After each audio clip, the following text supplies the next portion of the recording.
Anyways, what up? I'm back, getting into some T-bait.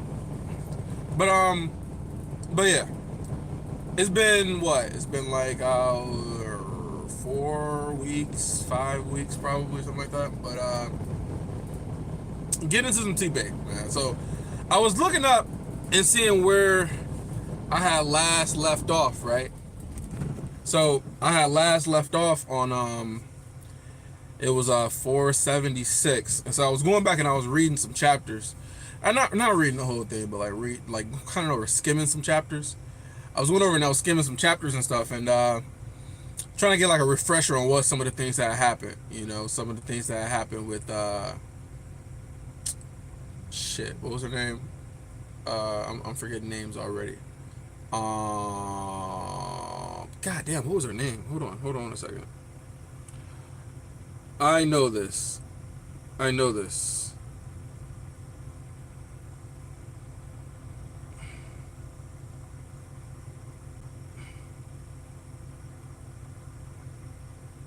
Veray, that's what it is. Veray. God, I forgot her name already.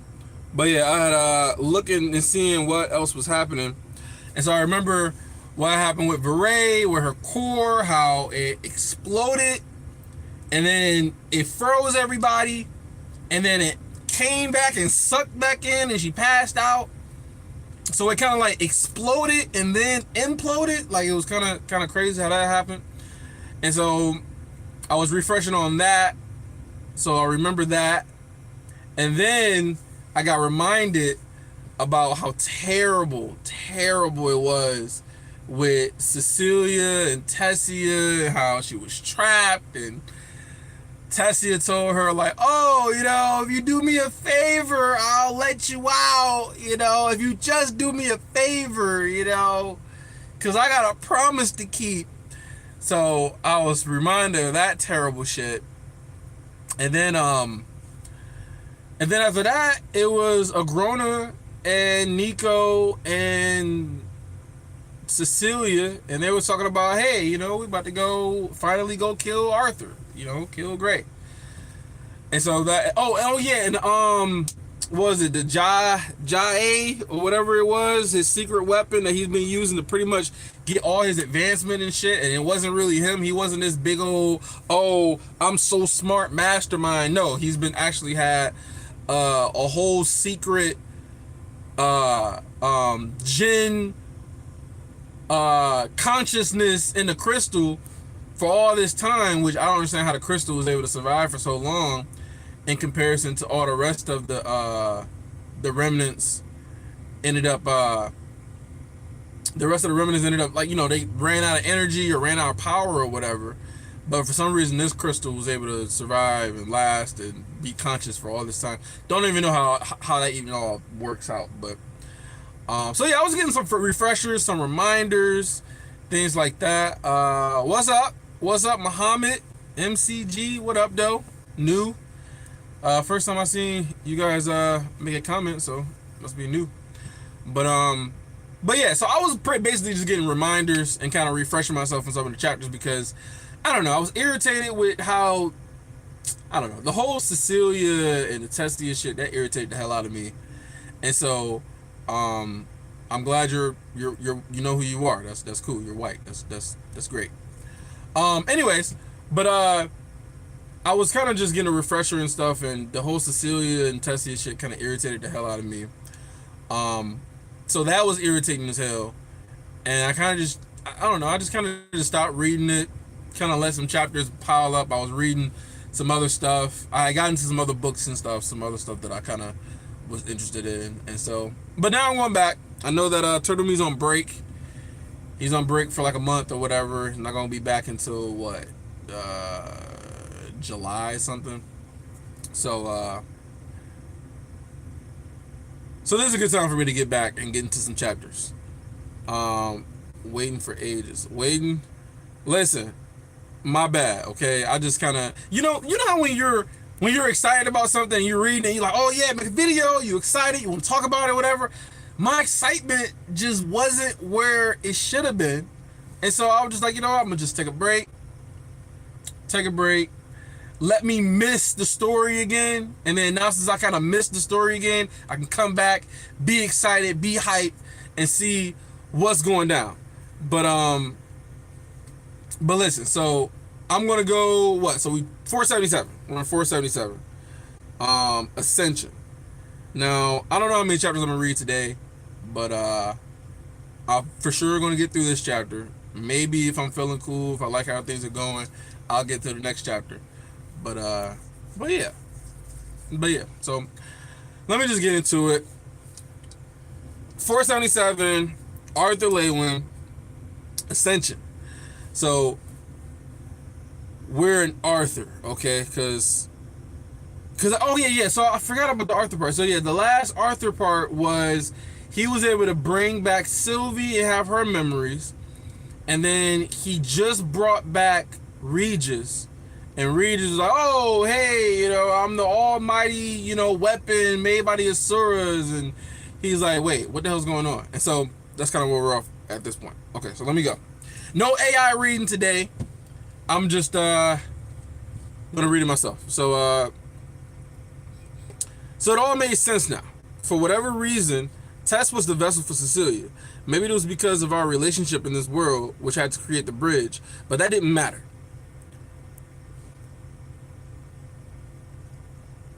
If both Nico and I became this strong after reincarnating into this world, how strong would Cecilia, the legacy, be if she reincarnated into Tessa's body?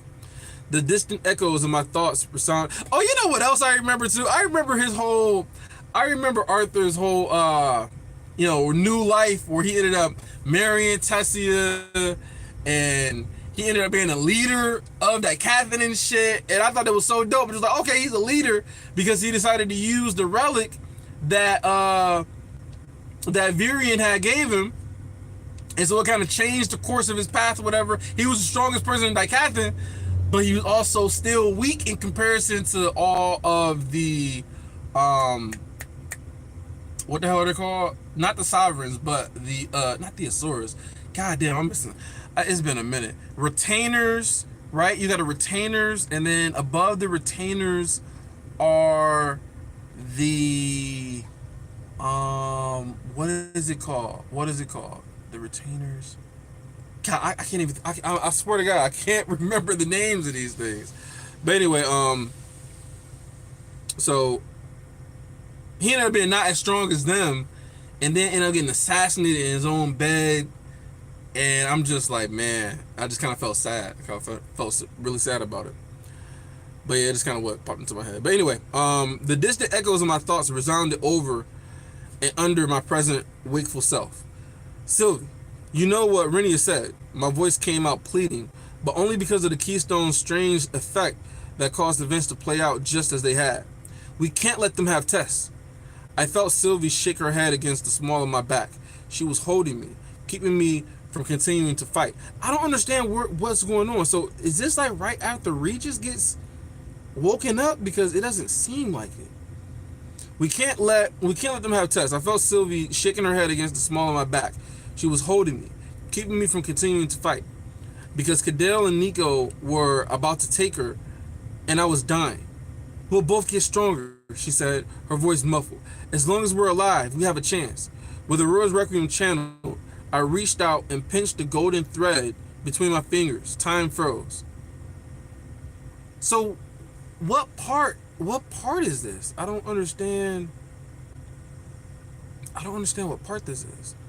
So he touched the golden thread. I remember the golden thread is fate. Time froze. Tessia was still in the act of turning away from me. She had just spoken the words I had feared might be the last she ever would. It was almost funny in a way. I was so distracted that I still haven't heard what she said. I considered reversing time, paying closer attention. Only beyond Tessia, battle-weary and blood-stained, Hanell and Nico waited for her. The city of Telmore was burning around them. The sky-high flames like stained glass against the smoke-filled sky. This was the moment everything changed. And this is our next challenge to bypass if we want to continue forward. I communicated to Sylvia and Regis. Yeah, it's kind of strange how they're starting off. Like, they kind of skipped all of Regis and their whole coming back thing, and we just went straight to, I guess, what, Tessia leaving and going back. Remember, she went and ran to look for her parents, and then that's when she ended up, meeting up with the veteran lady or whatever, and then Nico got involved, and then that's when Arthur came and saved her, and then it was running away on Sylvie's back, and then Cadell showed up. So yeah, I'm guessing we're at that part. Anyway, Sylvie's body untensed from behind me as her consciousness self-exerted control. As her conscious self exerted control. Her arms relaxed, falling to her sides, and she stepped around, her gaze sweeping across the frozen battlefield. Regis manifested beside me, stepping out of the darkness into the Keystone world in his large shadow wolf form. And how exactly do we do that, Princess? We had spent some time following the threads of time and fate back and forth through these early years of my life, but we hadn't unlocked any new insight into the Keystone's mechanics, or the aspect of fate. Whether by the nature of interacting directly with the Golden Threads through Aurora's Requiem, or Sylvia and Regis' grounding presence, I discovered that I could make changes and explore alternate events without forgetting myself. Okay, so he finally can make changes without forgetting himself, so that's good. Or at least he kind of knows how to do it now to where he can keep doing it. Even as I thought this, Regis loped away from me to stand beside Nico. With a mischievous look, Regis reared up and closed his jaw around Nico's throat. Wait, how? Oh, so Nico's frozen, right? So he's doing this while he's frozen? The thread jerked loose from my grip, and the world lurched into motion again. There was a spray of blood, and Nico stumbled backward, falling hard on the ground with a choked, gurgling cry. Before the scene could go any further, I grabbed hold of the thread again with Aurora's Requiem and pulled slightly. So now he's grabbing onto the thread using Aurora's Requiem. So I guess it's gonna make it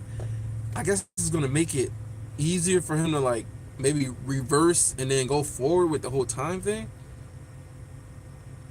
Maybe that's essential to him, unlocking fate or being able to use fate, is he needs Aurora's Requiem. Before the scene could go any further, I grabbed hold of the thread again with Aurora's Requiem and pulled slightly, reversing time to before Regis' attack. Feel better now? I asked Regis, my voice thick with exasperation. Not really, he admitted, his lupine shoulders rising and falling as he sighed deeply. Focus, Sylvie chided him gently before turning back to me. Go ahead, Arthur, I'm ready. I focused on Aurora's Requiem's God rune again, barely noticing the constant itch in my physical core anymore. Slowly wanting to experience everything as it had happened, I pulled us forward along the golden thread, experiencing again my creation of the pocket dimension. Experiencing again my creation of the pocket dimension that allowed me to safely remove Tessia and the others from the battlefield through a portal created from Renia's medallion.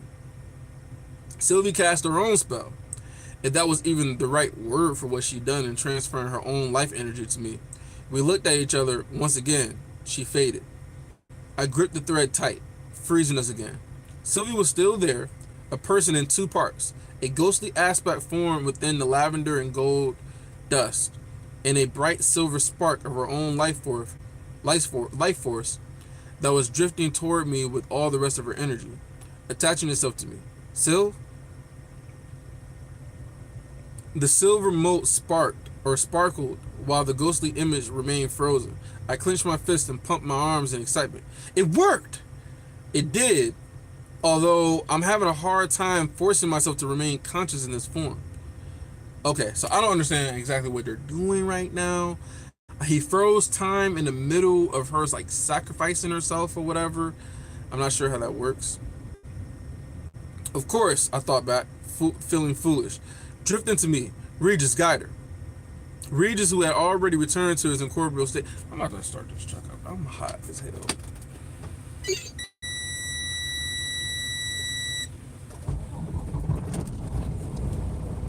But anyway, oh my god, stop beeping. So Regis, who had already returned to his incorporeal state, drifted out of me and flitted to the silver spark, buzzing around each other buzzing around each other like glow flies. Glow flies? Not fireflies, but glow flies? The dark wisp and the silver spark fluttered jaggedly, growing closer with each sharp turn until they vanished into my chest. Oh, Sylvie thought, her mind relaxing and allowing me to release a tension I hadn't realized I was carrying. That's a lot better. Let's go. The thread again moved through my fingers and I fell into the portal that I had conjured. Oh, so he's now going back into the portal that he made. So I guess he's better hang out with Tessia and kind of see what happens there. Only it didn't take me to understand. Oh wait, it didn't take me to the underground sanctuary as was intended. It had worked for Nymphia, Madame Astera, that's the veteran old cook, Madame Astera, and Tessia. But as I fell into it now, stepping carefully forward through time, I could see the weave of etheric magic coming undone. As the portal collapsed, it left behind a sort of hole into the etheric realm, I realized. So how was he able to control?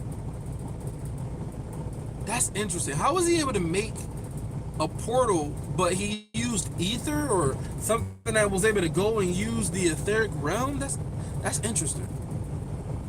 Golden energy was oozing. Oh no, hold on. A hole into the etheric realm, I realized. Just on the other side was a large circular hall with smooth white pillars holding the ceiling up, lit by a warm glow. Golden energy was oozing out of solid stone, pressing against the edges of the hole left behind by the portal, keeping it open as I entered. The portal was gone, and the hole between dimensions swallowed itself the moment I passed through it. The golden light flickered and faded, and I was left lying on the floor, just as I had been when I first awoke in the relic tombs. Huh.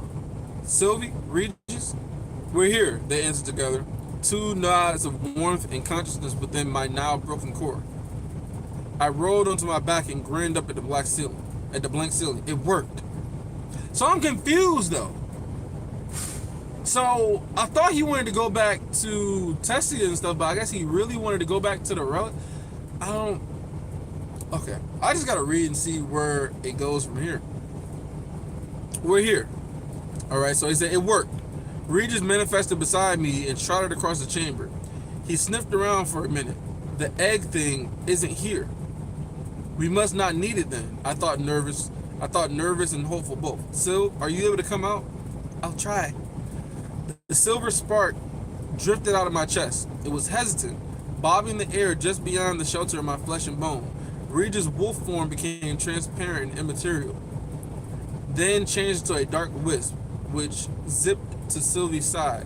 The two whirled around each other momentarily. Then, Regis swallowed the silver spark, or at least that's what it looked like. For a couple of seconds, Sylvie was visible only as a small amount of silver light leaking through the dark wisp's incorporeal body. Their combined thoughts were distorted and difficult to parse, but I waited, trusting them both just as much as I trusted my own self. Regis began to glow with dim golden light. Gold and lavender particles began emanating from the wisp to take shape in front of me. Sylvie was drawn into bright gold out of thin air, her features coming clear as the halo around her faded. Regis reappeared at her side, dark against her light. So she's light, he's dark. Okay. With Realm Heart still active, I watched the threads of fate carefully. Interestingly, the timeline was not drastically altered by Sylvie's appearance in the flesh. I was always here in a way, she said, picturing the stone egg in her mind. That piece of me never left you. She turned her hands over and looked at them questioningly. It's strange though. I don't feel quite real. Then, without warning, she dissolved back into light, appearing only as a spark. Look, I can't. The spark darted forward, moving effortlessly through my flesh to drift around the ruined remains of my core. But why would I be able to do this? So she's basically being able to become a wisp like Regis now at this point. Could be just a glitch in the Matrix, Regis said, sitting back on his haunches, his tongue lolling. But my incredibly educated opinion is that fate is just fucking with us. Sylvie reappeared before me again. Mouth region. Wait. Sylvie reappeared before me again. Mouth regions. Sylvie scolded gently, biting back. Oh, she's trying to say that he's, he needs to watch his mouth. He's using profanity. That's not very nice.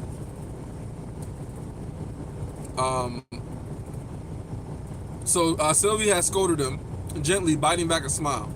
The laws of reality do seem to be breaking down the more powerful we get, I said as I reached out and squeezed my bond's hand. It does beg the question though, what happens when we leave here? It makes sense we will still know anything new that we learn or any insight we gain through the keystone. But what if I don't know, unlock a new guide room? Just an example. An interesting question, but the bigger one still remains, Sylvia replied. How is this getting us any closer to insight into fate and escaping the keystone? I couldn't quite hold back the frown that I felt across my face. The relic tombs is where all the Jinn knowledge is kept. Everything they knew about fate is here, somewhere. Looking back, my path through it was full of missed opportunities. First, I wanted to see what happens when I rebuild my ether core inside the keystone. After that, we do what we ascenders do. We do what all ascenders do. Okay, so this kind of makes some sense to me. So he's gonna like relive everything he did inside of the relic tombs, and then he's going to try to capitalize on some of the things that he might not have paid attention to because of what he knows now.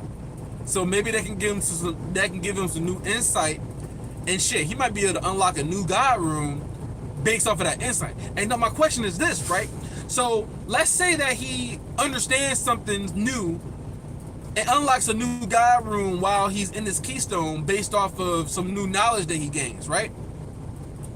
Does he then, if he gets out of the keystone, does he then still have that knowledge and is able to form that guide room and have that guide room in the present day, even though he learned that knowledge in the keystone itself?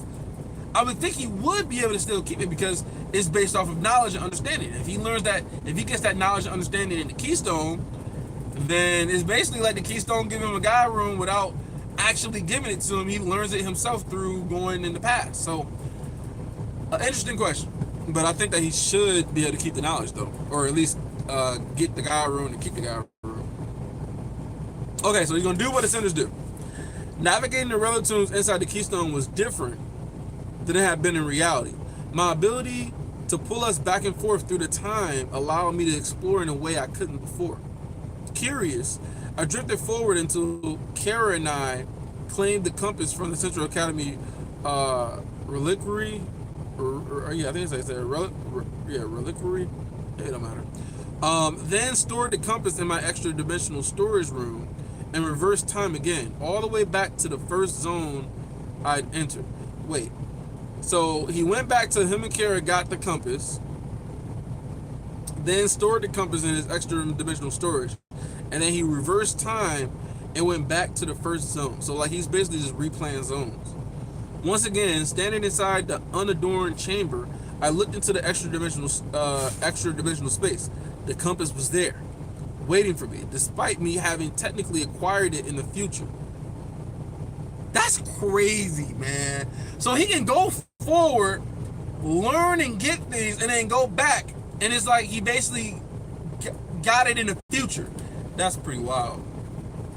But I'm guessing this is all on purpose for a reason. Like he needs to learn some of these things. Maybe he needs to get everything that he knows now and then go back. And then now that he's able to go back and redo things in the relic tombs, maybe he's going to unlock some new information. Once again, standing inside the unadorned chamber, shit, maybe he can go back into the mirror world, right? And now he knows everything he knows now. Maybe he's able to actually unlock an advanced version of Aurora's Requiem because he's able to do the puzzle in that keystone, and he's able to get like more information and get like a more advanced version of Aurora's Requiem or whatever. Maybe he needs that. Shit, maybe things change when he gets a new version of Aurora's Requiem, right? and then the whatever the fuck, the family. Maybe the family, he's able to get the family to survive, right? Bring them back to life, and then now he doesn't have this fight with the one girl, and he didn't have to kill her family. Like, a whole lot of things could change. So once again, standing inside the underdorn chamber, I looked into the extra-dimensional space. The compass was there, waiting for me, despite me having technically acquired it in the future. Feeling a rising excitement, I withdrew the compass and turned it over in my hand. The burnished sphere was still a dead relic. So I channeled Aurora's Requiem and proceeded to again repair it. Now we can go anywhere, Regis said, patting around me eagerly, his claws tapping against the stone floor. The tapping stopped, and he looked up at me with a frown on his lupine face. Anywhere except the millipede, never again. I chuckled in good humor. There was a sense of hopefulness shared between the three of us. Actually, I was thinking, we've now got everything we need to navigate the relatives together. But before we do, there is something else I want to know. Sylvie's brown brows rose as she realized my intention. I would like that. Do you think, is he talking about going back to his mom or her mom? Yeah, I don't see why not. It's the keystone after all. And if something goes wrong, now we can easily try again. I tapped my sternum. Better get inside me though. We're going pretty far back. Sylvie's golden eyes shone brightly for just a moment. So she's about to experience her mom, man. That's dope. Sylvie's golden eyes shone brightly for just a moment before she transformed back into the spirit and or sprite, I guess what you could call it. I don't fucking know. And both her and Regis took shelter within my court. Taking a deep breath, I activated Realm Heart and Aurora's Requiem. Took the golden thread in my fingertips and pulled hard. My lifetime flew past in reverse, unspoiling all of my many accomplishments and failures in a matter of moments. The war, Epheotis, Zyra's Academy, the Beast Glades with Jasmine, and then I was again standing in front of Sylvia's cave, only a boy freshly separated from my family, and yet my young skin was marked by the spell forms and god runes. More strangely, the core in my chest swarmed with both ether and mana. Wow. Wait, he's got ether and mana? That's crazy. So how does that work? We'll see what Grandma has to say about this, I muttered, starting to climb down into the cave where Sylvia waited. All the other times I have lived through this moment played in the back of my mind, the memories overlapping and blurring together. A realization struck me. After enough time in here, one life will become indistinguishable from another. After enough time in here, one life will become indistinguishable from another. The keystone will swallow you whole, Sylvie added, and a shiver ran down my spine. The end is in sight. It has to be. I wonder what that means. So he says that after enough time in here, so I'm guessing he means like in the Keystone world, one life will become indistinguishable from one another. I don't know what that. I don't know how that would affect them though. Anyway, I landed at the bottom of the long fall, supporting my body with both mana and ether, and landing comfortably. So, child, we finally. Sylvia's resounding voice trailed off. She gaped down at me, her tree-story tall frame sitting stiffly in. That's so fucking crazy, bro. So she's literally like reacting to the fact, like, hold on, you're not Arthur. Like, you are Arthur, but like you're somebody else. You're somebody different. I wonder what her reaction is going to be. So, child, we finally. Sylvia's resounding voice trailed off. She gaped down at me, her tree-story tall frame sitting stiffly in the throne of jagged stone. Those red eyes, so petrifying to me as a child, were full of wonder, confusion, and fear as they burrowed into me and through me. Into and through me. The massive horns growing up from her demonic visage turned slightly as her head did the same. But I don't understand. I'd be surprised if you did, I answered casually, sticking my hands in the pockets of my childhood trousers. I bobbed up and down on the balls of my feet and regarded her with a smile. There's a lot we need to talk about, Grandma Sylvia. An hour later, Sylvia and I sat together on the ground in front of a small fire. Instead of her demonic or dragon forms, Sylvia looked the way I had seen her in her portrait. She was a handsome woman, refined and noble, somewhere in her middle years by the human standards. Her light blonde hair wasn't braided around her head like a crown, as it had been for the painting, but hung in a single thick braid over her shoulder. Her iridescent lavender eyes met mine, still the azure I inherited from my father. That is quite a story, Arthur. How many times have you rewound time to bring us to this point? None, I said in a small voice, assuming you believe me. Otherwise, Realm Heart activated, lifting the hair on my head and conjuring glowing runes under my eyes. She raised a hand to forestall me. I do. How could I not? But then you are filled with the confidence of one who knows they cannot fail. Okay. Confidence, right? Got the confidence of a king? I grimaced and released the guy room. Can't fail here with you, maybe. But the greater picture, fate, is still very much undecided. And she hesitated, her fingers unconsciously playing with her braid. And my daughter? I smiled softly. Prepare yourself, Grandma Sylvia. Come out, Sylv. The silver spirit, I don't know if this is spirit or sprite, bruh. It's spelled like Sprite, but it's probably spirit. I'll just say spirit for now. The silver spirit floated free of me, drifting like a leaf on the wind around me. Sylvia watched it with intense apprehension. After several long seconds, the little light spread out, molding into Sylvie in much the same way her human form changed into the dragon. She appeared with her hair intricately.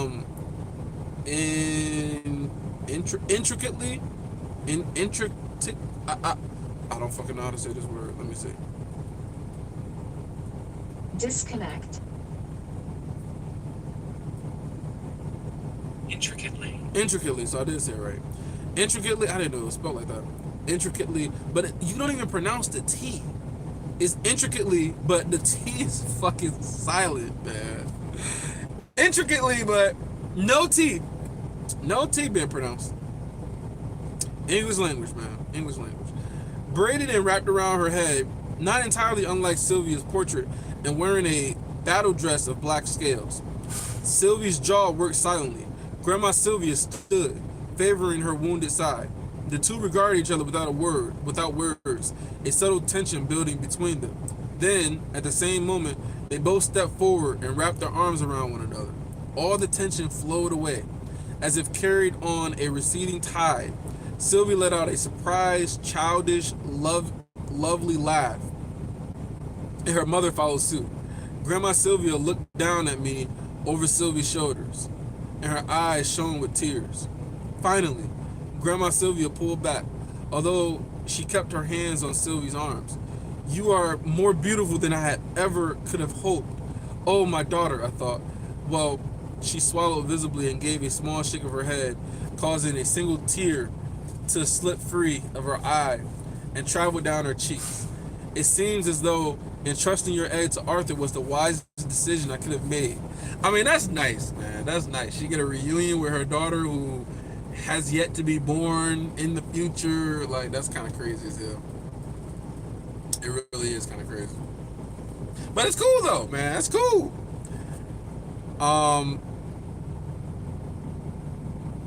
The two began to talk. Grandma Sylvia asking questions and Sylvie answering them the best she could.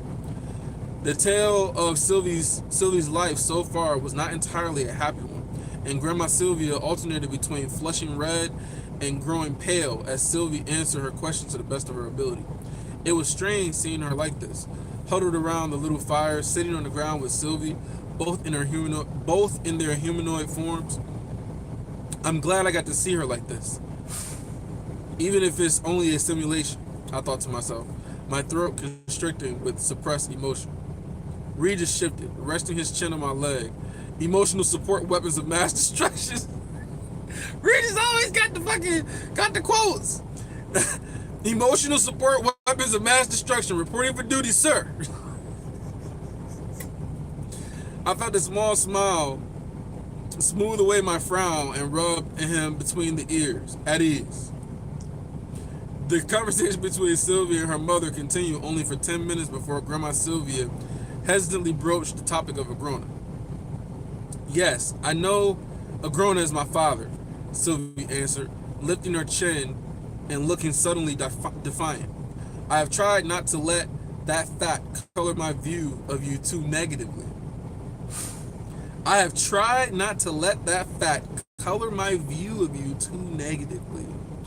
Grandma Sylvia gave her daughter a soft, understanding smile, but her eyes was cast toward the ground. That is maybe more than I deserve, then. Thank you. I cleared my throat and rubbed the back of my neck, hesitant to intrude in a moment, but I reminded myself that as real as this may feel to Sylvie, this version of Grandma Sylvia didn't exist. We had come for a reason, and I needed those answers. When you fled from him, how did you learn about the Jinn ruins? Where did you get that map? Grandma Sylvia bit her lip, an unexpected expression to see on her regal features, and shot a look at Sylvie before turning her attention back to me. Since you already know so much, I don't see the harm in explaining further, although I never expected to be telling this to anyone. She paused to gather her thoughts. There was a device in Agrona's fortress. Oh, she knows about the relic! Oh, wait. Maybe she doesn't know about the Jinn. Hold on. Okay, she does. She fucking does. There was a device in Agrona's fortress, a relic of the Jinn, only it had a Jinn mind housed within it. Like in the ruins? I said startled. But how? Sylvia's brows pinched together slightly and her eyes were focused somewhere beyond the fire, looking at a past only she could see.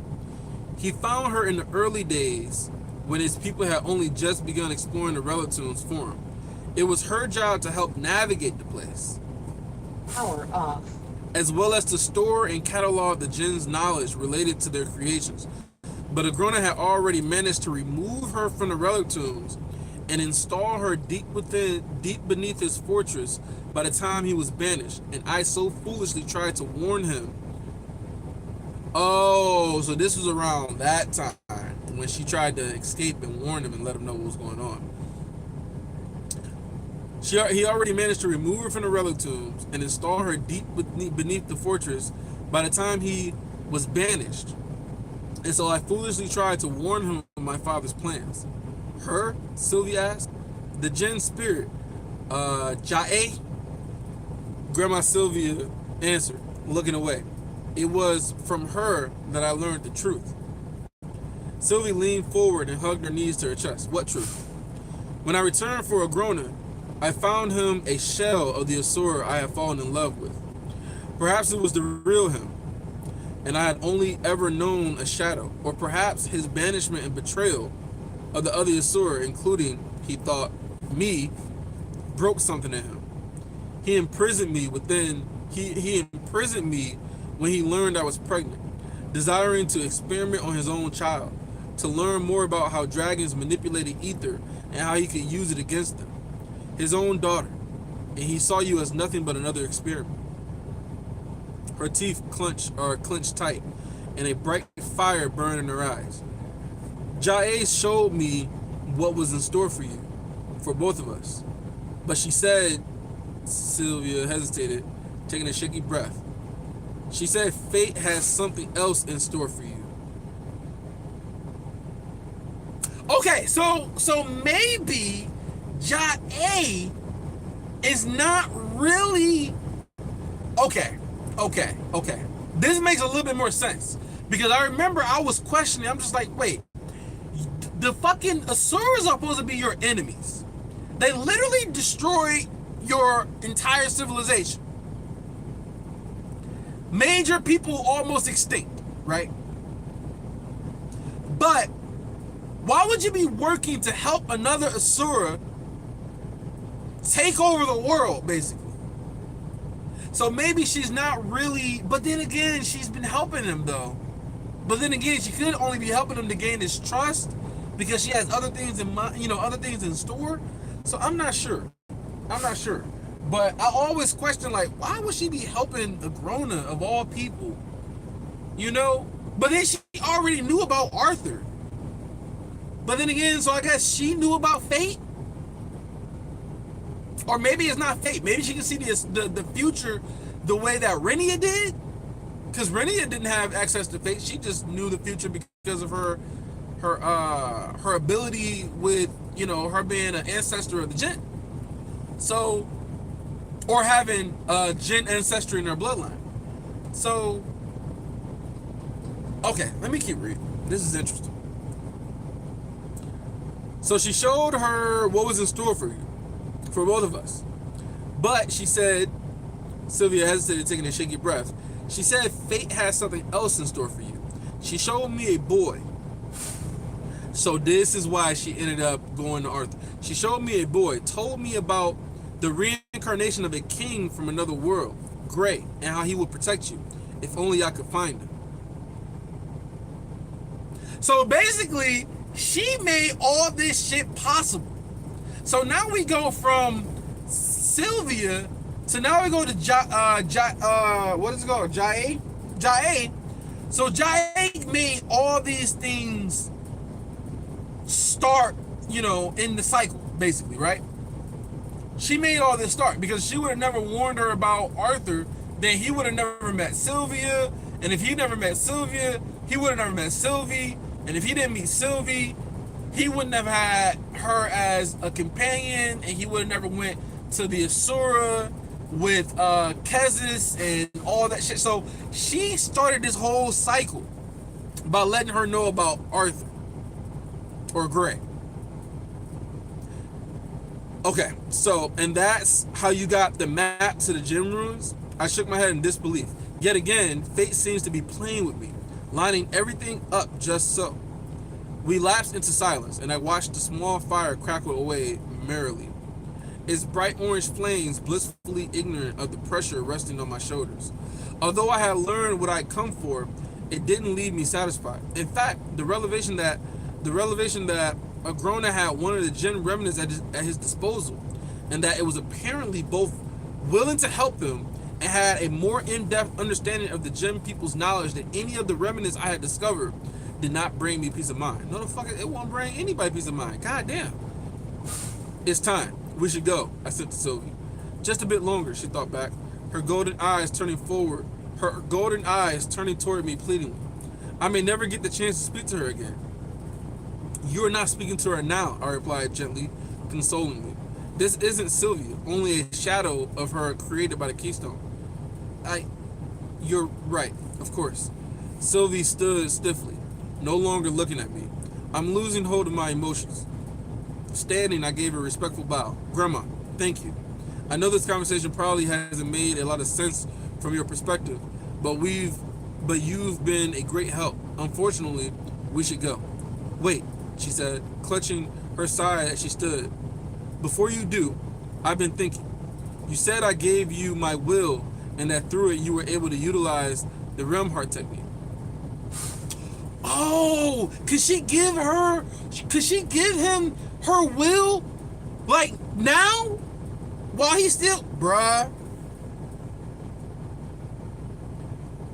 You said I gave you my will and that through it you were able to utilize the realm heart technique.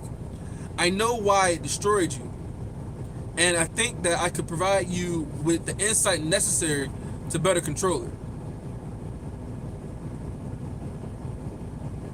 That isn't necessary, I answered with a small shake of my head. When this is over, I won't be able to use my mana anymore, and although I'll regain Realm Heart eventually, it will be a different form. Bro, why are you saying no to knowledge, bro? You should be taking all the knowledge you can get. Eventually, it will be a different form. Still, Sylvia said, a pleading tone audible in her voice, and I remembered the fact that when I stayed with her in my real life, she had kept me for months longer than necessary. She's lonely. I knew. Oh, okay. She kept me for months longer than necessary. She's lonely. I knew. She continued, saying, perhaps this insight will be applicable to your version of Realm Heart. Then I'd like to know that this knowledge lives on when I am gone. My building urge to be on our way subsided, and I released a deep breath, feeling myself deflate, forcing on a grateful smile to hide the complicated emotions this meeting has stirred up within me. I said, "Of course, Grandma Sylvia. Please show us." Well, the first gen remnant wasn't any more helpful this time around, Regis noted grumpily as I activated the compass to take us away from the first ruin. He was hopeful enough, but he didn't have anything more to give us, Sylvia replied, her gaze sweeping across the messy laboratory one last time. "At least I got another look at that ether technique of his," I said. I had tried to get the old Jin remnant to teach me, but he was fixated on the test. The portal whirled as its destination changed under influence of the compass, and my companions took shelter within my core. I stepped through. The shattered entrance to the second ruin lay behind. I hurried through until I reached the black crystal gate, trapped in a cycle of breaking and reforming. "Enter, welcome, descendant, please." The words formed in my head. As before, I activated God Step and jumped to the other side, coming to stand before the second gen remnant pedestal. As Sylvia had taught me more about Remhart, I came to a realization that I had previously only floated on the edges of conscious thought. See, this is what I meant by like any information that he can get will be helpful. Let me get some more light.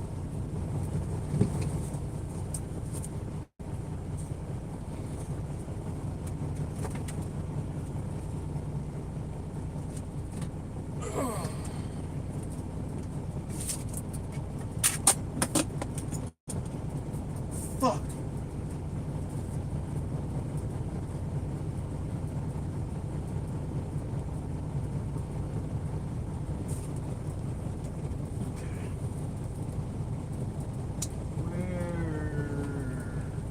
Oh my god.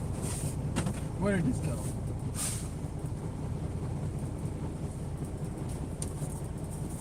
Okay.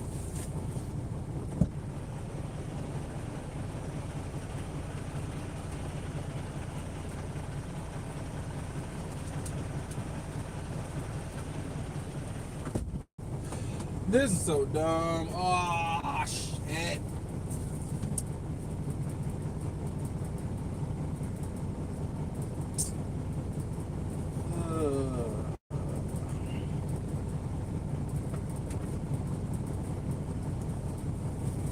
This is so goddamn dumb. I don't know how I'm gonna have to look for this piece. Anyway, let me see if I can get this more light going.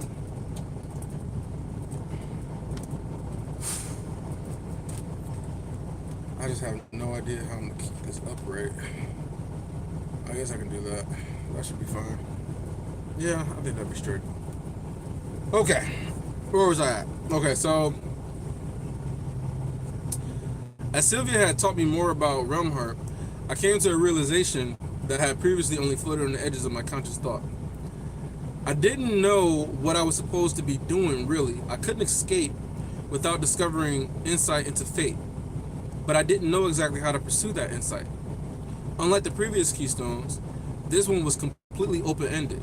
No puzzle was laid out before me, no goal provided.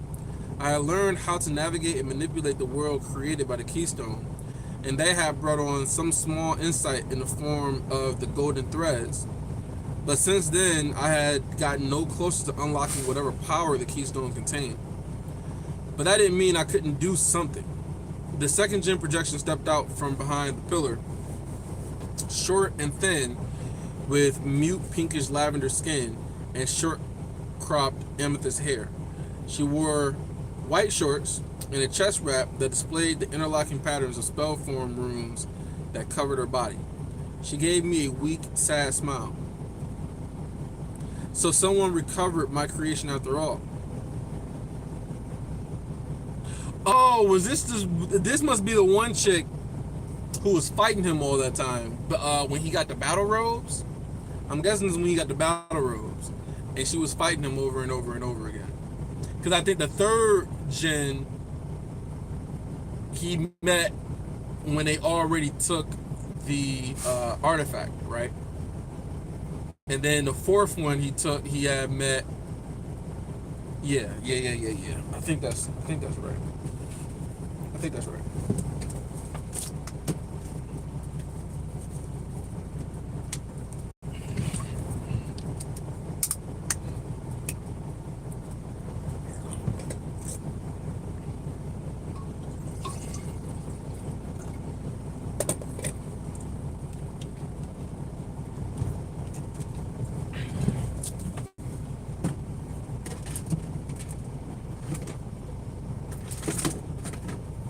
This is really bringing back some memories for me. I'm trying to kind of recall a lot of these things that I kind of forgot about, to be honest. Okay, so someone recovered my creation after all. In truth, I expected its shrine to sit undisturbed until the end of time. Wait, you've heard these words before. You've seen me before. Wait, how does she know that? I guess she's a gem, right? She just gotta know. She know these things. You've heard these words before. You've seen me before. The smile turned down into a distrustful frown. Who are you? You already know. And I think you also know what I've come for. There's no need to worry about the test you've been tasked with. Instead, I want to learn what only you can teach me. Her brows slowly rose. I can see it in your mind. You have the strength to fight back, to strike and spill the blood of our enemies. You are exactly who I've been waiting for, and I will train you to wield ether not only as a tool of creation, but as a true weapon of destruction. Okay, this is cool. This is cool. This is cool. Lebo! Lebo! What up, though? I'm just fucking around.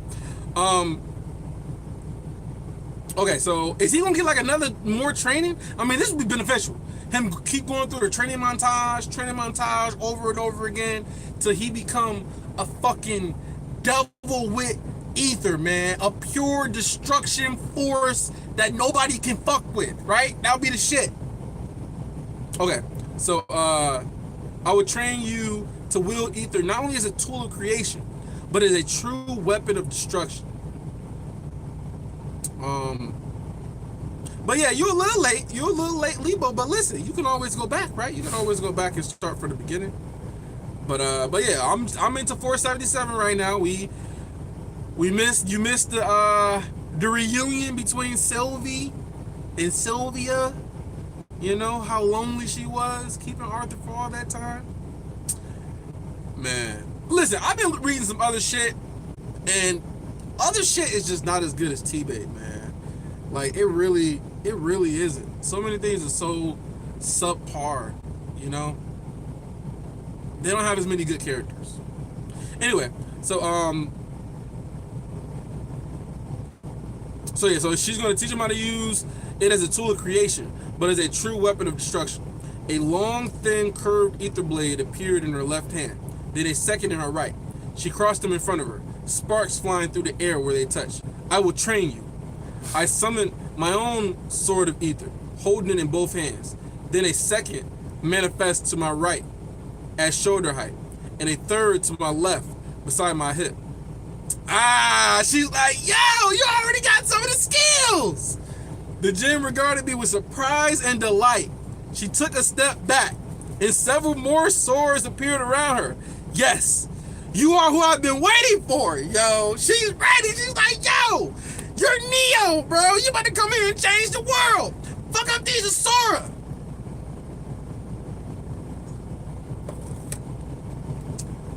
See, this is cool. This is cool. I like this. Yes, you are who I've been waiting for. It is difficult to say how long we trained. Time became an etheric blur. Space shrank to that single small chamber. Her words came back to me as we fought. Only after you understand ether as itself can you begin to understand fate. Okay. I recited it like a mantra, pushing myself to understand every aspect of my abilities as I fought her. When she began to slow, no longer capable of pushing herself to the full depth of her abilities due to the failing mechanics of her housing, I pulled the thread back to the beginning and did it all over again. Bruh, he is getting serious XP gains right now. Serious XP gains. My companions were not left to watch, although they didn't fight beside me. The gym projection kept up a steady lecture on the Avum and Vivum arts. It turned out that she knew quite a lot about the nature of destruction, and I could feel Regis' insight deepening as he absorbed her teachings. By the third repetition, so the third time, however, I knew there was a limit to what this single Jinn remnant could teach us. I needed to push myself further, harder. We all did, and so we moved on. The three of us passed from zone to zone, finding and conquering challenge after challenge. Instead of passing through each zone, oh, so they just going through the zones and just conquering the challenges. The three of us passed from zone to zone, finding and conquering challenge after challenge. Instead of passing through each zone, or chapter as the Jinn called them, we examined the foundations of the spaces and the tests they provided us. After all, that was the purpose of the Relitum, to house the Jinn's etheric knowledge, with each chapter providing a real physical example of solid ether arts, of said ether arts. It proved a difficult task. I was reminded of the computers of my old world, with programs coded in a special language invented just for the task. Studying the Relatims was like trying to learn that language by studying the output of a program. I lacked the underlying knowledge required to even begin seeing the entire picture. But through use, practice, and hardship, Sylvie, Regis, and I honed our own abilities across dozens of chapters and trials, against thousands of enemies. Only one ability didn't increase in potency. In fact, I had yet to be able to make use of it at all. Only one ability didn't increase in potency. In fact, I hadn't yet to be able to make use of it at all. Okay, hold on. So he's got half a destruction. And let me remember all these. He's got Aurora's Requiem. He's got Realm Heart. He's got King's Gambit. What other God rune does he have? Oh, he's got God Step. So he got God Step, Aurora's Requiem, Realm Heart, King's Gambit. What was the fifth one I said? Shit, I can't even remember the fifth one. He's got God Step, Aurora's Requiem, Realm Heart, King's Gambit, and what the... I literally just said it. Didn't I just say it? Shit. God Step, Aurora's Requiem, Realm Heart, King's Gambit, and he's got... what the fuck else does he have? Oh, half a destruction. He's got half a destruction. I forgot about destruction. Half a destruction. Okay. So I'm guessing maybe Aurora's Requiem is the one skill that he hasn't increased in potency. That's my guess. As we stood in a frozen dome at the heart of the snowy zone where I had originally met 3 steps. Oh, right, 3 steps. He's back there. And the other tribes with Kara at my side. I considered King's Gambit. Oh, maybe King's Gambit is the one he had. Okay. The God Rune was provided by a keystone. It would have made sense for it to be an essential part of navigating this keystone, just like Realm Heart and Aurora's Requiem. And yet, it seemed to do nothing at all. Nothing aside from filling my thoughts with fog and giving me a headache anyway. It was for that reason that I had returned to this zone. The zone's tribes had an instinctive use of ether. Oh, maybe, bro, maybe he can train with the ghost bears and learn how to be invisible. I don't know how that'll be helpful in the fight to come, but it'll be cool. It'll be cool. It was for that reason that I returned to this zone. You know what? I miss reading this story, man. Like, I'm reading it now. I'm like, I haven't been this hype about reading anything in a while. So I'm kind of glad I'm gonna read. I'm probably gonna read the next chapter too. Although I probably need to save my voice a little bit because I feel like my voice is already going out. But for that reason, I had returned to this zone. The zone's tribes had an instinctive sense of ether use that even the dragons couldn't claim. The shadow claws in particular communicated in a way that required mental manipulation of ether, and I thought that they might be able to offer some useful insight. What I found instead was an empty wasteland. The tribes were gone. There was evidence of battle spread across the zone, and skeletons of shadow claws, spear beaks, four fists, and ghost bears scattered through the snow like leaves falling from the trees. Frozen wounds like claws and bites marred their bodies. Although we had searched, we found none alive. That's crazy. I wonder what happened. Maybe since you and Kara never came. Wait, what do you mean you and Kara never came? Didn't he already go through with Kara already? Like, what happened? I thought he redid everything. Like, I'm confused.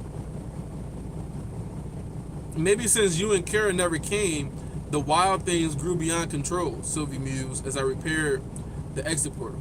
Where are they now then? Regis asked from where he was nosing through a pile of bones at the foot of the central dais. It doesn't matter. The etheric motes of Aurora's Requiem ran down my arms and along the portal frame. I didn't have the pieces of the portal frame, but I didn't need them this time. As the guide room rebuilt the portal, I reminded myself that this wasn't real.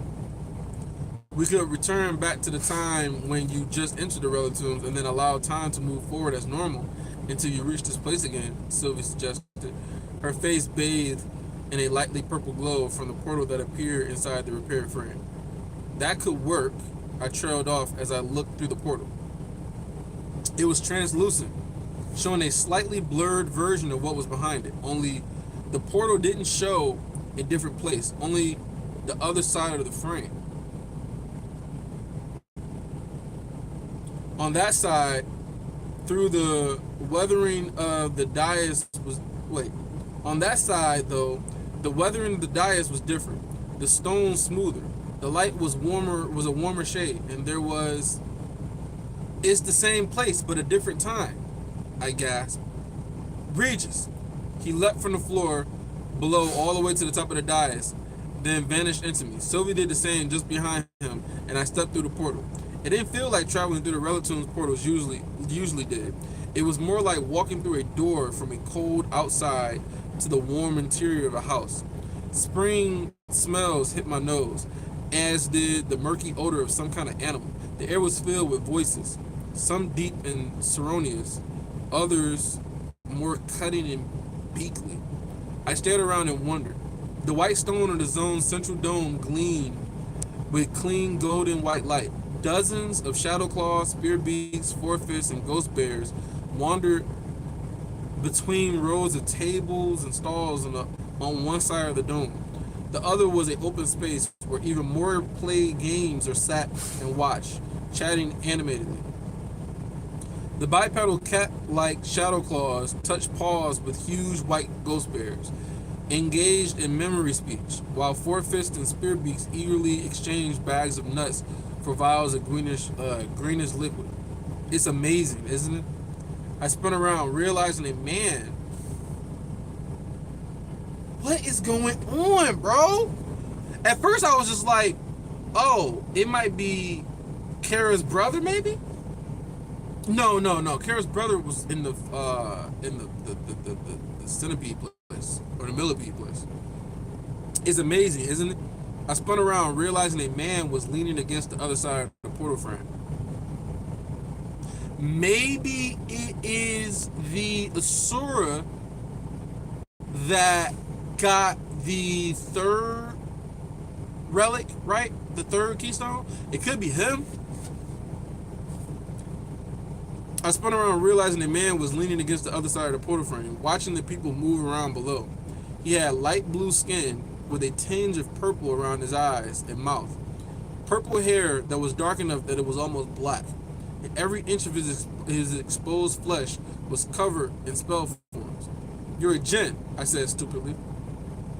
His soft pink eyes flickered to me for barely an instant before turning back to the mingling tribes. They all said I was mad. trying to create sentient life. And that was from the nice ones. Those who were more honest compared me to the dragons. He laughed lightly, a soft and musical sound. Imagine all that, everything that was happening, and still a jinn would have the gall to call another jinn an indraft under her breath as she passed me in the halls. I stared blankly at the jinn man, utterly bemused. Anyway, I'm glad you come, Arthur Gray. Who the fuck is this dude? I'm glad you've come. Arthur Gray. Jim pushed himself away from the portal frame and held out his arms. There is much to discuss. My old friend. His old friend? About the future. I rubbed the back of my neck and regarded him uncertainly. I'm sorry, how do you know me? He cocked his head slightly to the side. We're old friends, Arthur Gray. Arthur Gray? I've told you everything about my work, and now I need to discuss what happens next.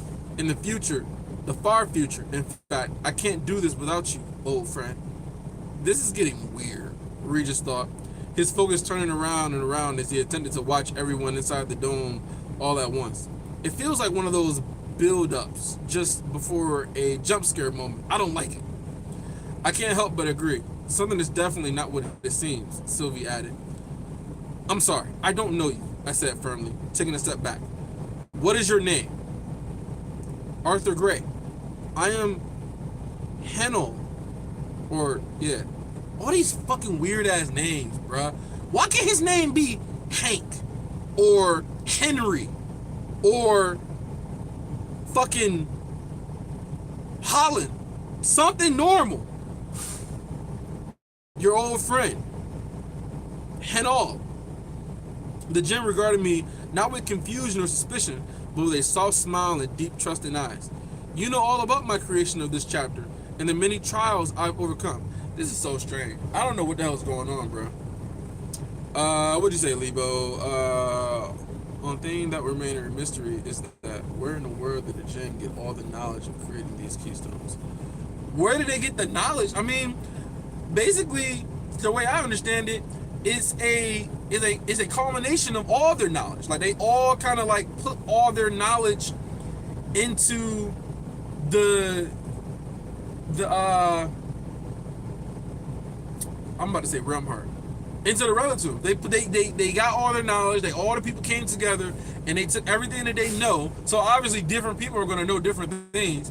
And they all put it together and they made the different chapters to teach people. And then they all came together and made the keystone some fucking how. Like they said, it was like a test of some sort to make sure that whoever took their knowledge was like worthy of their knowledge or some shit like that. So, I mean, it makes sense to me. Like they all just came together, they put all their knowledge together, and they created all the chapters and all the keystones. Like it was like a culmination of everybody's knowledge. Some people were really good with one thing. Some people was really good with Avum, Vivum, Spatium, and they all just kind of put together, and you know they got the relatives.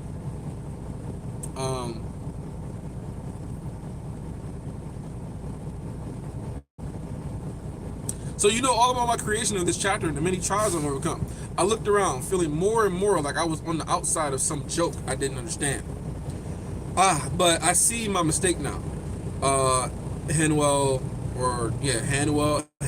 said, frowning down at his feet. I have chosen poorly. Oh, so it is bullshit. He chose the wrong person. He was trying to fool him, or at least trying to make him comfortable or some shit. I have chosen poorly. These memories were stored in some kind of device. Because the device is within your These memories were stored in some kind of device.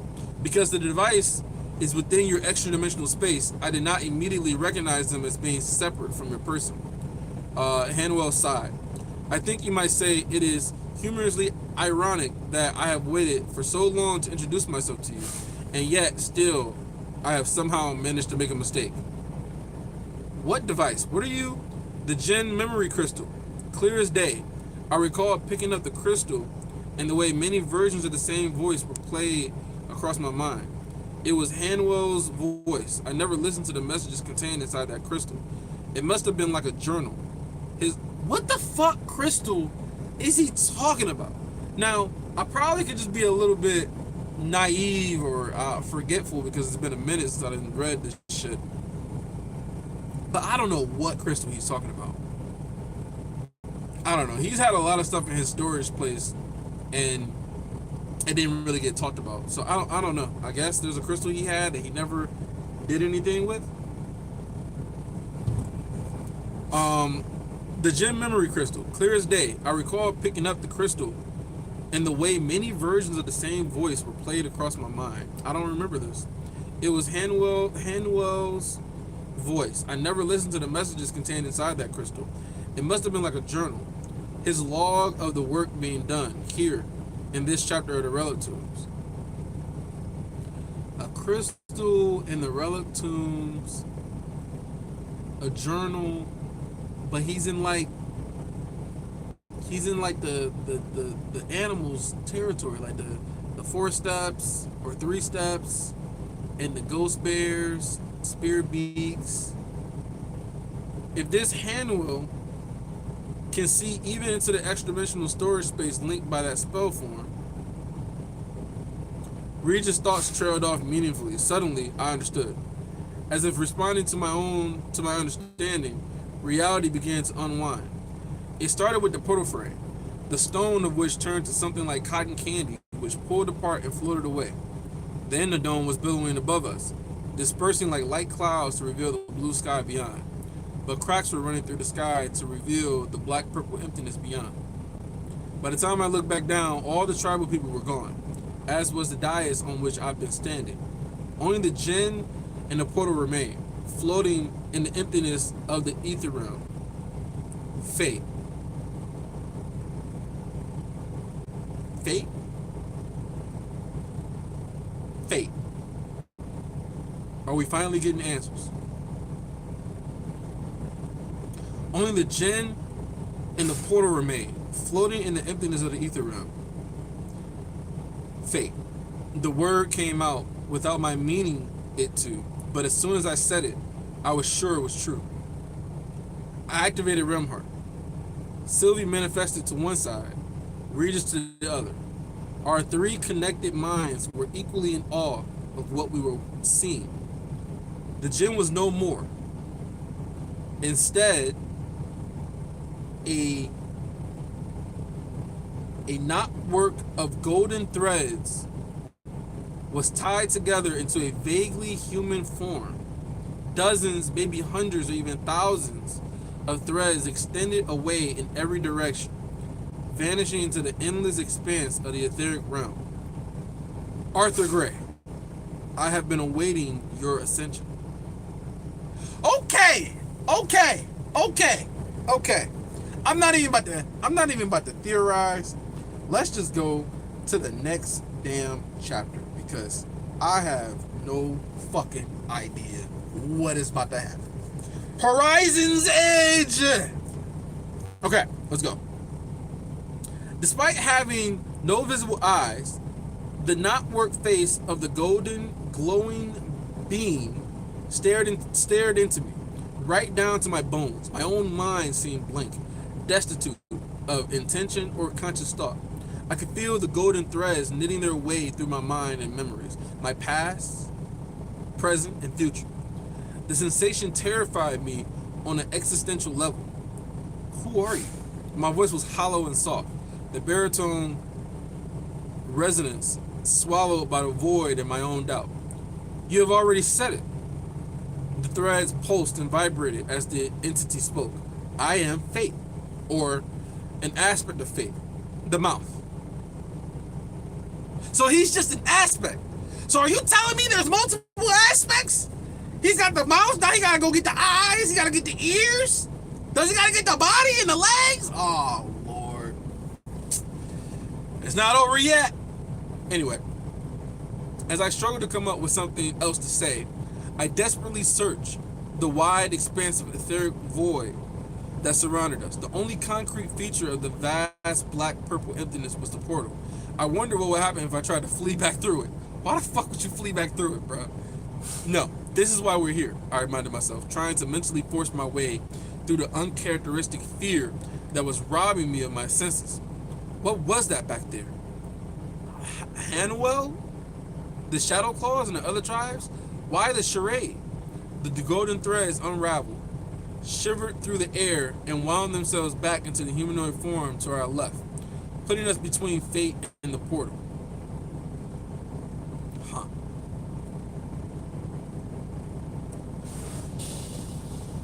Sylvia and Regis rotated around me to keep the three of us facing fate. I chose a figure from your memories that I thought would put you at ease in order to make this conversation more comfortable. Again, the threads vibrated, a hint of which came through in the resonant, inhuman voice of fate's aspect. You carry with you many hundreds of hours of remembrances from the one called Hanell, giving the appearance of great importance. Something like a laugh shivered through the form, sending ripples along the many hundreds of golden threads extending outward from it. Perhaps it was not comfort you needed to introduce you. Perhaps it was not comfort you needed to introduce you into this conversation, but confusion. I glanced at Sylvie, who met my eye with a raising brow. This isn't exactly what I expected. Regis took his head, perplexed. Me neither. Your expectations could only prove to be malformed, the figure responded, as if it could hear our thoughts. You know so little, but your insight has brought you to the cusp of greater understanding, to the horizon's edge. Your growth, your power, your many successes and failures have prepared you for one thing and one thing alone: to wield the aspect of ether known as fate. Your growth, your power, your many successes and failures has prepared you for one thing: to wield the aspect of ether known as fate. I asked aloud, a shiver running up my spine. No, so it's not right. The word hung in the air, seeming to resound from each and every string that made up the entity's physical form. But your misunderstanding is very human. Before I could reply, colors spilled across the void, swirling and melting together to form a cloudy blue sky, a verdant green field, and an expanse of rolling ocean, each white-caped wave gleaming like so many diamonds in a yellow sun.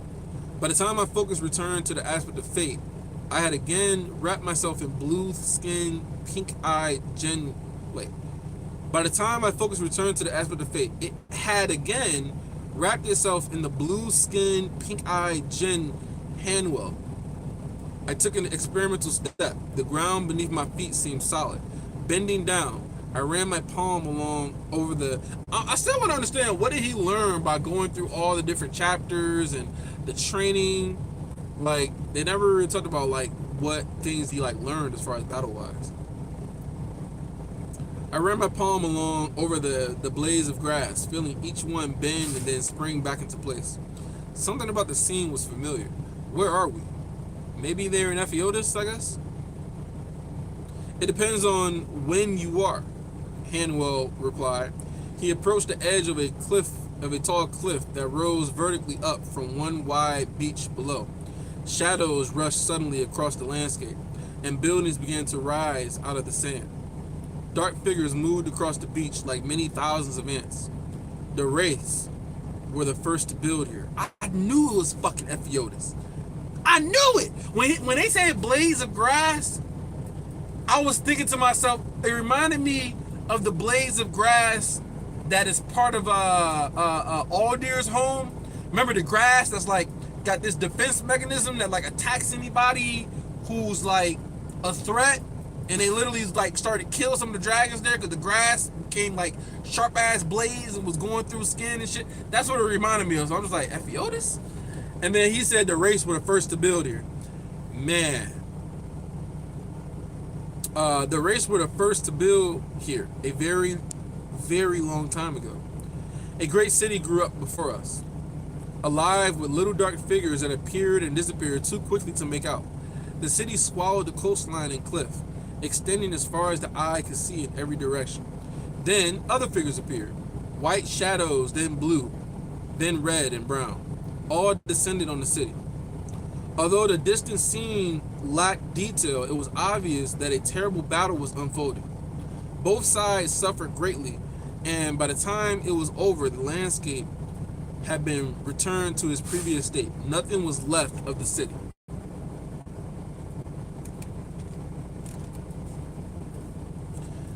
I recall what Kezis had told me about the ancient branch of Asuras called the Wraiths. We just saw all the other Asuras banding together against the warlike Wraiths, didn't we?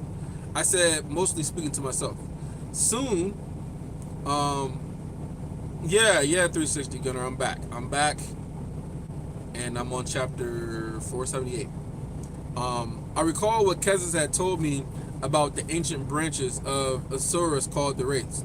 We just saw all the other Asuras banding together against the warlike Wraiths, didn't we? I said, mostly speaking to myself.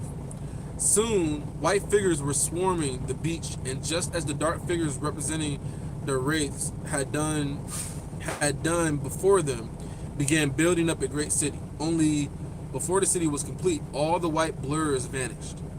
A frown, but I frowned down at the half-built ghost city for several long moments. Just as I was about to turn to Hanell and ask what had happened, the land opened up and swallowed the city whole. Okay.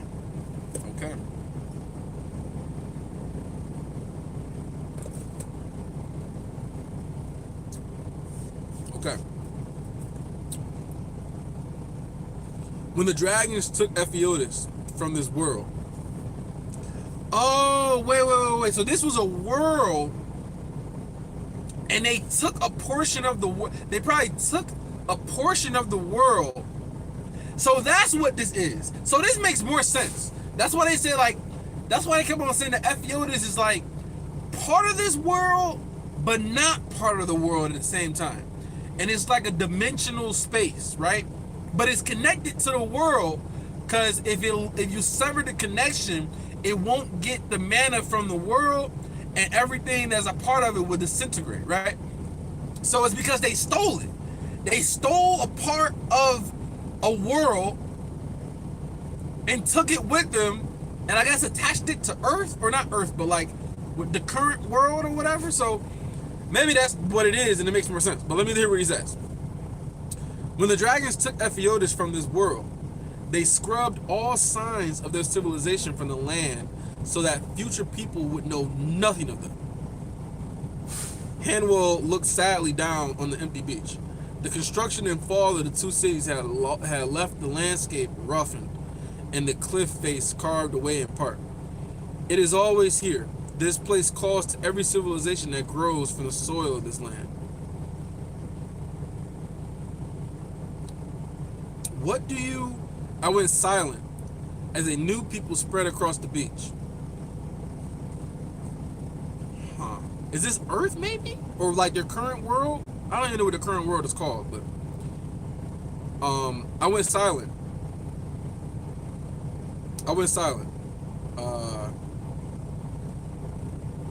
As a new people spread across the beach. Their progress was slower than the Wraiths or the dragons. Starting, let me read what you're saying, Gunner. Got to see, okay. To enter the volume, it's crazy. Finish. Yeah.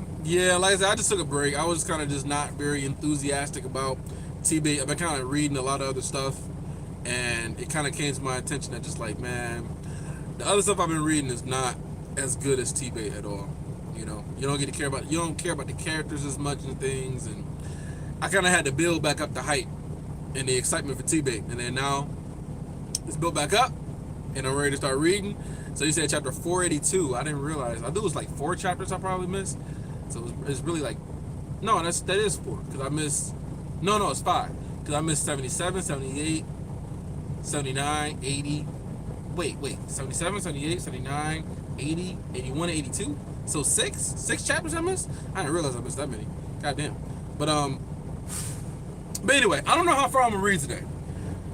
I don't know how far. I'm gonna get through this chapter, and I'm gonna see how I'm gonna feel after this chapter and see if I want to keep going. But let's see where this goes. I'm excited though. Fucking, he's finally talking to Fate, man. Finally talking to Fate. That motherfucker Fate. We getting some more lore? History? Okay, where was I? Okay. Staring with small huts, they grew their village into a town. And then they grew their village into a town.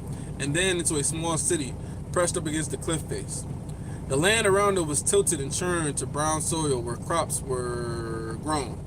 Thick plumes of smoke began to pour from the chimney of some buildings, which were now made of brick instead of clay or wood.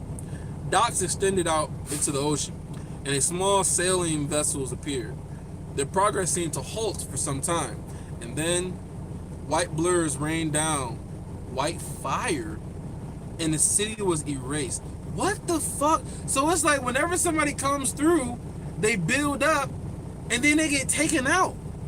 Like, who the fuck is taking everybody out? My first thought was of the Jinn, but I had seen a Jinn city. This hadn't looked the same, but as before, the white shapes were the dragons.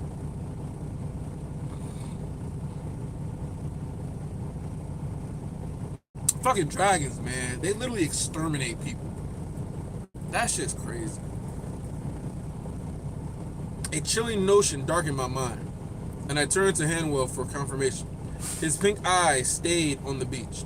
Not long after, another group of people appeared, like before. They slowly built up the land, surpassing the previous civilization as towering structures became the backbone of a walled city. That maybe they just like, listen, they watched them build the city up, and it was like, okay, they're getting too far, they're getting too advanced, we're burning their shit down. They burn their shit down, they steal their knowledge, right? And then they move on. And then the next people come, and they build the city up even further. And then it gets further, and they learn their knowledge or whatever, copy their shit, and then they're just like, okay, they're getting too knowledgeable, they're getting too much power, we've taken all what we could from them, we're gonna burn their shit down, and just the cycle repeats itself.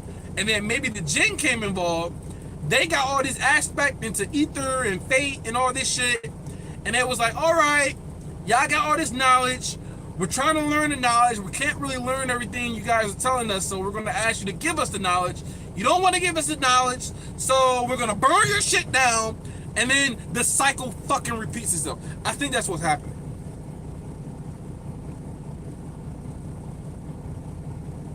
Not long after, another group of people appeared, like before. They slowly built up the land, surpassing the previous civilization as towering structures became the backbone of a walled city that spread down the coastline in each direction. Then, the blurred white shapes came again, and the buildings crumbled. By the time the dragons left, all signs of the city were undone. Sylvie gave a low, pained moan, her gaze unblinking as she watched the shadowy destruction play out before us. That's fucked up, man. Like, Sylvie literally gotta look at her race of people, you know, who she's from, and be like, we're fucking monsters. My people are monsters, and they're fucking savages, they're colonizers, they're I mean, her history of people is just fucked. I mean, I'm pretty sure she's feeling, you know, guilty as hell, even just being a dragon. Like, why the fuck was I born to this shitty ass race? Anyway, this is one small corner of one little continent of this world. During one narrow window of time, Hanell said, his voice strangely empty of emotion. You need to see this to understand. Only when you understand will you be able to see. You need to see this to understand. And then when you understand, you will be able to see. So you see to understand, and you understand to see. Okay. Time continued to pass by in a flood, and several more cities grew up and were destroyed. Each one representing a civilization, an entirely new people. Where the fuck are these people coming from? Then a city grew up that I recognized. The Jinn city. The one I saw in the trial. Zahura. We were standing near the gazebo that overlooked the city, just to the side of the small waterfall. The peaceful era of the Jinn seemed to last longer than the other civilizations, but I knew what was coming. When it did, I looked away. I'd already seen the end of Zahor. I didn't need to experience it again. When I looked back up, the Jinn city was gone. No scrap or speck remained. Not a ruined wall or foundation, nothing. I've seen, but I don't understand, I said at length. I know. Hanell said. Soon people were back. This time, though, I could make some of them out. They were building atop the cliff, which had been worn down over time to create more of a slope instead of a plain stretch of ocean coastlines. Large parts of the wide beach had been destroyed by the preceding destruction, creating a familiar bay. Oh, that's fucked up, exclaimed as realization dawned on him. That's where Ediston is now.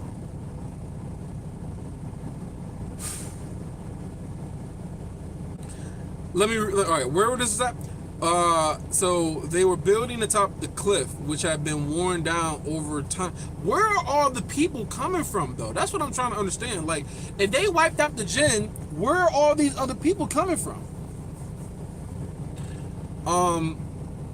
So to create more of a slope instead of a plain stretched on the ocean coastline, large parts of the wide beach had been destroyed by the preceding destruction, creating a familiar bay.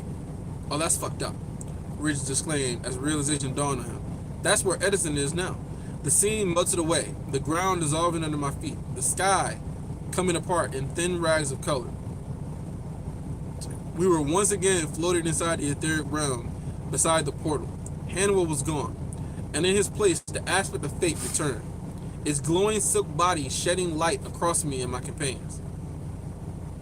Was that real?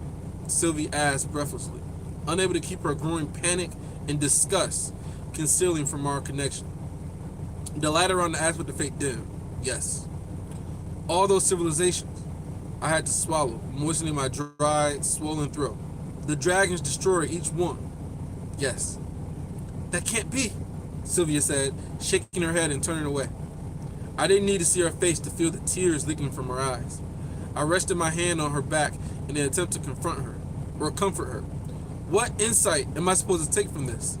That the dragons didn't only wipe out the Jinn, but also many other civilizations before them? How does that help me to understand fate?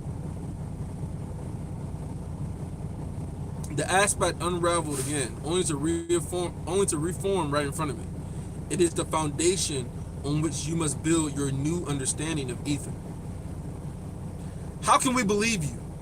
How can we believe anything in this place? Sylvie's words came out sharp, accusatory. We're in the Keystone. You could be just a fabrication. Everything we've seen, even this conversation, even you, it could all be a fantasy. Syl, I said, my tone consoling. Through our mental link, I drew her toward me. Although she didn't move physically, her will resisted against mine. A shiver ran through her, and her breath eased. The aspect of fate hung motionless in the void. It is incorrect to state that we are in the artifact you call a keystone. Oh shit. Oh shit. Oh shit. So where the fuck are they then?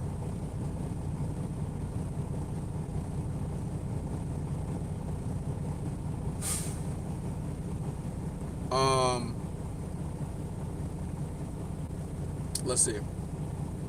So where the fuck are they?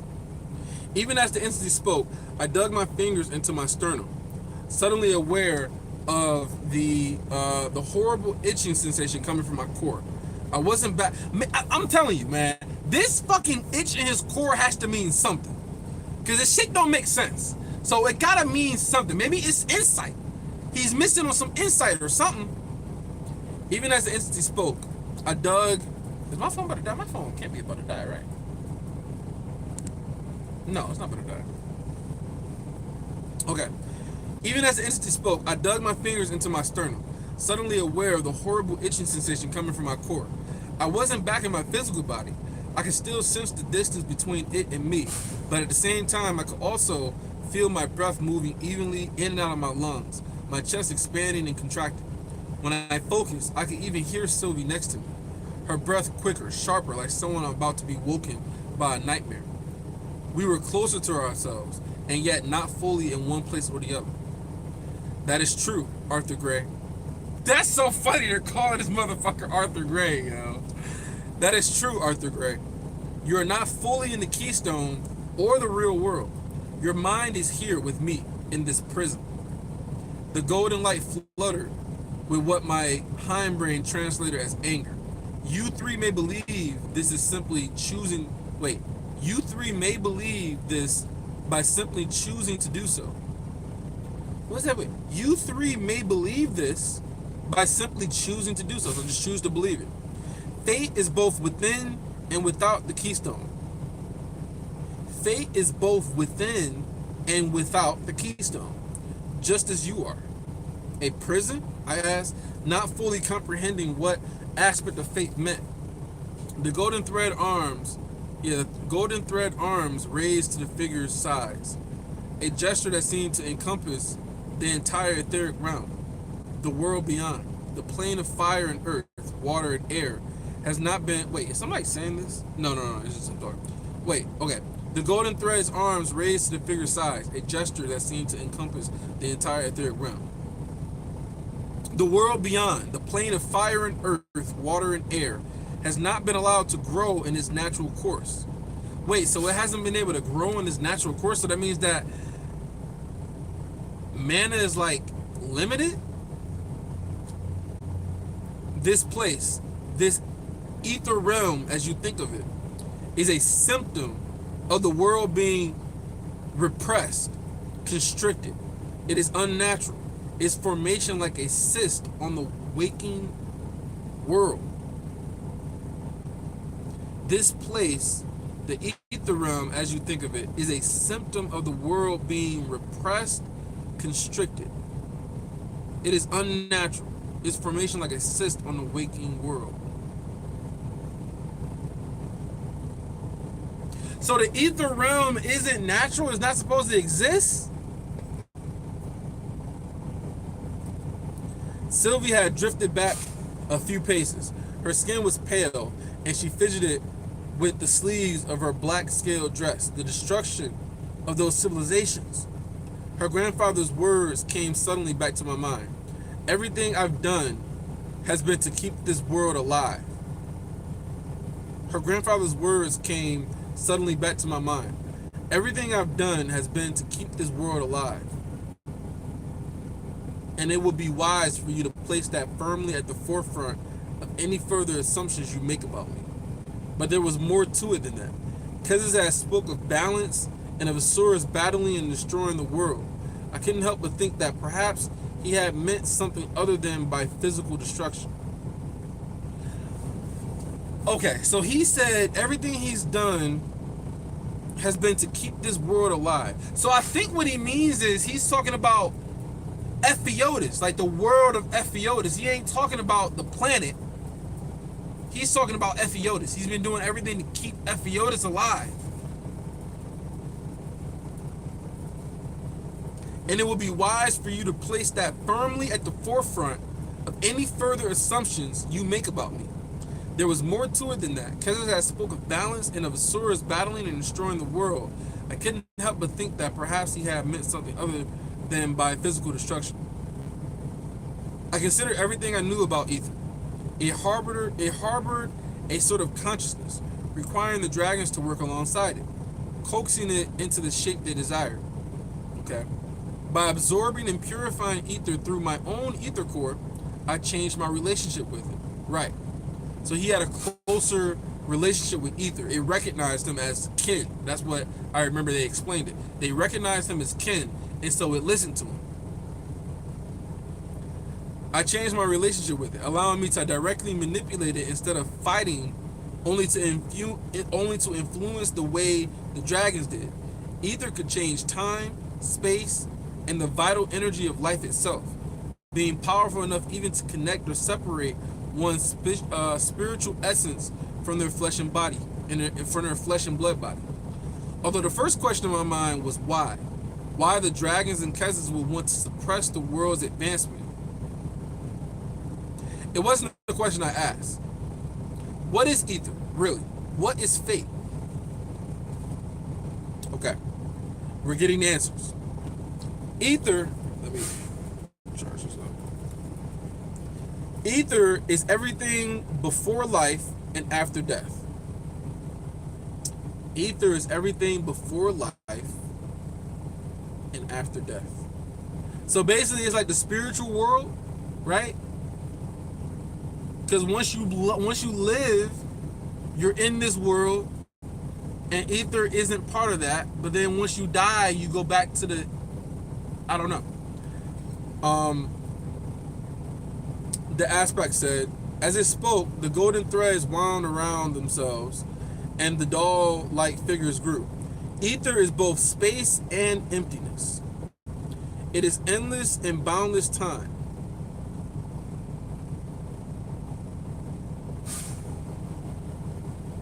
It is the very essence of magic in this world. The threads were wrapping around us now, like we were at the center of a ball of cotton yarn. Images played across the knotting string. I saw myself falling. Only the image that played in light across the inside of the sphere of golden thread wasn't focused on me, but rather the man next to me. We fell, and then we stopped. My fall was arrested just before the collision with the hard ground, but the bandit wasn't so lucky. The seam seemed to freeze. Oh, you talking about the people who attacked him when he fell when he was a kid before he met Sylvia? While I lay unconscious, the last few weak beats of the bandit's heart pumped blood out into the soil from 100 wounds, and the small amount of mana that clung to his body released into the atmosphere. Then, something else released too.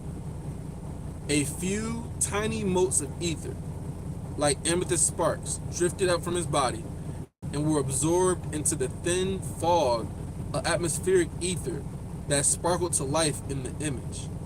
So his life force, a few tiny motes of ether like amethyst sparks, drifted up from his body and were absorbed into the thin fog of atmospheric ether that sparkled to life in the image.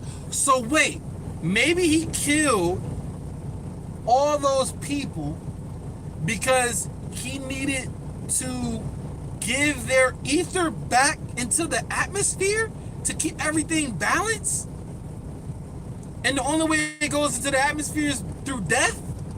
Possibly, maybe?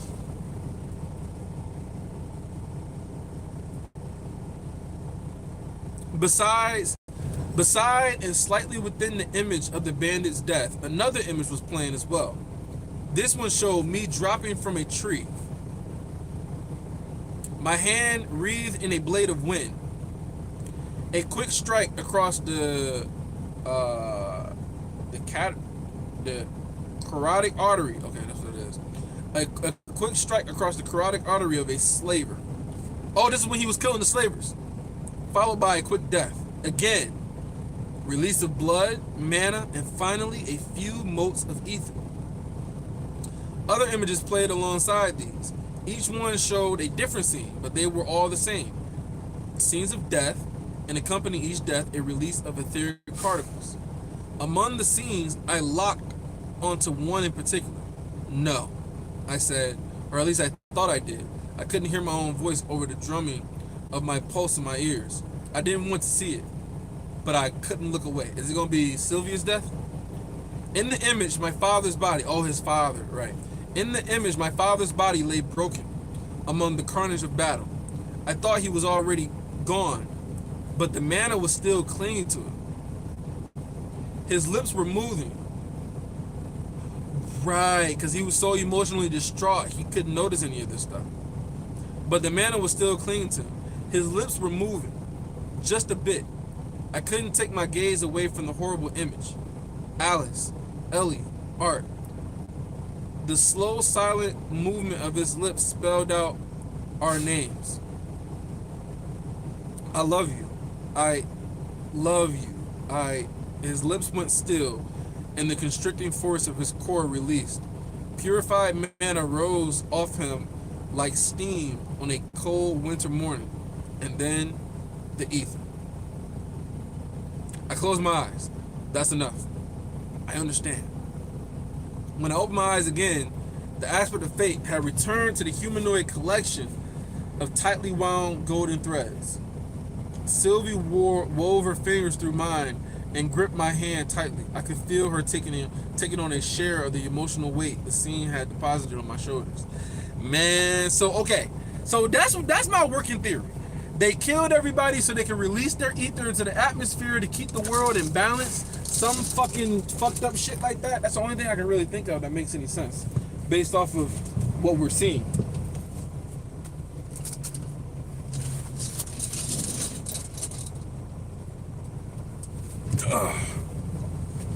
Okay. Okay. This is getting interesting. To my other side, Reed just shook his head, causing the flames of his mane to ripple like a flag. So ether is what exactly? Dead people? The golden threads pulsed with an angry light. Ether is the concentrated magical energy left behind by a living being when they pass on. Okay, so that's what it is. So I'm guessing you're born with ether. When you're born, when life is created, you have little bitty motes of ether. And then when you pass on, the ether goes into the atmosphere. But where does the ether come from when you're born, though? Like, what starts it? Like, it's got to come from somewhere. Anyway.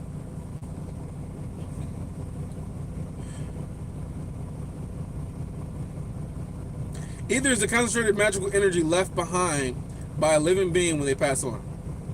And it carries some sense of their intention. It carries a sense of their intention. Okay. I added. The pieces fall into place in my mind. Ether is aware and can be influenced because it was once alive. Okay. And my phone is not charging.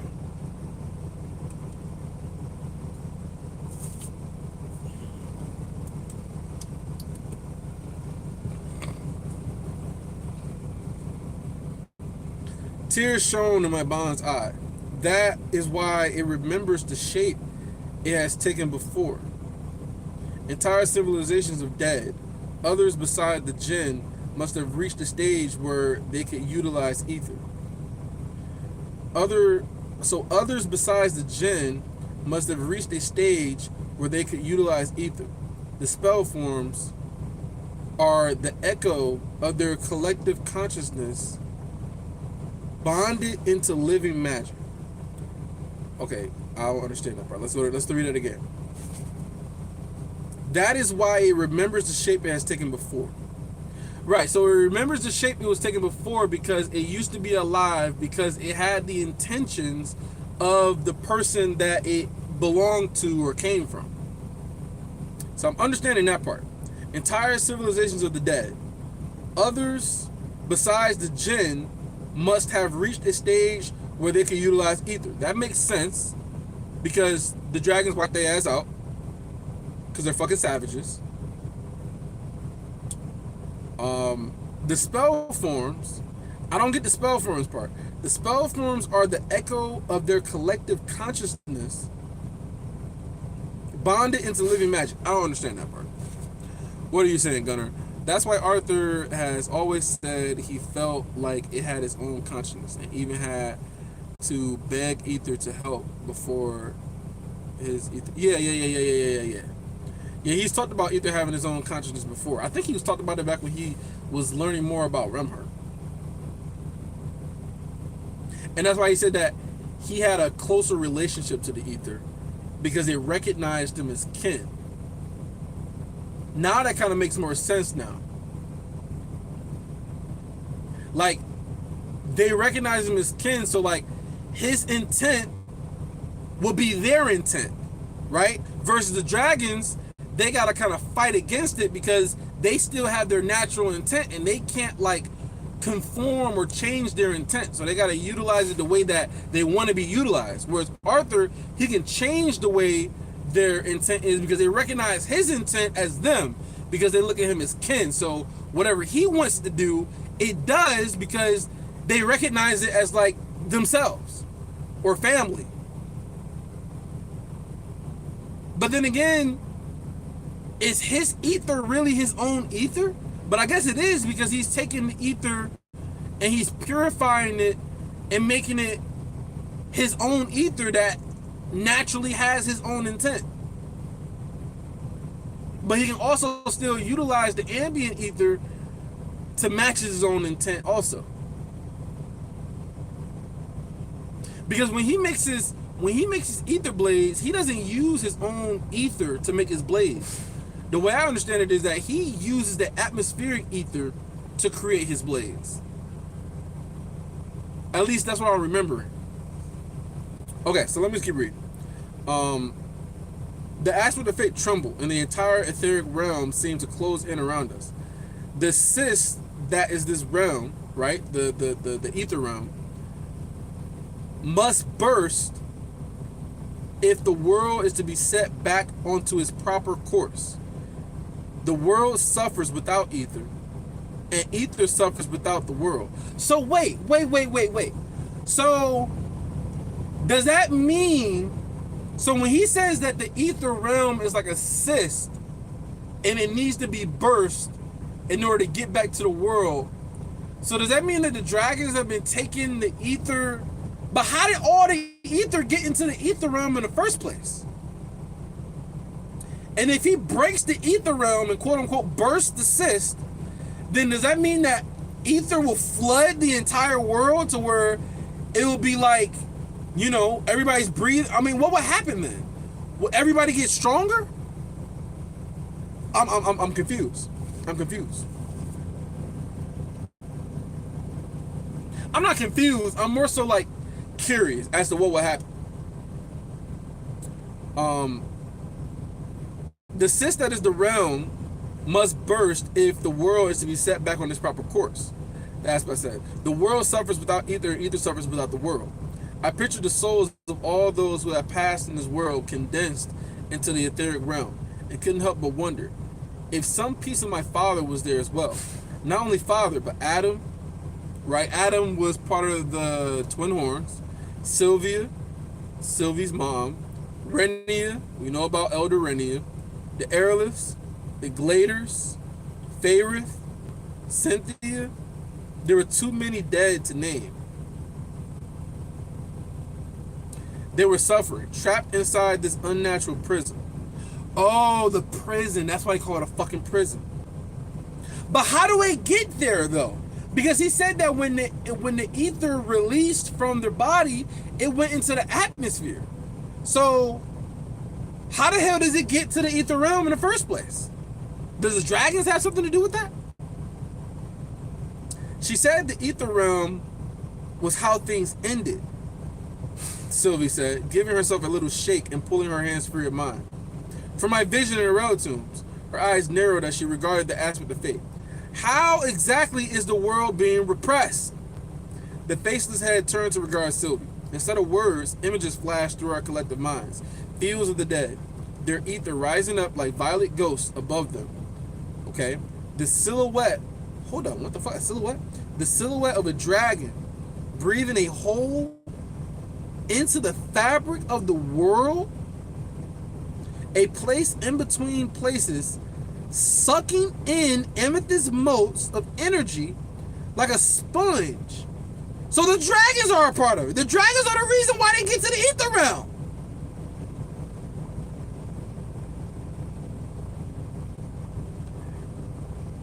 Maybe Sylvia used to do this as well. Maybe that's part of the reason why she's so guilty. Because she's like, oh, the things I've done. Right? Remember she's talking about the past? Like, oh, there's things she's done. The silhouette of a dragon breathing a hole into the fabric of the world, a place in between places, sucking in amethyst motes. Maybe only a dragon with the spatial affinity can do this. Right? A place in between places, sucking in amethyst motes of energy like a sponge. Waves of focus spilling out of a rift in the sky and reverberating across the surface of the world. Waves of focus spilling out of a rift. The image faded, and the aspect of fate continued. A scaled fist is closed around the world. Only when its grip is broken will the false walls corrupting the natural order be torn down. My stomach sank. I couldn't place the sensation exactly, but something in the being's tone made me uncomfortable. What happens when these false walls come down? So what happens when they burst this cyst? Existence continues. The worlds spin on. Time moves forward as it should. With each word spoken, the golden threads flicker with wan light. Wait, so he said time moves forward, the world spins on. What does that mean? Does that mean that time is like stopped?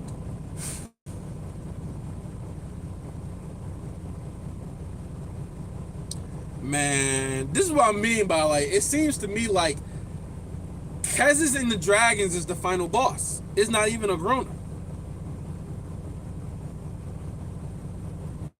Entropy, Sylvie thought, the word resounding ominously inside me.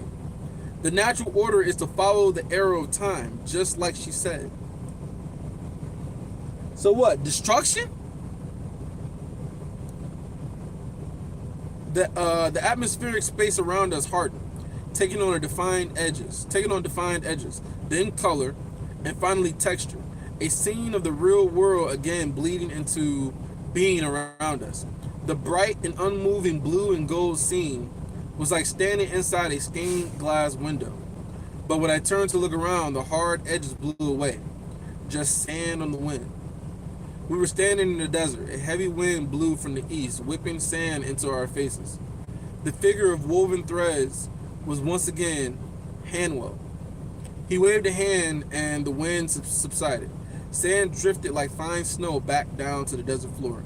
In the distance, I could see the tall standing stone that had marked the direction of the hidden gem refuge.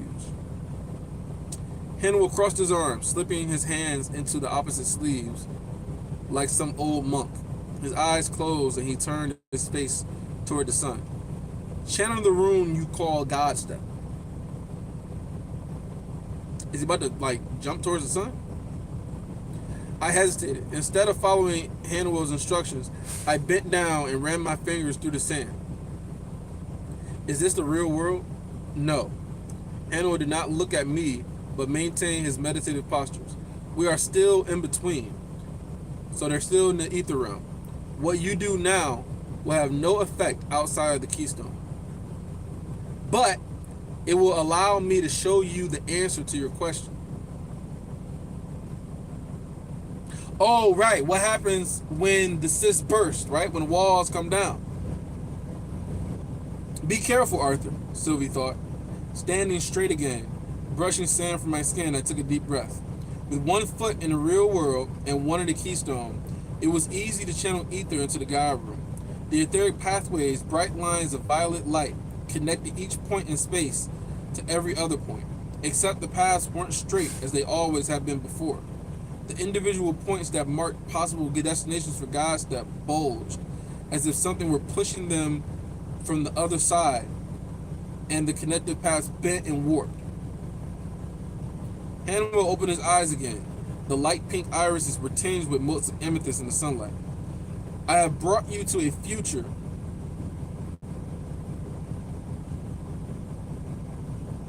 So wait, they're not straight, they bulge as if something were pushing them from the other side. I have brought you to a future where you have already defeated your enemies, Arthur Gray. The intent constricting this world has been released. But you are still needed. I would teach you how to lance the wound, or lace. I think that's supposed to be lace. Lace the wound? Lance the wound? I don't think lance the wound? I don't know. Sylvie nervously shifted her footing into the sand beside me. Regis eyed Hanwell warily. Instead of stepping into the etheric paths, I took hold of one, much the same way I did with the golden threads representing fate. Good. Okay, so he didn't want him to use it. He just said to activate it, right? Good, Hanwell said. Now, envision in your mind how every pathway is interconnected in a continuous loop. like the string of a cat's cradle, running in and out of each point in space. Empower the rune you call Aurora's Requiem and rip the string free. Oh shit. Oh shit. So instead of ripping the golden thread, this motherfucker is ripping one of the threads of Godstep, or the amethyst threads. Now envision in your mind how every pathway is interconnected in a continuous loop, like the string of a cat's cradle, running in and out of each point in space. Empower the rune you call Aurora's Requiem and rip the string free. While maintaining focus on Godstep, I split the output of my ether and channeled a stream to Aurora's Requiem. Distantly, I could feel the ghost of the runes warming my back. Bright purple particles of ether ran down my arms and swarmed over my hands, fixing my grip on the path. I heaved. My arms bulged. Ether instinctively flooded them, and I pulled even harder. I began to tremble, but the path remained secure, not even bending beneath my strength. This isn't a test of brute physical force, but of insight, Hanell patiently explained. Your insight into this rune is incomplete. Oh, okay. His insight into Godstep is incomplete.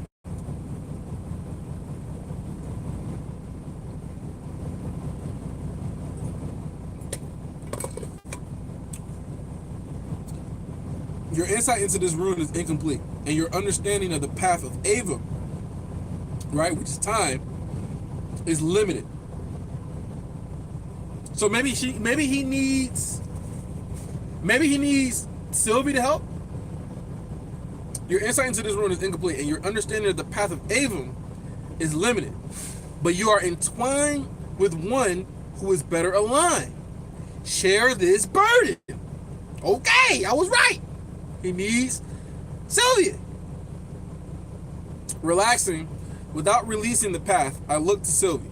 She met my gaze with a serious nod, then dissolved into the silver spirit, which drifted into my core.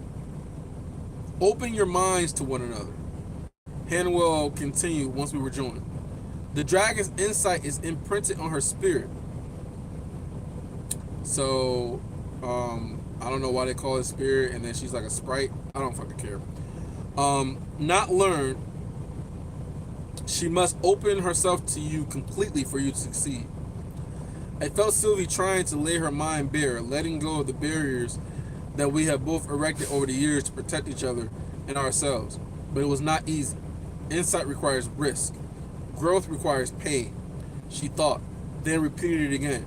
I am made from you, and you're made from me. I can bend the arrow of time's path, so you can too. Slowly, I felt Sylvie's understanding bleed into me, one bright spark at a time. The sudden image of her body dissolving into gold and lavender motes cut across my focus. Sylvie, are you okay? I am, she thought back, her voice rising up from a fog of fierce meditation. I can feel it, can't you? The pull of the insight. I passed through time itself, and time marked me. I'm not sure I understand what that meant before, but now, slowly our minds melded, becoming as one. In that moment, the warped etheric pathway in my grip moved. And when one moved, they all did. 1,000 drooping strings tightened, and the entire network of connective points and paths flexed. I wasn't fully cognizant of whatever understanding Sylvia was sharing with me that was allowing this to happen, but Hanell had been right. One by one, the points began to rip open. Ether spilled through. Okay. So is this him tearing down the wall, like right now, actively? Ether spilled through. I kept pulling, ripping the gap wider and wider until the fabric of reality gave way. I grabbed Regis, who dissolved and took shelter in my core with Sylvie as an eruption of etheric force like nothing I have ever seen or could have imagined rolled across the desert. Sand lifted up into the air as the atmosphere boiled away. The foundations of the continent shattering far beneath me, unable to resist the force. Somehow, I wasn't obliterated, but instead floated up off the ground and into the air as the surge rolled endlessly past me. All I could do was watch from my ever high vantage as the explosion scoured the desert clean and cracked the world down to its core. The violet wave wiped Sapien clean next, then flattened the Grand Mountains. Soon all of Decathlon was gone, lost beneath the violet ocean. I floated free of the eruption, up and up, watching the ether swallowing the oceans and then Alacria before spilling freely into the emptiness of the space beyond. So, by breaking down the walls, that shit's gonna burst and destroy the world? That's crazy as hell, though. Why would he want that?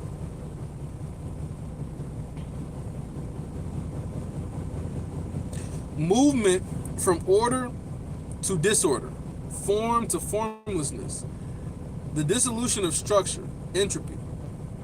Sylvie's mentally projected voice was hollow, the natural progression of all things. Hanell was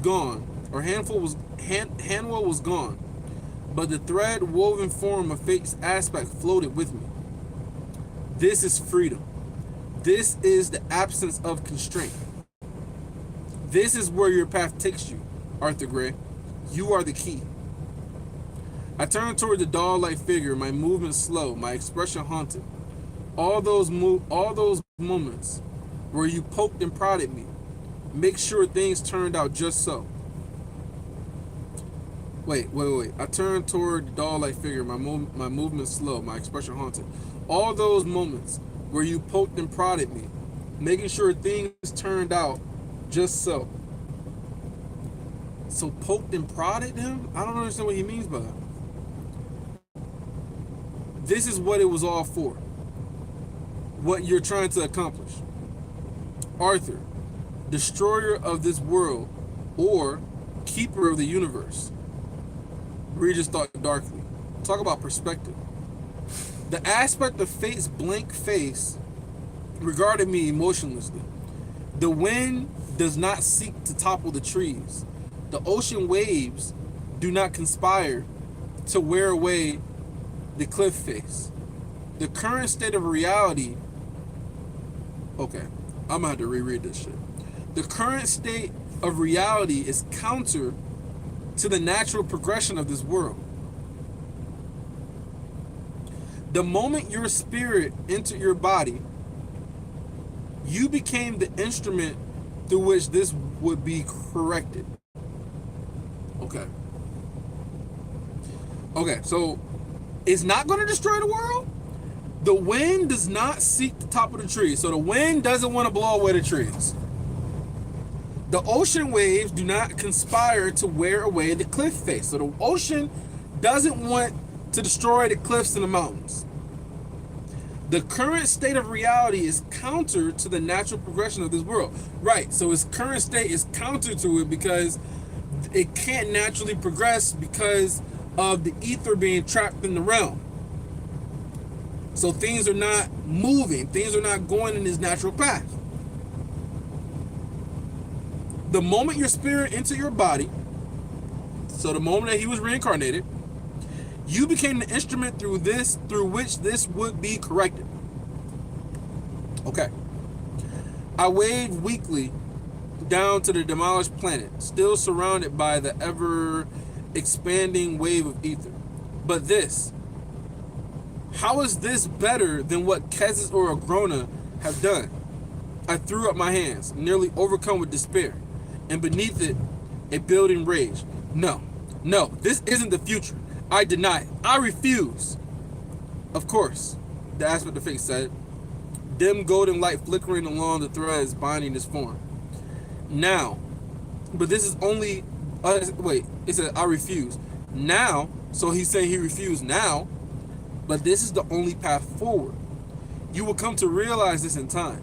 There is no limit to the number of times we might have this conversation. Wait, bruh, wait.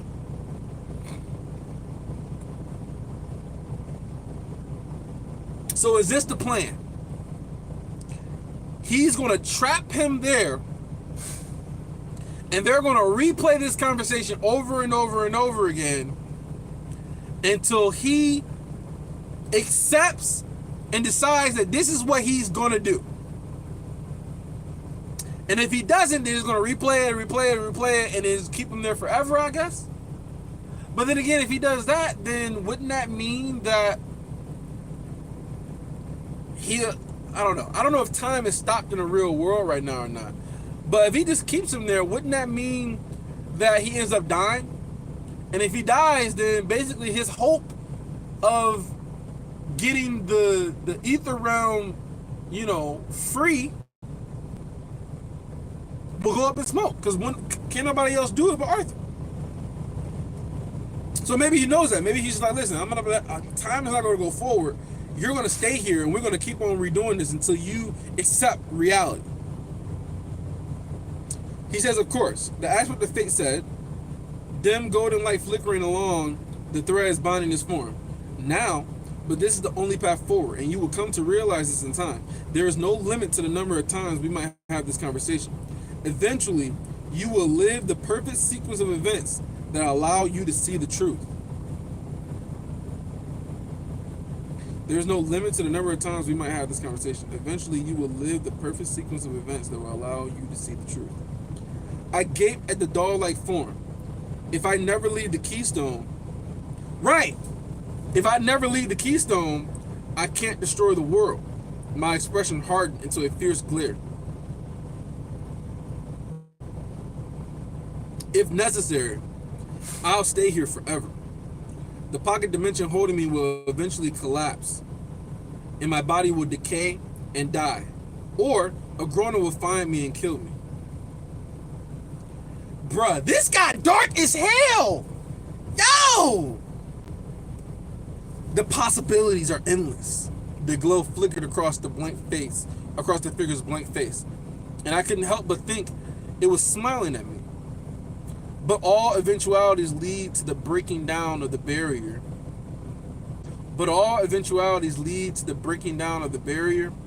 And the release of the ether back into the physical realm.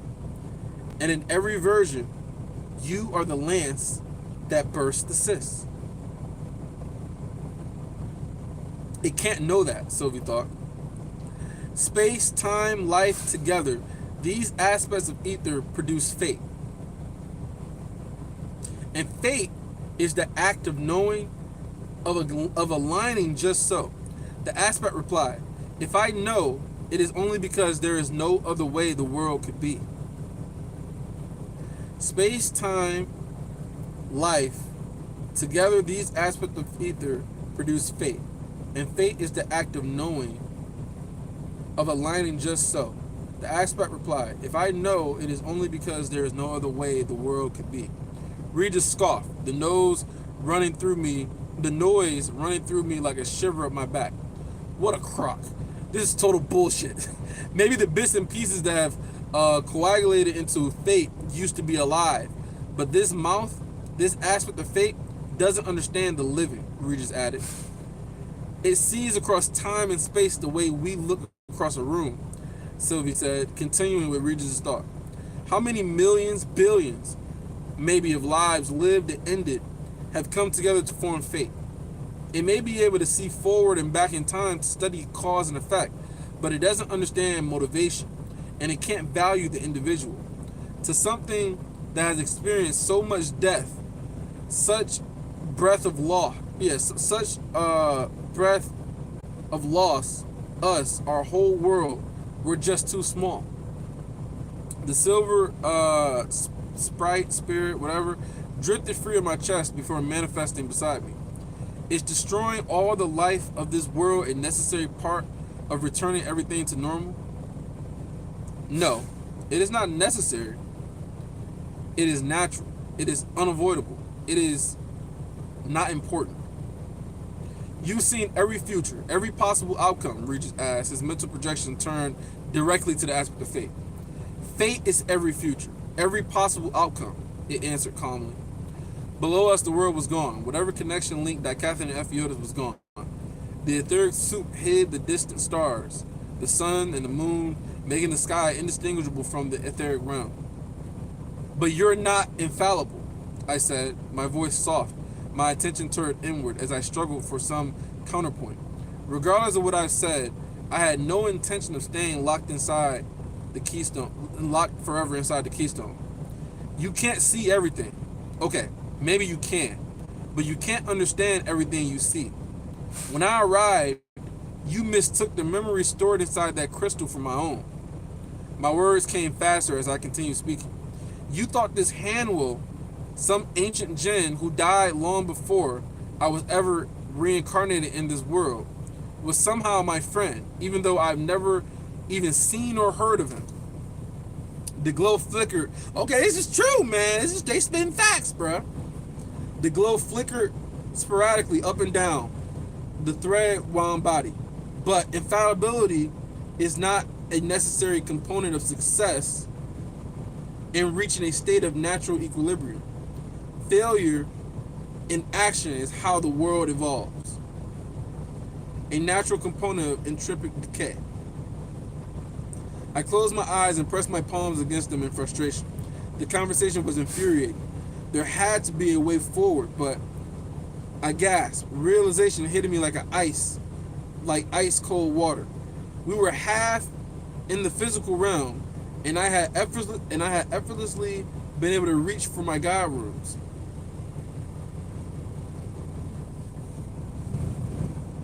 Ether released from my core, and I traveled along the channels I have forged in the lava pits of the relatives to my back, imbuing the room there. My mind sparked to life, my focus splitting into several splintered directions at once. King's Gambit. The dull fatigue and brain fog I had experienced earlier were gone. I was close enough to my body to utilize the guide room normally. Immediately, my mind began chasing along several different possible arguments simultaneously. Shedding the anger, frustration, and dismay I have felt the cocooning itself. I have felt and cocooning itself in the cold comfort of reason and factual evidence. A single gold thread followed each thought. With every consideration, fate was there, watching the line of thought play out. No matter how many thoughts I held at once, the threads of fate were woven into every one. Okay. So it's basically trying to think of an outcome or a way to be able to make this not happen the way that fate says it's going to happen. Okay.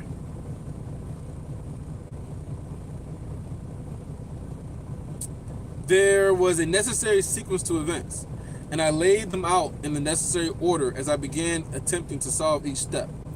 Like the etheric pathways connecting into and through both the physical realm and the etheric void, however, each step connected to the next in a loop. I couldn't accomplish any individual goal, such as escaping the keystone with insight into fate, without knowing how to accomplish what came before and after. Let me reread that. I couldn't accomplish any individual goal, such as escaping the keystone with insight into fate, without knowing how to accomplish what came before and after. So he needs to know how to destroy the world before he can even get out of the keystone. The golden threads acted like a compass. Instead of fate examining my thoughts, I used these threads of fate to pull individual frames of my own split mind forward or back into time. Not only considering the many different possibilities, but actively searching through them, using the keystone's ability to forge entire worlds and timelines. In the many different spotlights of my mind's eye, I saw dozens, even hundreds of possible conversations with fate unfold. Playing through each simultaneously and in its entirety, I mentally manifested just as many battles against Agrona and Kezis, searching for an effective plan to scour them both from the world without inadvertently destroying it. Finding a solution to the problem they presented was in turn required to even consider the act of releasing the pressure of the etheric realm and putting our world back into its proper trajectory of growth. Let me reread that. Finding a solution to the problem they presented was in turn required to even consider the act of... Okay, so yeah, he needs to get rid of them first before he even considers popping the bubble. Because any attempt to do so relied entirely on the results of the first two events. Despite my best efforts to explore potential solutions to the release of the ether, The results of any specific sequence of cause and effect was dramatically altered by how I resolved the previous situations, creating a cyclical loop of endless destruction in which even King's Gambit struggled to find meaning. There was no sense of passage of time, only the unfolding of so many possibilities. It was only a brush of a finger across my face that I snapped back into some sense of myself, separate from the ever-expanding, ever-branching sequence of many the separate trains of thought. Sylvie was hovering in the void in front of me. She looked down at her hand, which was streaked with blood. I licked my lips and tasted salt and iron. "Arthur, your nose," she said a moment later. I tried to focus ether toward the bloody nose. My core didn't respond. Dozens of separate branches of thought collided together by one and twos, each collision sending a spike of pain through my skull. It was a struggle to collect enough focus to look forward or look inward. My core was empty, the last of my ether burning away as fuel for my guide rooms, all of which glowed warm and gold from my back. My eyes fluttered and I felt myself sagging. A strong arm wrapped around me, holding me into place despite our floating freely in emptiness. "Hey, Chief, you need to absorb some of this ether," Regis encouraged me, his bright and wakeful mind sending hot embers of pain down the base of my skull. "He can't." Sylvie's fear sent tremors up my spine. "It's his real core that's empty." Their thoughts faded in and out. I couldn't process them. I couldn't keep track of which thoughts were mine or theirs. Was King's Gambit still active? My brain felt as if it had been sliced into 100 pieces, like those old scientific displays on Earth that were just thin slices of a person, each layer pressed into a glass and set out for the world to see. The world couldn't see my brain, but the threads of fate could. Fate had been with me, entangled with every single considered course, every theorized sequence of events. Those golden threads were wound through every branching thought I'd had. The golden threads weren't the compass I thought with the last vestiges of sense I had. I was the compass. Darkness took me, swallowing my mind and my thoughts, and even the entangled golden threads. Through the closed lids of my eyes, within the vast black emptiness, a small dot of light appeared in the distance. The light grew closer, brighter, and then turned into a bright blur.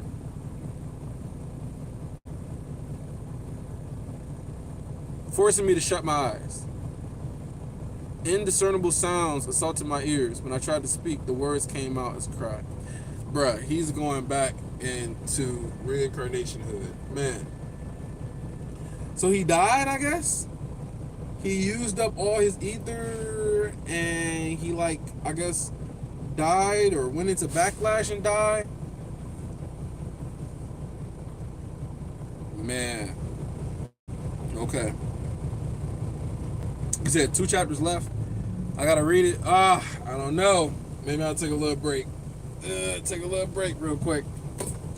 But no, I mean, I guess I'm just kind of like, I don't know. I don't know what to think right now because it seemed like the big thing is that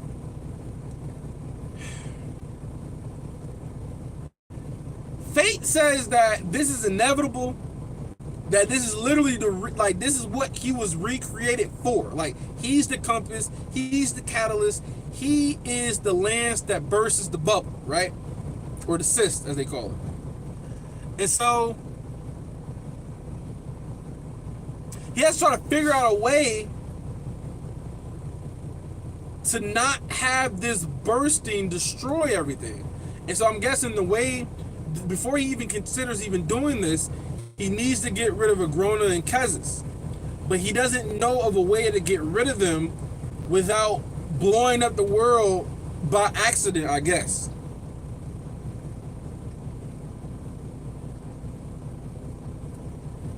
So that's kind of how I'm interpreting this. But give me a second.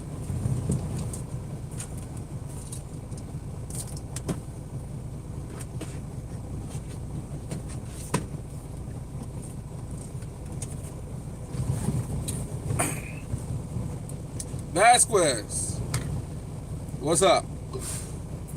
I wasn't really gone. You could consider it me being on hiatus. I was on hiatus. That's what I would call it. I mean, shit. I went like over a year of making a video like every week. So, like I said, I just kind of wasn't feeling it. Views not really going up as much. I just kind of wasn't really that motivated. But I'm kind of back into it now. So, I don't know. Like I said, I've been reading other books and shit, but nothing has been super duper exciting. So, but I'll go on to the next chapter because I'm really curious what happens next. Are we going to continue with Arthur, or are we going to move on to Agrona maybe, or something? So, he said, so those two next chapters combined is really only the length of this last chapter. Really? So they're short chapters, I'm guessing?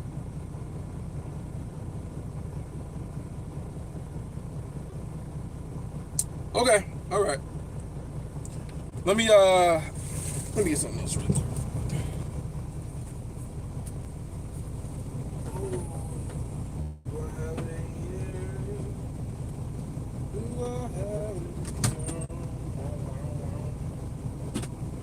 Where did I put it? Cookies.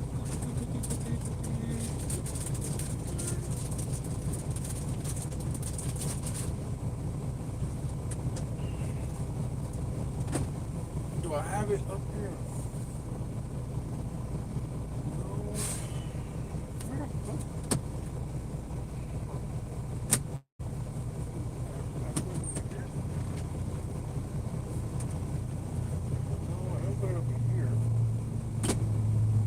Where did I put it, bro?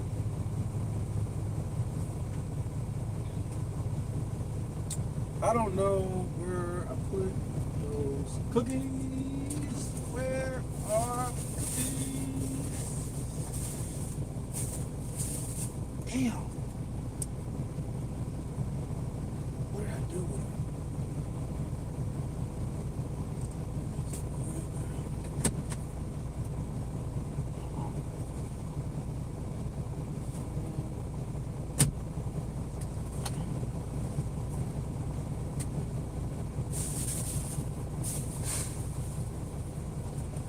I don't know what happened to him, bro.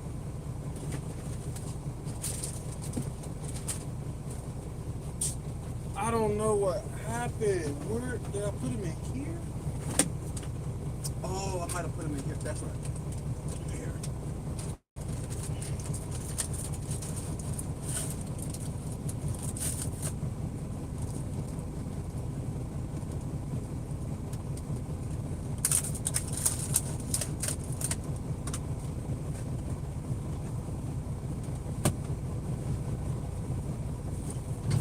All right.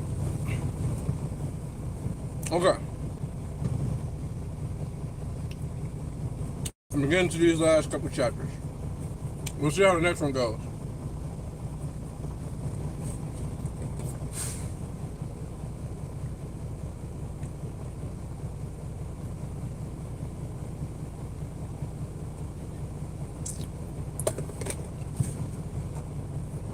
Okay, so let's get into it.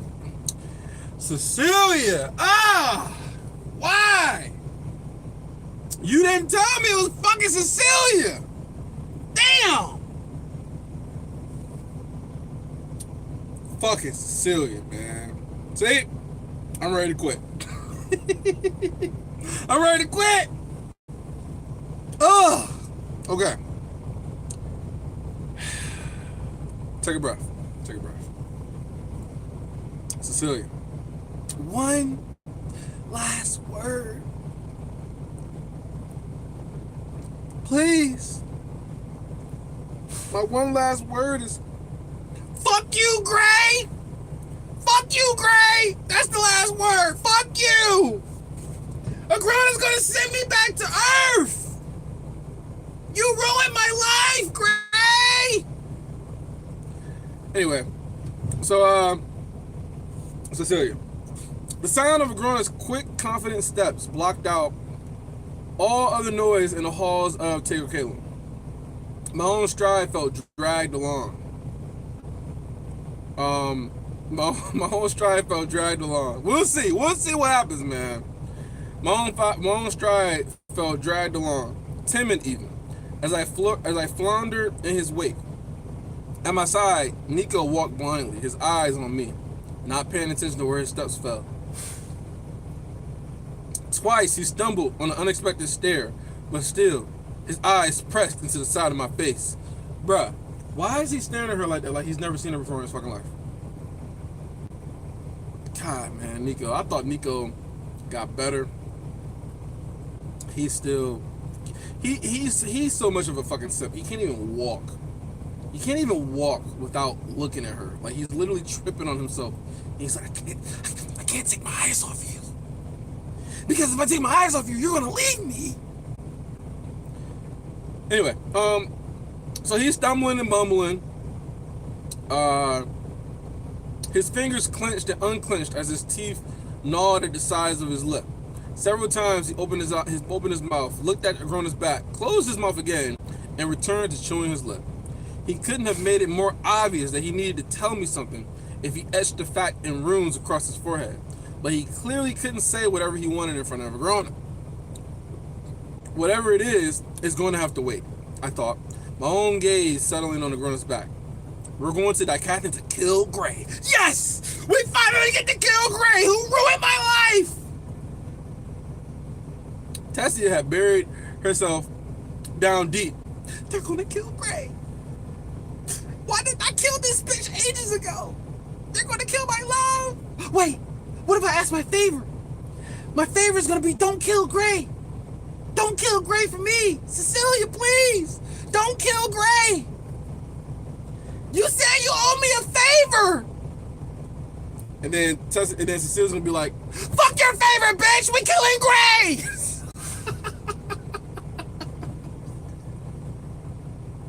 How could you? You promised me! Oh, Lord. Okay, I cracked myself up, okay? I just still can't get over it. I still can't get over it, bro. Like, oh, give me a favor and I'll get you out of the trap that Arthur spent all his time trying to create. I'm gonna just let you free if you just give me a favor. Okay, I'm back, bro. I'm back. Okay, let me I mean, it's laughable, man. It's laughable, yo. I can't help but just joke around about this because it's laughable, man. It really is. Okay. So whatever it is, he's gotta wait. We wanted Dicathlon to kill Gray. Tessia had buried herself down deep. Throughout my conversation with Agrona, I have felt flickers of her emotions, mostly the relief she felt every time Ja-A had failed to locate Gray, but she was keeping her thoughts from me. So much has happened so quickly. Tessia had released me from the trap Gray had set, allowing me to escape the relic tombs and return to Agrona. I tried not to think about the promise. I made to her. Is that why you're so silent now? Regret? Man, bruh, Tessia, yo, is so trash. Like, this gotta be intentional, right? Like, Turtle Me's gotta know how terrible of these shitty female, like, give us Kara, man. Shit, I'll take, what the fuck is her name? Veray. Give us Veray. I'll take Veray, man. Like, any of these other women, it's just like, yo, God, where's the loyalty? There is no loyalty. Anyway, so is it regret?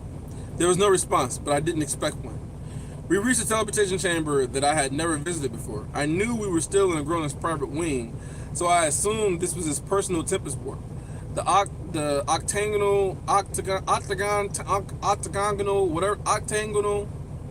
whatever chamber was small when compared to the larger sitting rooms. Studies and other such spaces that made up the parts of this of his private wing that I had seen. Light beamed down from an angled ceiling to a highlight to highlight a tempest warp resting on a granite pillar in the center of the room. Even as we entered, the tempest warp activated, runes burning brightly along its sides. Though having the same roughly anvil-shaped form, Agrona's tempest warp was silvery smooth and larger than most I had seen. Gather round, he said, perfunctorily, whatever the fuck that word is, moving to the far side. Nico stood to his left and I to his right.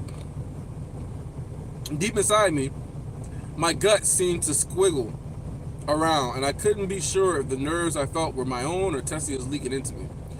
Agrona provided no warning as the three of us were suddenly pulled out of Taken Calum and carried across the face of the world. There was a distant sensation of passage, but the transition was so smooth as to be almost uncomfortable, creating an uncanny valley of movement. When my feet sank into ankle-length grass, I actually stumbled. Nico grabbed me tighter than necessary and peered at me with worry. Cecil, are you? I'm fine, I said, easing my arm out of his hands and looking around. We were standing on the edge of a small stand of trees in front of us. There was a cluster of rocks that formed a narrow cave entrance. I searched for any interruption of the mana that might hint at Gray's presence, but there was nothing. Are you sure he's here? Could Jae have been wrong?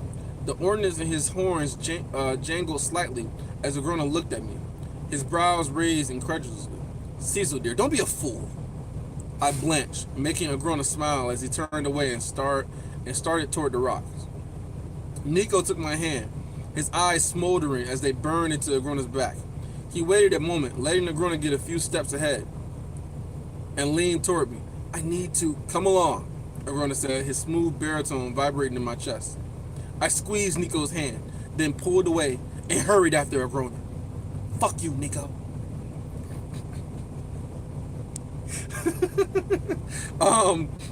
I sensed Nico's pause before.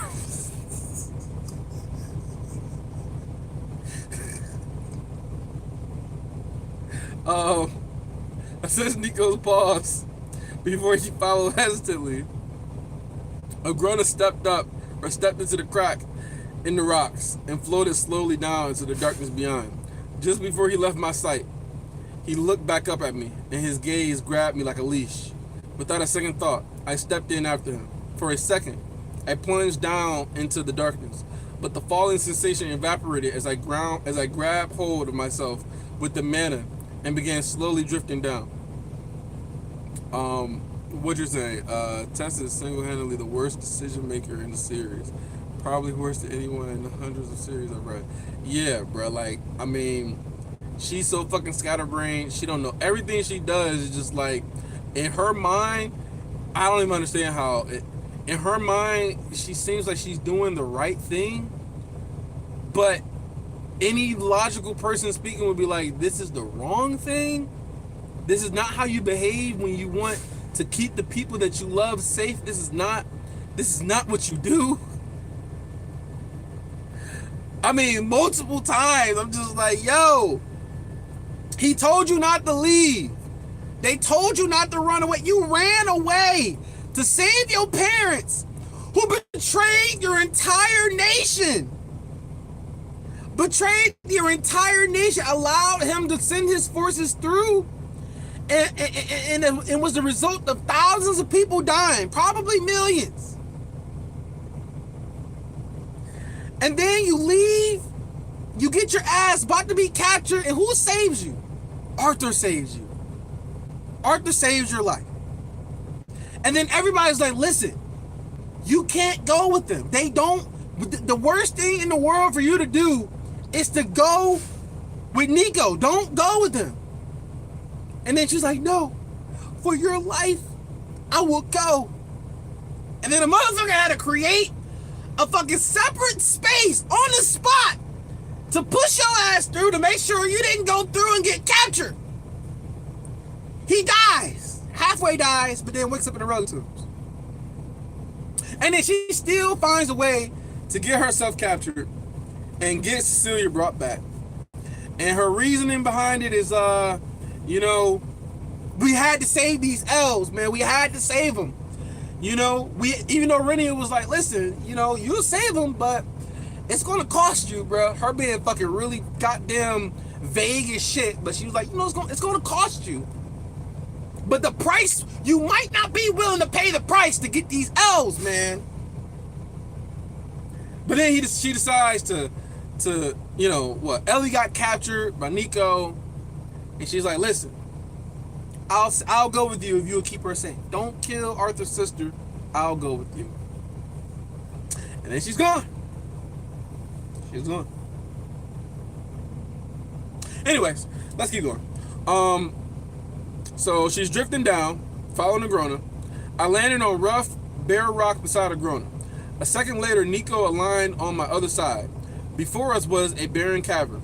The only noticeable feature was the remains of a huge throne. It had been shattered, and the fragments scattered across the cavern floor.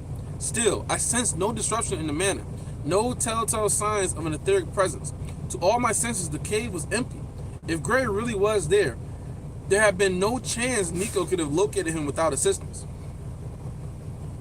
I turned this place inside out, looking for hidden tunnels or chambers, Nico said, the path of his thoughts following mine. Mundane. This motherfucker just said mundane. Agrona muttered. Resting his hand on his hips, he stared up toward the very center of the cave. As far as I could tell, he was staring at nothing. Don't worry yourself about it, little Nico. It isn't your fault. After all, Arthur is just so very much smarter than you. Jeez! Nico flinched, as if he'd been struck, and looked at his feet. I felt like I should intervene. I need to take up for my man, protect my man's ego. But I stayed silent, because secretly I knew Agrona was right. Nico is a bitch, and he's not as smart as Gray.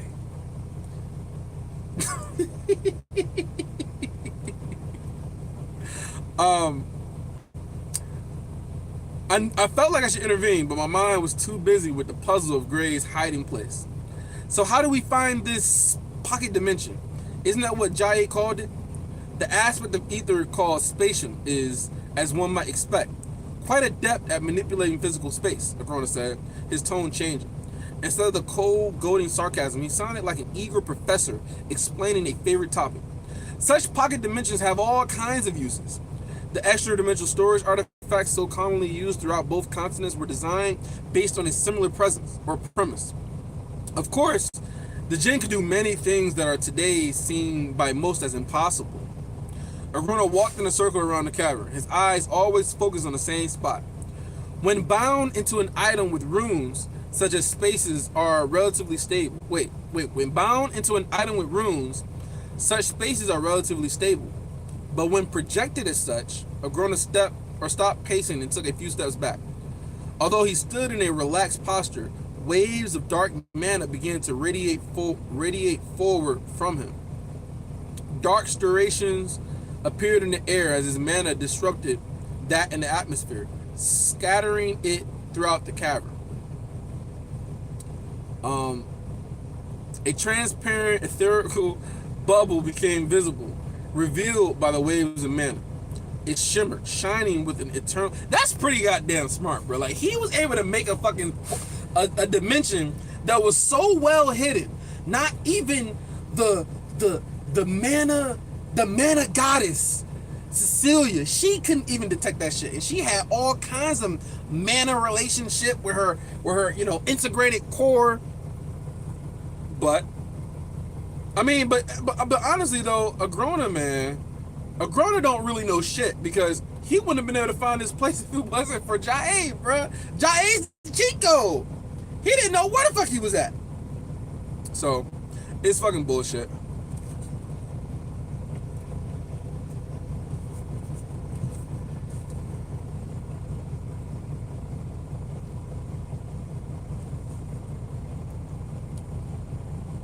Oh yeah, she did make her take Ellie with her. That's so true, because everybody on the council was just like, I don't know if we should have this child in here. You know, I don't know if she's ready. And she's like, nah, she's capable. Let's take her. So yeah, I forgot about that. That's true. That's absolutely true.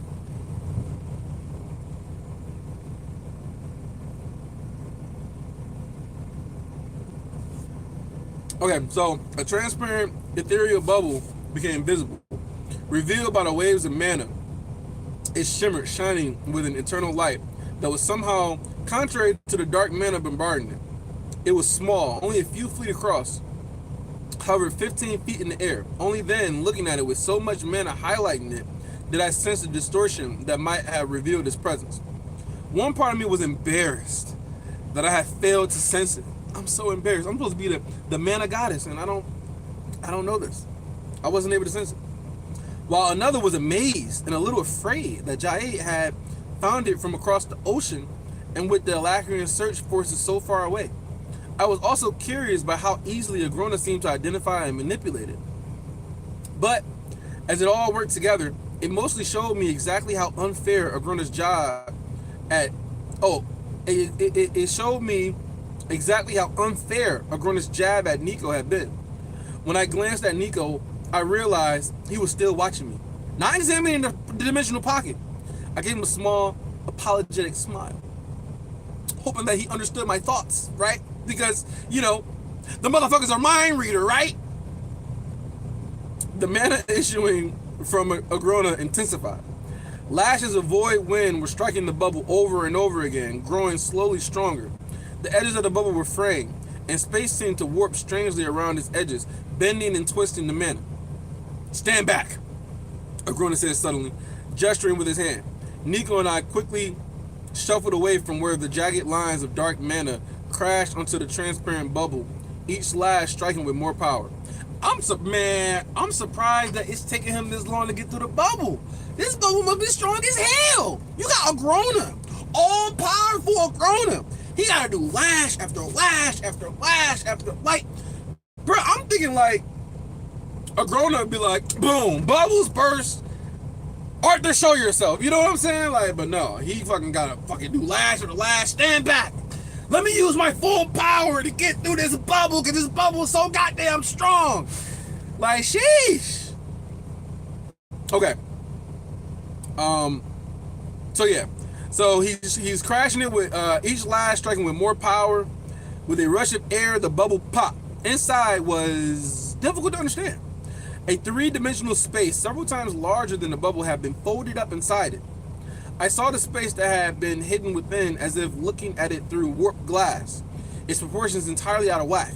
The physical attributes making it up losing all meaning except for the presence of a soft glow. Further confusing the sight was the fact that it was rapidly unfolding itself as it spilled out into the cavern, transitioning from the pocket dimension back into normal space like a ship's sail unfurling.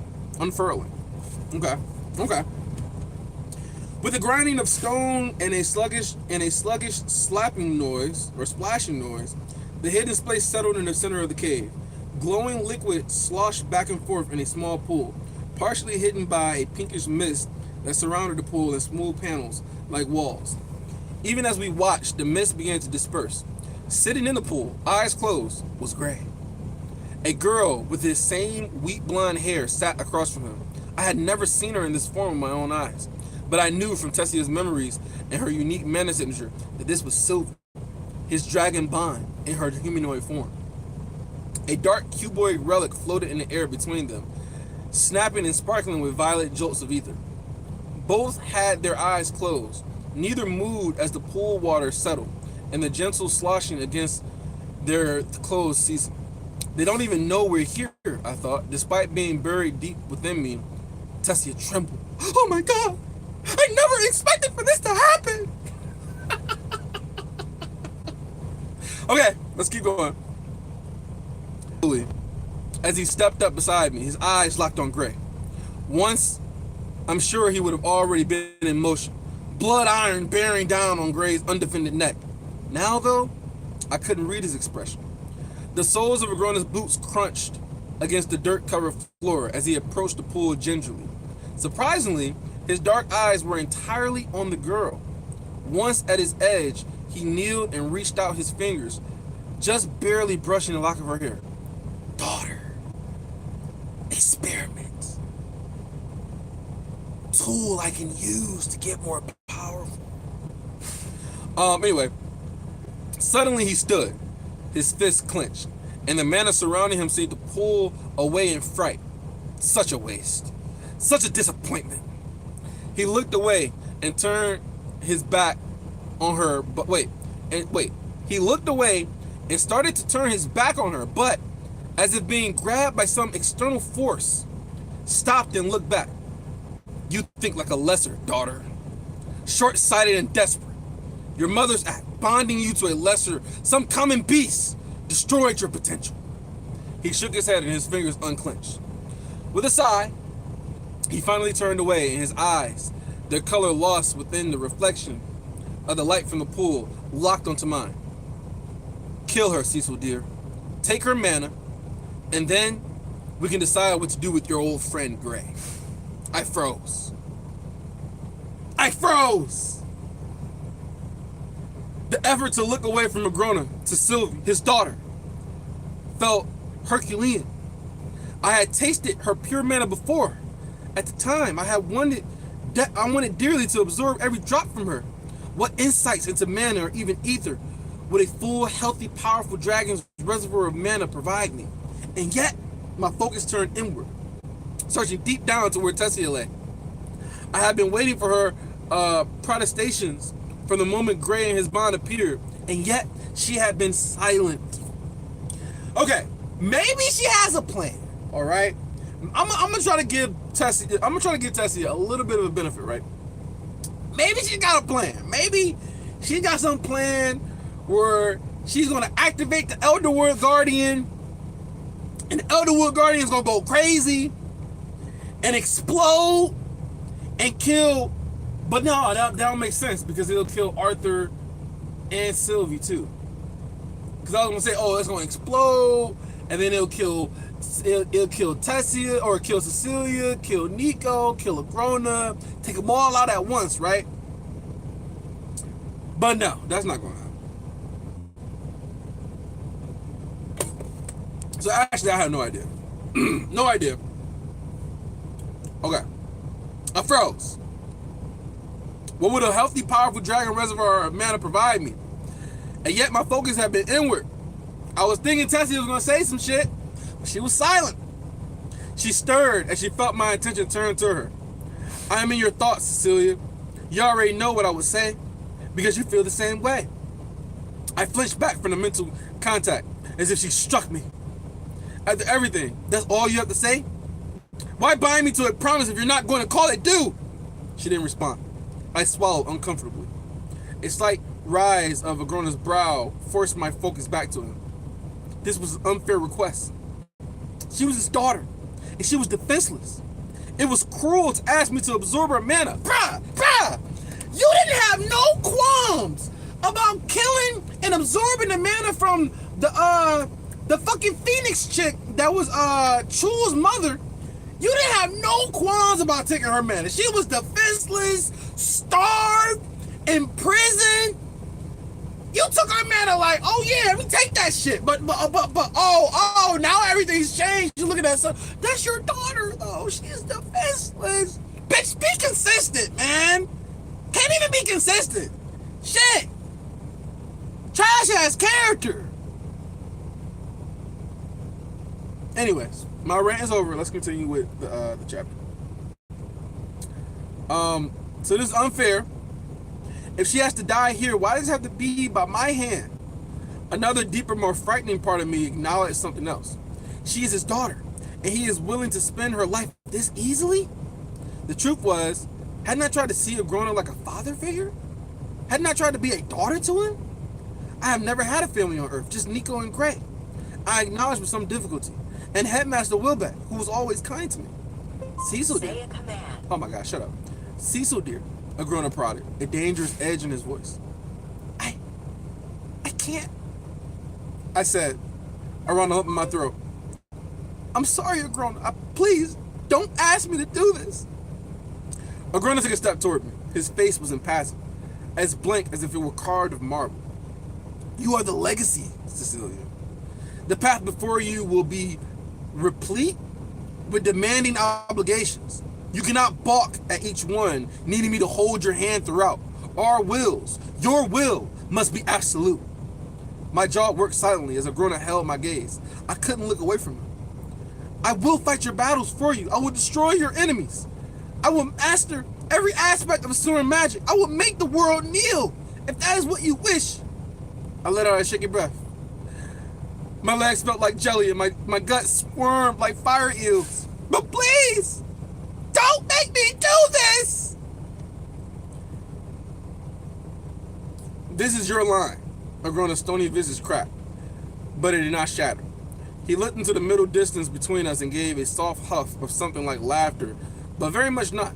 The motion made the ornaments on his horns tinkle softly.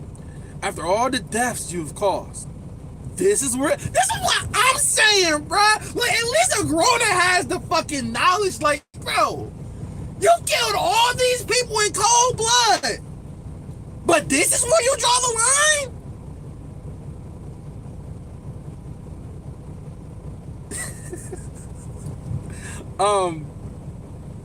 After all the deaths you have caused, this is where you decide not to kill? What sort of inconsistent logic bars you from killing my daughter? Is it her tie to Arthur or her relationship with me? No. You are afraid of what might happen to you, knowing that I could do this to my own flesh and blood. No, yes, all of it. I looked inward to Tessia, wishing she would beg me not to kill Sylvie or Arthur. I won't do this. Agrona scoffed. This shit don't make any sense, bruh. Like, I can't even be happy with her deciding to not kill Sylvie because she literally has no logical reason as to why she won't kill her. Literally. She cannot come up with a logical reason why she won't kill her. Like, if you look at everything she done, all the people she didn't kill, she killed the race, took their mana to help her with the what is it called? The rip in the atmosphere or whatever to get that Fiodas, whatever, to block them or whatever. She did that to fuel the shield thing or whatever. Took their mana, no big deal, boom, nothing. I'm taking your shit.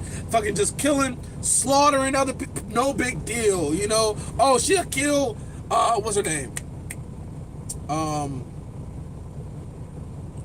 What's her name?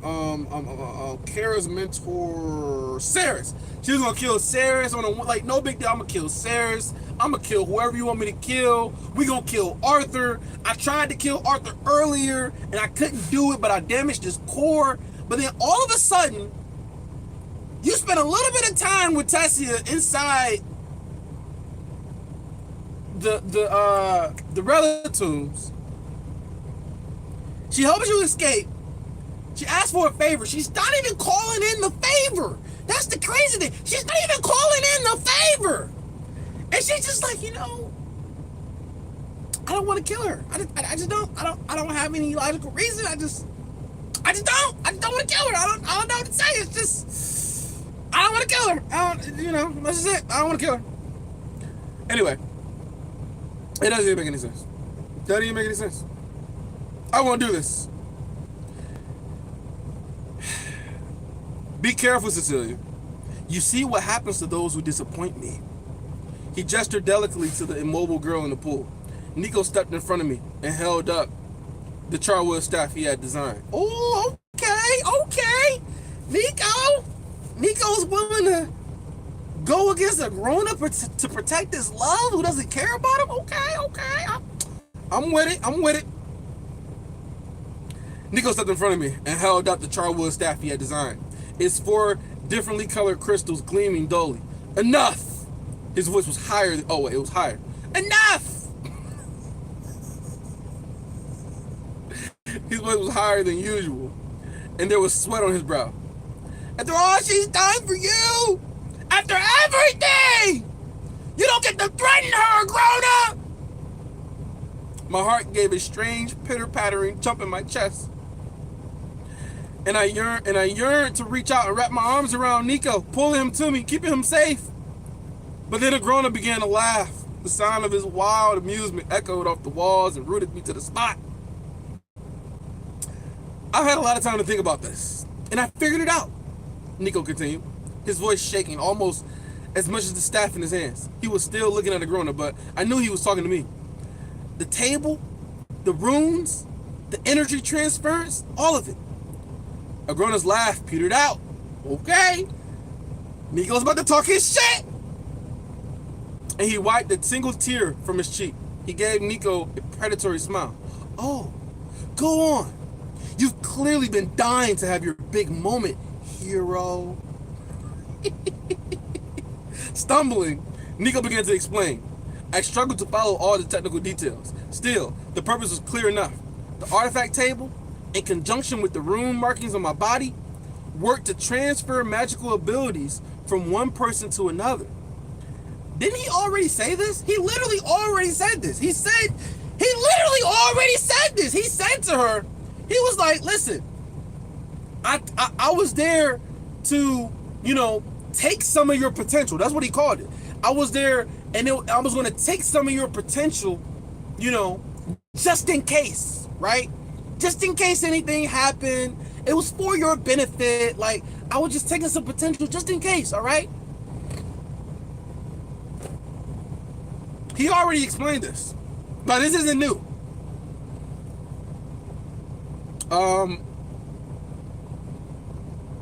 So he struggled to follow. The markers on the table worked to transfer magical ability from one person to another. Tentatively, I reached out and touched Nico's shoulder, and he stopped speaking and turned to look at me with desperate hope. Nico, he already told me. I'm sorry. I know already.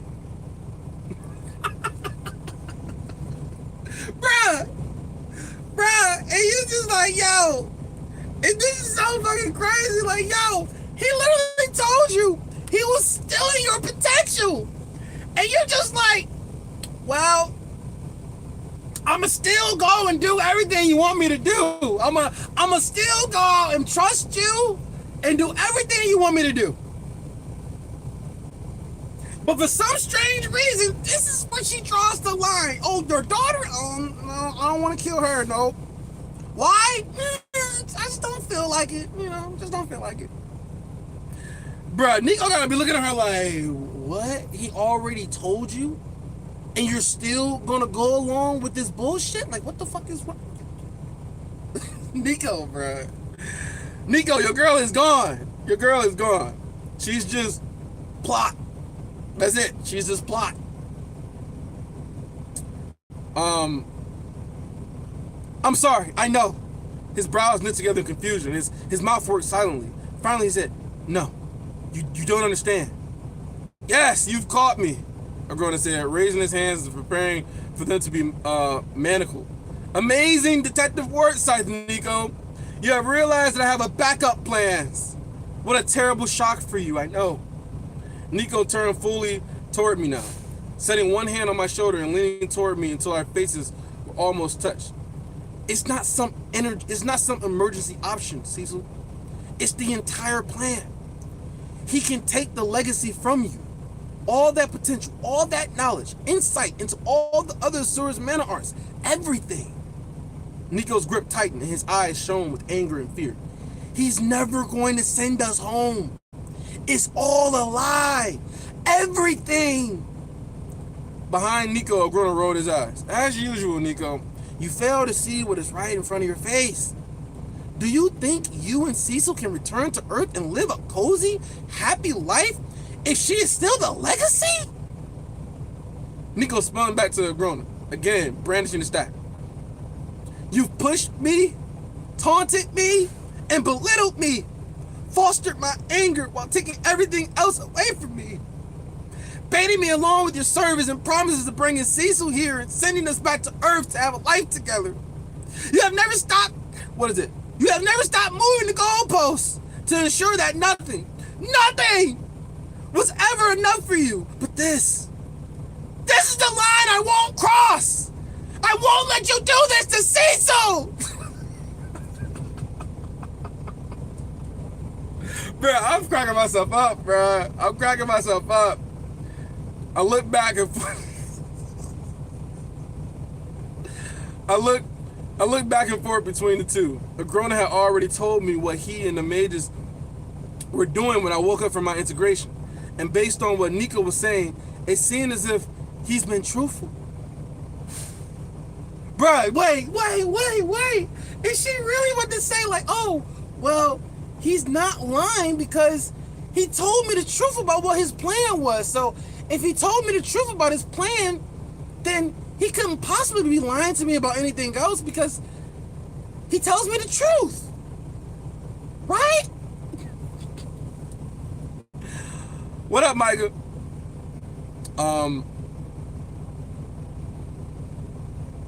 So yeah, I looked back and forth between the two. Agrona had already told me what he and the mages were doing when I woke up from my integration. And based on what Nico was saying, it seemed as if he'd been truthful. But Nico was frightened and angry. I'd never seen him stand up to Agrona before, and to know that he was risking Agrona's wrath to defend me? Enough, Agrona said, any hint of humor in his demeanor vanishing between one heartbeat and the next. A cold wind whipped through the cave, throwing dust in our faces. His eyes gleamed an angry scarlet as he looked past Nico to me. Cecil, I am tired of this game. Absorb this failure of an Asura's mana now. Kill her or watch Nico die instead. My ears filled with a terrible ringing. A heavy pressure seemed to descend onto my chest, crushing the air from my lungs. Somehow, Nico seemed unaffected. His staff cut through the air, conjuring a shield of all four elements gusting, flaring and swirling into and through one another. He spoke, and although I recognized the words as defiant, I couldn't process them beyond the drum beat in my skull. I wanted to stop him, to protect him, to beg Agrona to understand, but I felt like I had been turned to stone. From deep down inside my very being, I felt the sensation like wiggling my bare toes in cool grass. It's okay, Cecil. I'm here. Oh, this is Cecilia. It's okay, Cecilia. I'm here. You know what is right, and you have the strength to do it. So I'm guessing this is Tessia telling her this. She needed that. She needed that confidence boost. I'm here for you, Cecilia. I've always been here. As I leaned into those words, truly appreciating Tessia for the first time since my reincarnation, I finally appreciate her in this moment. Something hot and wet sprayed across my face. Only as a kind of echo, I realized there had been a surge of mana.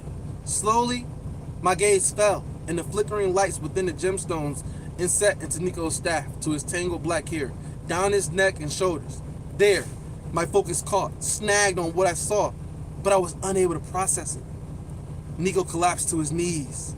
The shield cracked, the elements splintering and turning against one another as the magic in the air faded. To either side, Nico held one half of his staff in each hand. I saw all this in a detached sort of way, peripheral to the focus of my gaze, which remained on Nico's back. Just below his shoulder blades, there was a black spike of blood iron had erupted from him. Dozens of smaller spikes burst out from the blood that ran down the black metal, and even more spikes grew from those, each one tipped with a drop of blood. These drops rained down like petals from a rose bush to pool beneath them. My hand raised, brushing against my face. It was the act of looking down to find my own skin red with Nico's blood that finally snapped me out of my otherworldly fog. I drew in a ragged, desperate breath and threw myself onto my knees at Nico's side, just as he began to pitch forward. Scooping him into my arms, I eased him down onto the ground. Nico! Nico! Nico! His name kept tumbling from my lips, my inflection changing each time, almost as if I were uttering the chant of a spell. His dark eyes turned to me, glossy with pain. His lips moved, but no sound came out, and I was too dull with shock to read them. They flickered up and away from me, and I followed them, looking up into Agrona's face, just as his fingers tangled in the gunmetal gray hair I had always hated. With a fistful of my hair, Agrona jerked me up onto my feet and dragged me toward the pool. I thought I was screaming, but I wasn't sure. With a shove, I pitched forward onto my hands and knees beside Sylvie, almost landing in the pool with her and Gray. Red spilled into the liquid, slowly tinging the bluish light of an angry purple. Kill her, Agrona said coldly, his killing intent pressing down on me so I couldn't rise. Turning my head, I looked up into his face. There was no sign of the man who had brought me into this world, the fatherly figure that I always looked up to, because he took care of me for years and years.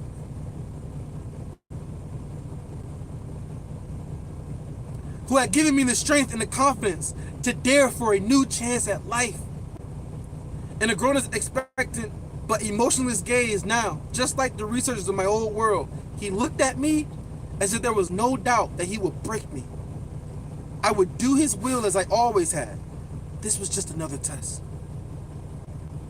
I closed my eyes against the pain that clutched my rapidly beating heart like venomous claws, accepting what it would mean.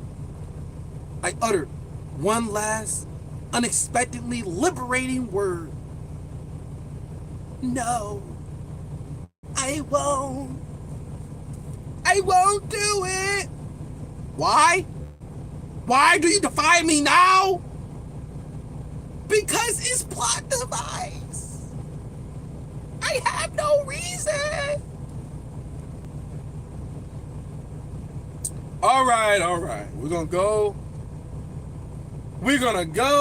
to the last chapter, 480. All right, we're gonna see what happens. Okay. Arthur Lewin. So he's listening to this shit. It's top 5 chapters of the entire story. Okay. You putting a lot of hype, man. You putting a lot of hype on this. Okay, we'll see. Listen, I have fun reading that chapter, though. I will say that. That shit, I was cracking myself up. Shit don't make any goddamn sense, but, you know, plot. It's plot.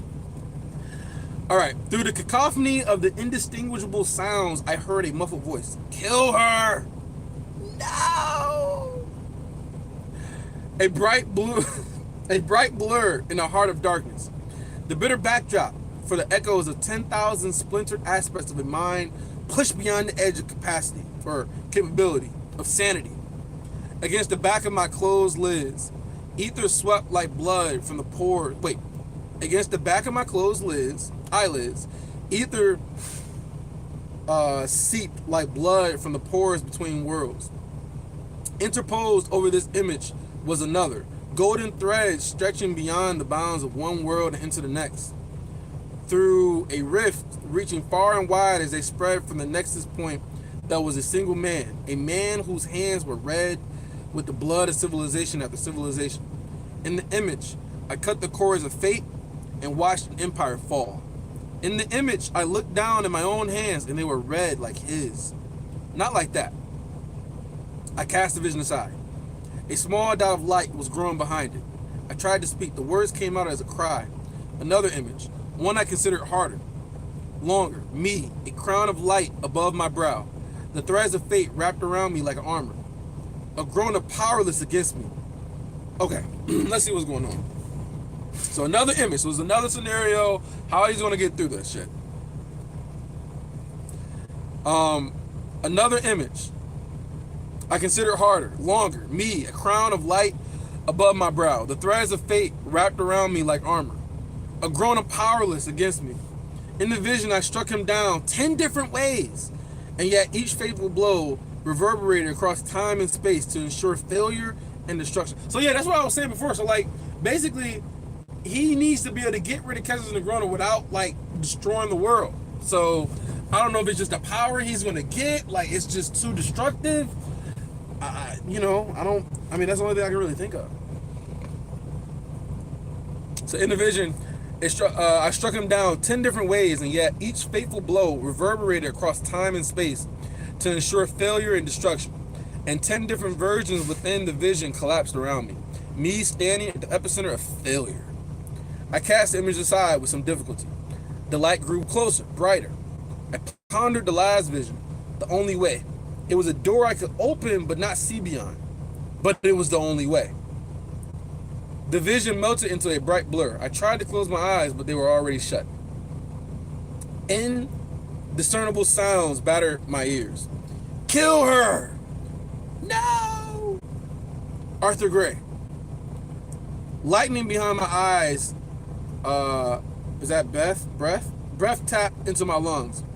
A world written in fire, seen through closed lids. My eyes snapped open and a weak cry escaped my lips. I saw myself from above, a mind out of body. I was sitting cross-legged in a pool of ether-rich liquid. Where am I at? Each rippled slightly and cast an uneven blue-purple light across the interior of the large underground cavern where Sylvia had hidden so long ago. Beside me, Sylvie sat in an identical position. Her face was scrunched into a tight frown, her eyes still closed, the lids moving as the eyeballs below raced back and forth, as if she were having a tortured dream. There was no emotion in what I saw before me. The scene was still too detached from me, too distant and unreal. Tessia, no. Cecilia was on her hands and knees next to the pool. Her gunmetal hair hung down in front of her face. Almond-shaped teal eyes narrowed, glowering through the silvery strands at the man standing above her. Blood pooled around her fingers, spilled into the pool, staining the dimming blue light. I didn't have to search for the source to know it wasn't her blood, but my eyes still flicked to Nico. Each faint beat of his dying heart sent more of what little blood he had left pouring from the unearthly, branching black spike that protruded from his back. Neither did I need to guess at how this had came about. The mana that had conjured the fatal spell still floated around the groaner, barely controlled. He had already forgotten Nico, I knew. His entire will was bent on Cecilia as he matched her glowing stare, or her glowering stare, with a look of cruel, expectant command. Many golden threads ran between the three. Those around Nico were beginning to snap one by one. Most led from him to Cecilia, wrapping around her, and fewer to Agrona. A couple of threads bound Nico to me, but those were trembling with tension, ready to snap. While few threads connected Nico and Agrona himself radiated more than I could count. And yet, I was covered in even more golden threads than the others, wrapped around every inch of my body so that I was nearly hidden beneath them. The golden threads connected me to all the others, and then spread out into the wider world, just like Agrona. So thickly were the threads wound that I almost looked like Arthur Gray. Okay. Let's just keep reading. Through the woven threads, dimly glowing around me like wrappings of an ancient mummified king, I saw it. The aspect of fate in and around me, bound to me, sitting just behind and above me, not in three-dimensional space, but in time and the pressed layers of the fabric of the universe that separated the physical world and the etheric realm in which it was trapped. Wait, so he saw, maybe he saw the thread. He saw the thread that has a different path. Let's see.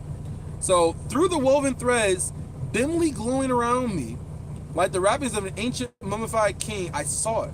The aspect of fate in and around me, bound to me, sitting just behind and above me, there, or not in three-dimensional space, but in time and the pressed layers of the fabric of the universe that separated the physical world and the etheric realm in which it was trapped. I accept the version of the future you have offered as also being within the natural order and necessary advance of the arrow of time. The aspect continued. Its voice only for my ears, but I offer also a warning. So they're saying, okay, so now fate is talking and saying, okay, I accept the vision of the future you have offered. So I guess he offered that one string of fate that was like in not three-dimensional space, but in between the physical realities. So I accept your version of the future that you have offered as also being within the natural order, the necessary advance of the arrow of time. The aspect continued. Its voice only for my ears, but I offer also a warning. My vision retracted even further, pulling back through the roof of the cavern and the soil above it into open air. Instead of looking down on the beast glades, I was above Edison. Just like in the visions, fate has shown me of the past events there. Now it showed me the future. Just like before, white blurs representing the dragons arrived. And Edison, as I knew it, was wiped from the face of Satan. The bay looked lonely and forlorn. without the city looking down on it, but time sped by and soon a new civilization was building there. The simple structures they constructed did not last long before they too were wiped out. The speed of the vision seemed to be increasing, so that I only saw flashes of each city being built before it was destroyed. I withdrew further, until the entire world was only a distant bit of color against an expanse dark sky, empty except for the distant stars. All the wide universe was laid out before me in exaggerated colors. The stars, bright pin pricks of light against a swirling oil on water backdrops of purples, blues, and grays. Okay, so I guess he's about to see, I guess the world that this this aspect of fate, or this threat of fate is gonna show him. So this is the warning he's gonna get. So I mean, but that means Edison and everything gets destroyed. So I don't know how is that a good thing. And humming just beneath the surface, pressing against the walls of reality, was the building pressure of the etheric realm. A consistent rhythm began to pulse outward from the etheric realm like a heartbeat. And with each pulse, the stars brightened and bulged. The beats grew stronger, faster, and I suddenly understood what was about to happen. As if my understanding had conjured it into existence, the world ruptured. It was like the vision I had seen before. The future fate was attempted to conjure into being through me. But the resulting cataclysm didn't occur on a global scale. It was a deep, vague horror that I watched as the etheric explosion spilled across the sky, wiping away the stars and leaving behind only an endless void. The scene faded away, and I was once again looking down on myself and the aspect of fate sitting within and around me. With the fading of the vision, my horror faded as well. What I left behind was a distant dream only half remembered in the deep dark of the night.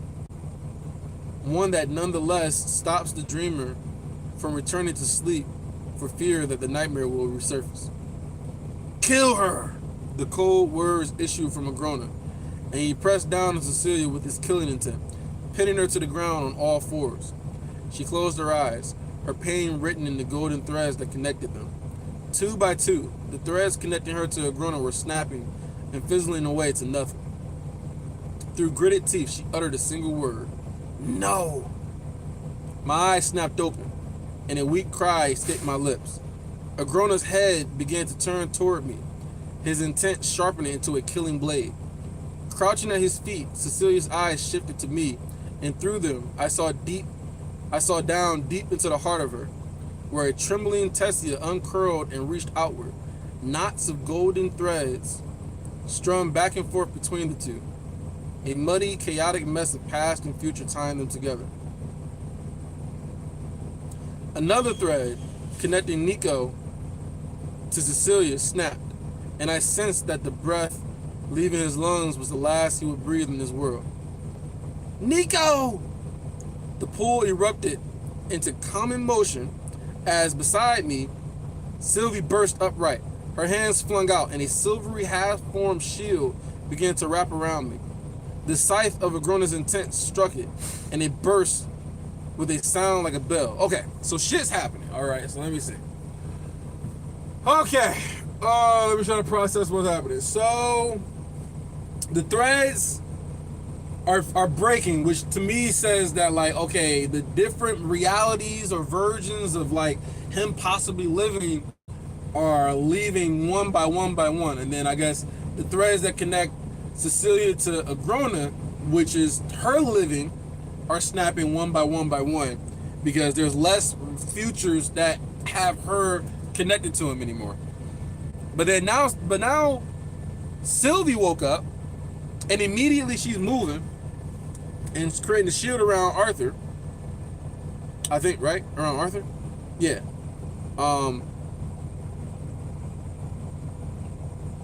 So yeah, the Sylvie burst upright, her hands flung out, and a silvery half-formed shield began to wrap around me. The scythe of Agrona's intent struck it, and it burst with a sound like a bell. Sylvie was lifted up, her body spinning through the air like a rag doll. Warmth spilled into my empty core as Regis desperately expelled all his own ether, forcing it through the gates around my core. Strength ran through my channels like lava, burning and inexorable. Agrona rebounded back from Sylvie's shield, stumbling a step. Beside him, Cecilia rose. Just as fate hovered above and behind me like a golden shadow, a silver shadow rose with Cecilia. Emerald vines wreathed through the silver light as Cecilia and Tessia stood together. The knotted golden threads binding them were unwinding, not breaking, but unspooling, each fraying knot coming undone and straightening rapidly.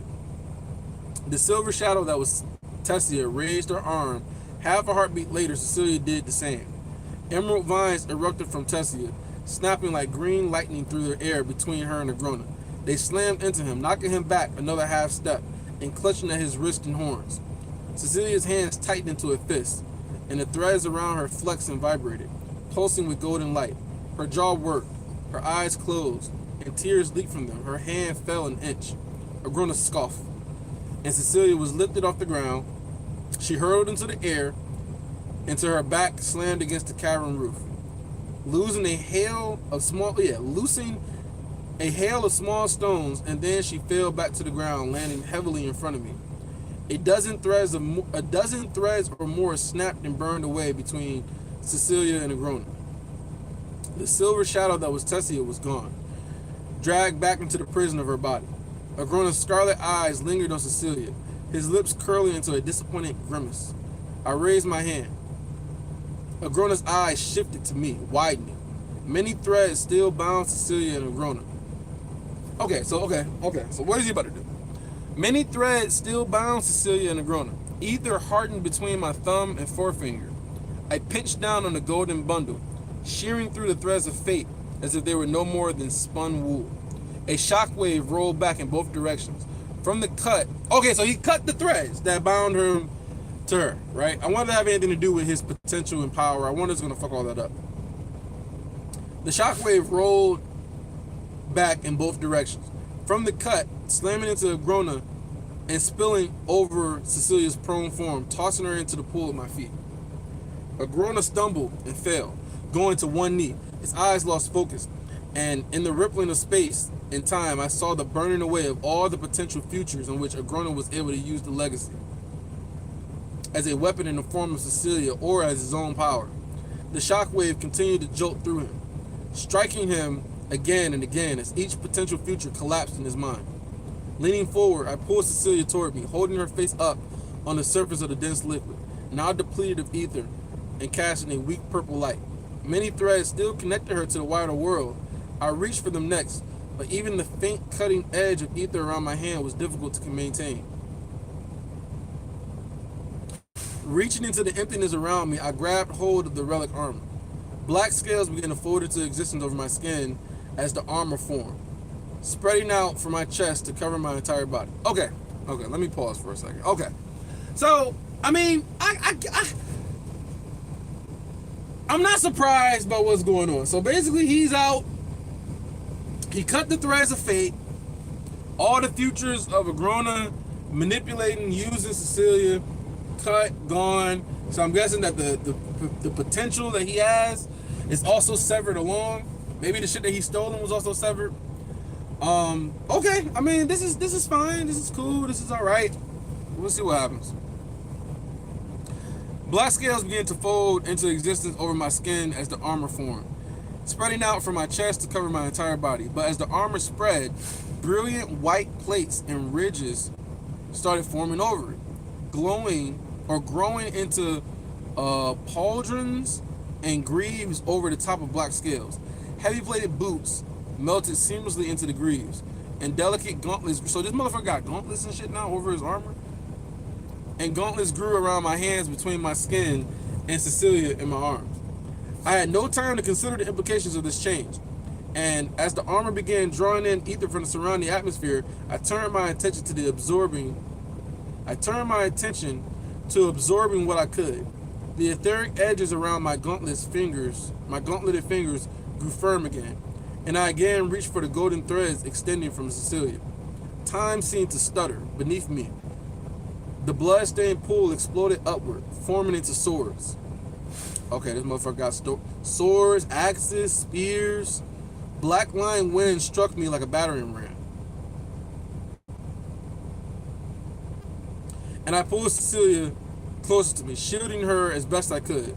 The wind began to pick up the weapons and spin them, leaving me at the center of a deadly vortex.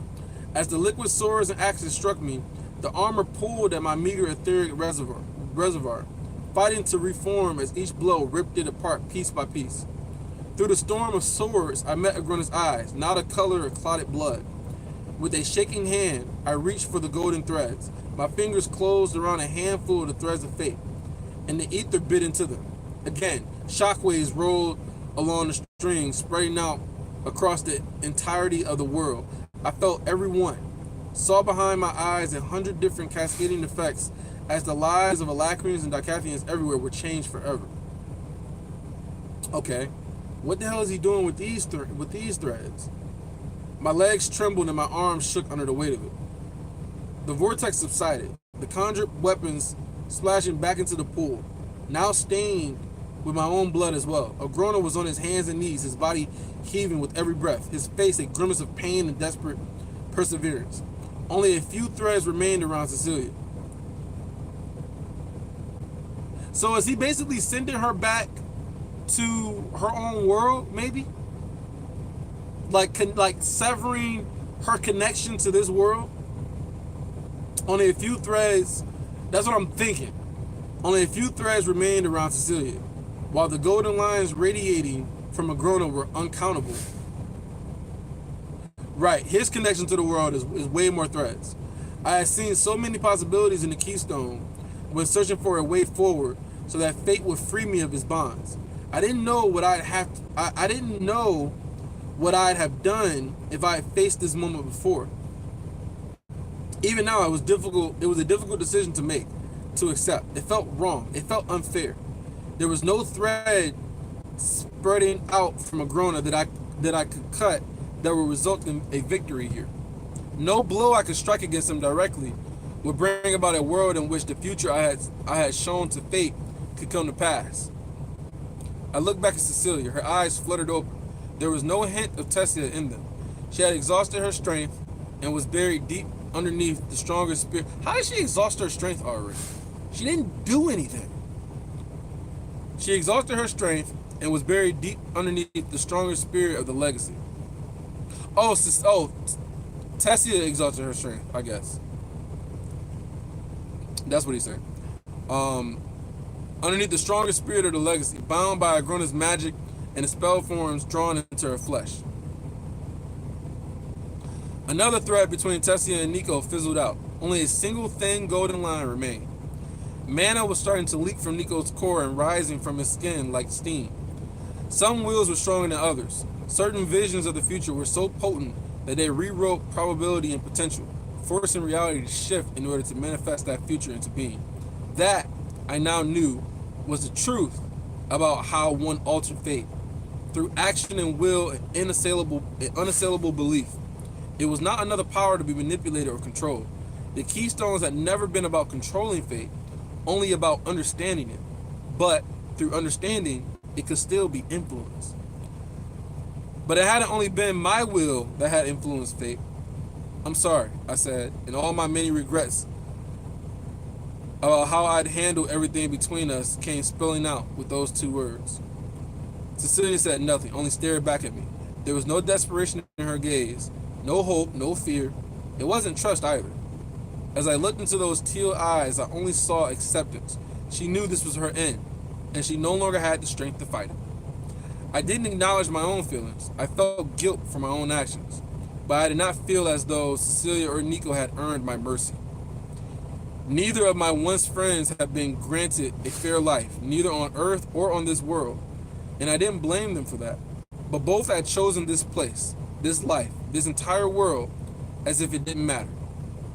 While Earth was little more than a bad dream to me, it had become their fixation, both past and future. They had treated my world, my family, as a meaningless stepping stone to move from one life to Earth to the next. Or one life on Earth to the next. That's facts, bro. That's fucking facts. I didn't acknowledge... onto my own acts. I didn't acknowledge my own feelings, but if I did, I knew I would find bitterness and anger. and hatred. I didn't acknowledge my own feelings because I didn't want to react emotionally. I didn't want to repeat their mistakes by letting the past destroy an opportunity for a better future. They didn't deserve my mercy, and they certainly hadn't earned redemption. But punishing them wasn't important either, not in the grand scheme of things. Fate had showed me that. A roar shook the cavern, and more stones and dust fell from above. Out of the shadows, purple light danced across black scales. Sylvie swooped over us. The earth shook as her claw came down around a groaner, pinning him. A scythe of transparent black mana carved through the pool beside me, nearly taking off my arm and Cecilia's head. I reached for a golden thread that led from Cecilia up through the ceiling of the cavern. I took hold of it, but I didn't cut it.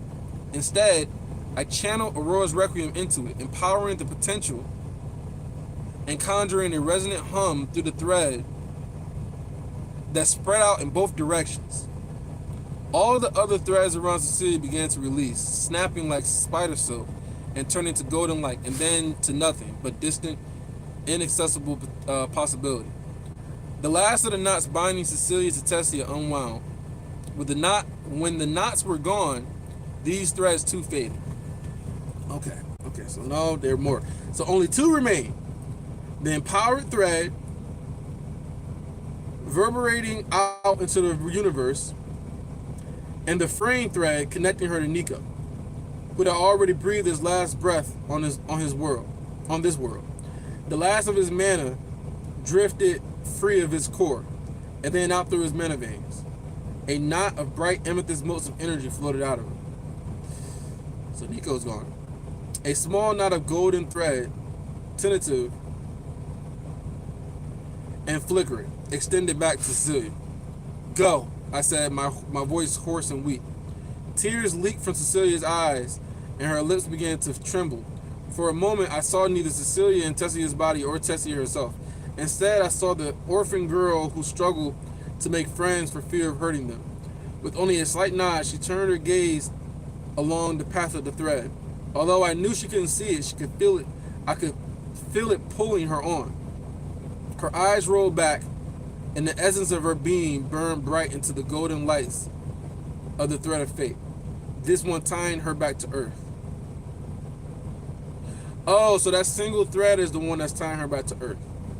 And so he said go, so she's, I guess, is letting that thread of fate take her back to earth. Her eyes rolled back, and the essence of her being burned bright within the golden light of the thread of fate. This one tying her back to earth. The etheric motes that had risen from Nico dissolved into the thread as well. And together, two small purple lights ascended up through the gold. Beyond them, the string melted away.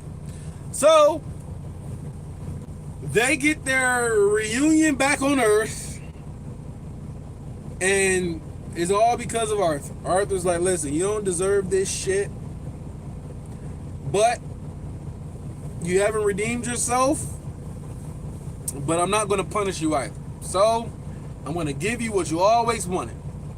You're going to go back to your Earth. Well, I mean, I guess it's the best outcome for them. But all this shit still feels so meaningless. Like Nico, Cecilia, all that shit just seems just so meaningless, man. It's just like something we just got to deal with until they get sent back home. Let's see what happens next. The final shockwave erupted from Agrona, tossing Sylvia away as if she was a dry fall leaf. The force of the wave crashed out along the threads of fate connecting Agrona to the world, and my mind was ripped out of the cave along with it. I saw the beast glaze beneath a rippling portal in the sky. Devices of obvious Elacrian design surrounded the rift, cutting it off from the world and hammering it with waves of destructive force. Dozens of wraiths floated in the air within the shield that protected them from the small army of dragons outside. The shockwave rolled along the golden threads until it struck the wraiths and instillers like a physical blow. Like insects in a hurricane, they were swatted from the air. Okay, so he is pretty much affecting all the things that are connected to him at this point. When the first wraith crashed into one of the shield-generating artifacts, sparks flew from the device, and the shield began to flicker. Then a second, third, and fourth wraith landed among the fragile equipment, and the explosion rocked the Alacrian fortification. Starting first at a single point, the shield surrounding them began to collapse inward. The hole grew wider and wider until it was larger than the shield itself, and then the shield was gone. The dragons hovered on the edges, staring in shock. Sharon floated at the front in his scarred dragon form, giving a bellowing shout, and the dragons descended on the prone Alacrians. At the same time, across the continent, another shockwave struck hundreds of imprisoned Alacrians. Screams erupted in their cells, echoing out through the underground city. Backs arched as people threw themselves on the ground, clawing at spell forms and cores. I saw among them Corbett Denoir and the warrior Arian, Kara's protector, but also the young Highblood from Xyrus, Augustine Ramsier, and many other I was familiar with. I saw Seth Melview and Mela from Marin or whatever town clung to each other, and their faces twisted with pain and fear as they shook against the impact. Ceres, Lyradride, and Kara moved among them, seeming to be the only three of all of the Alacrians not crippled with the colliding force of changing fate. Elsewhere, I rode the shockwave as I sped over. He rode the shock, so he's riding the shockwave. Okay. As it sped over Edison, it found Scythe Melsry as he searched through the carnage of a horrible frozen battlefield. The scythe bent down to check for signs of life from a pale-skinned woman with short white hair, the retainer, Mawar. Lance Veray lay nearby, stirring slightly. Melsry regarded her warily, then drew a blade. Melsry was about to fucking kill Veray. Ain't that a bitch? Stirring slightly, Melsry regarding her warily, then drew a blade just as the shockwave reached her, lifting her off the ground before dashing her through a field of ice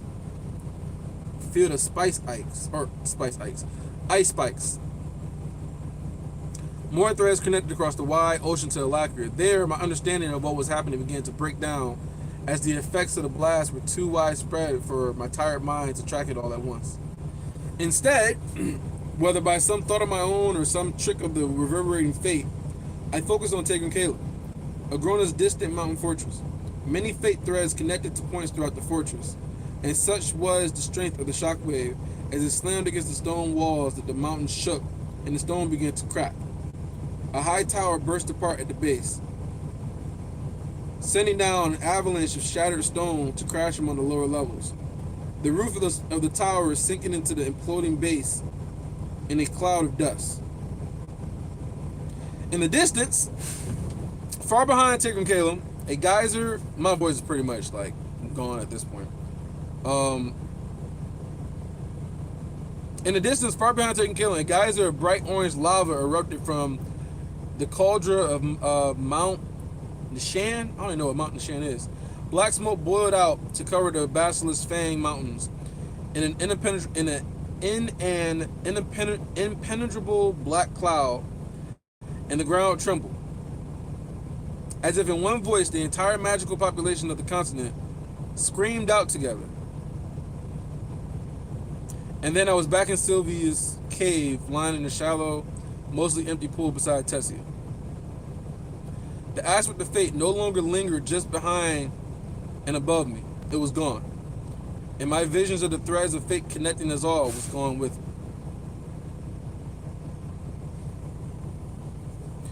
I rode onto my back and looked up at the Grona. He lay on his stomach, his back rising and falling steadily, but his eyes staring emptily ahead, blank and lifeless. Okay. So is he like just like paralyzed or something, or I don't know what that means.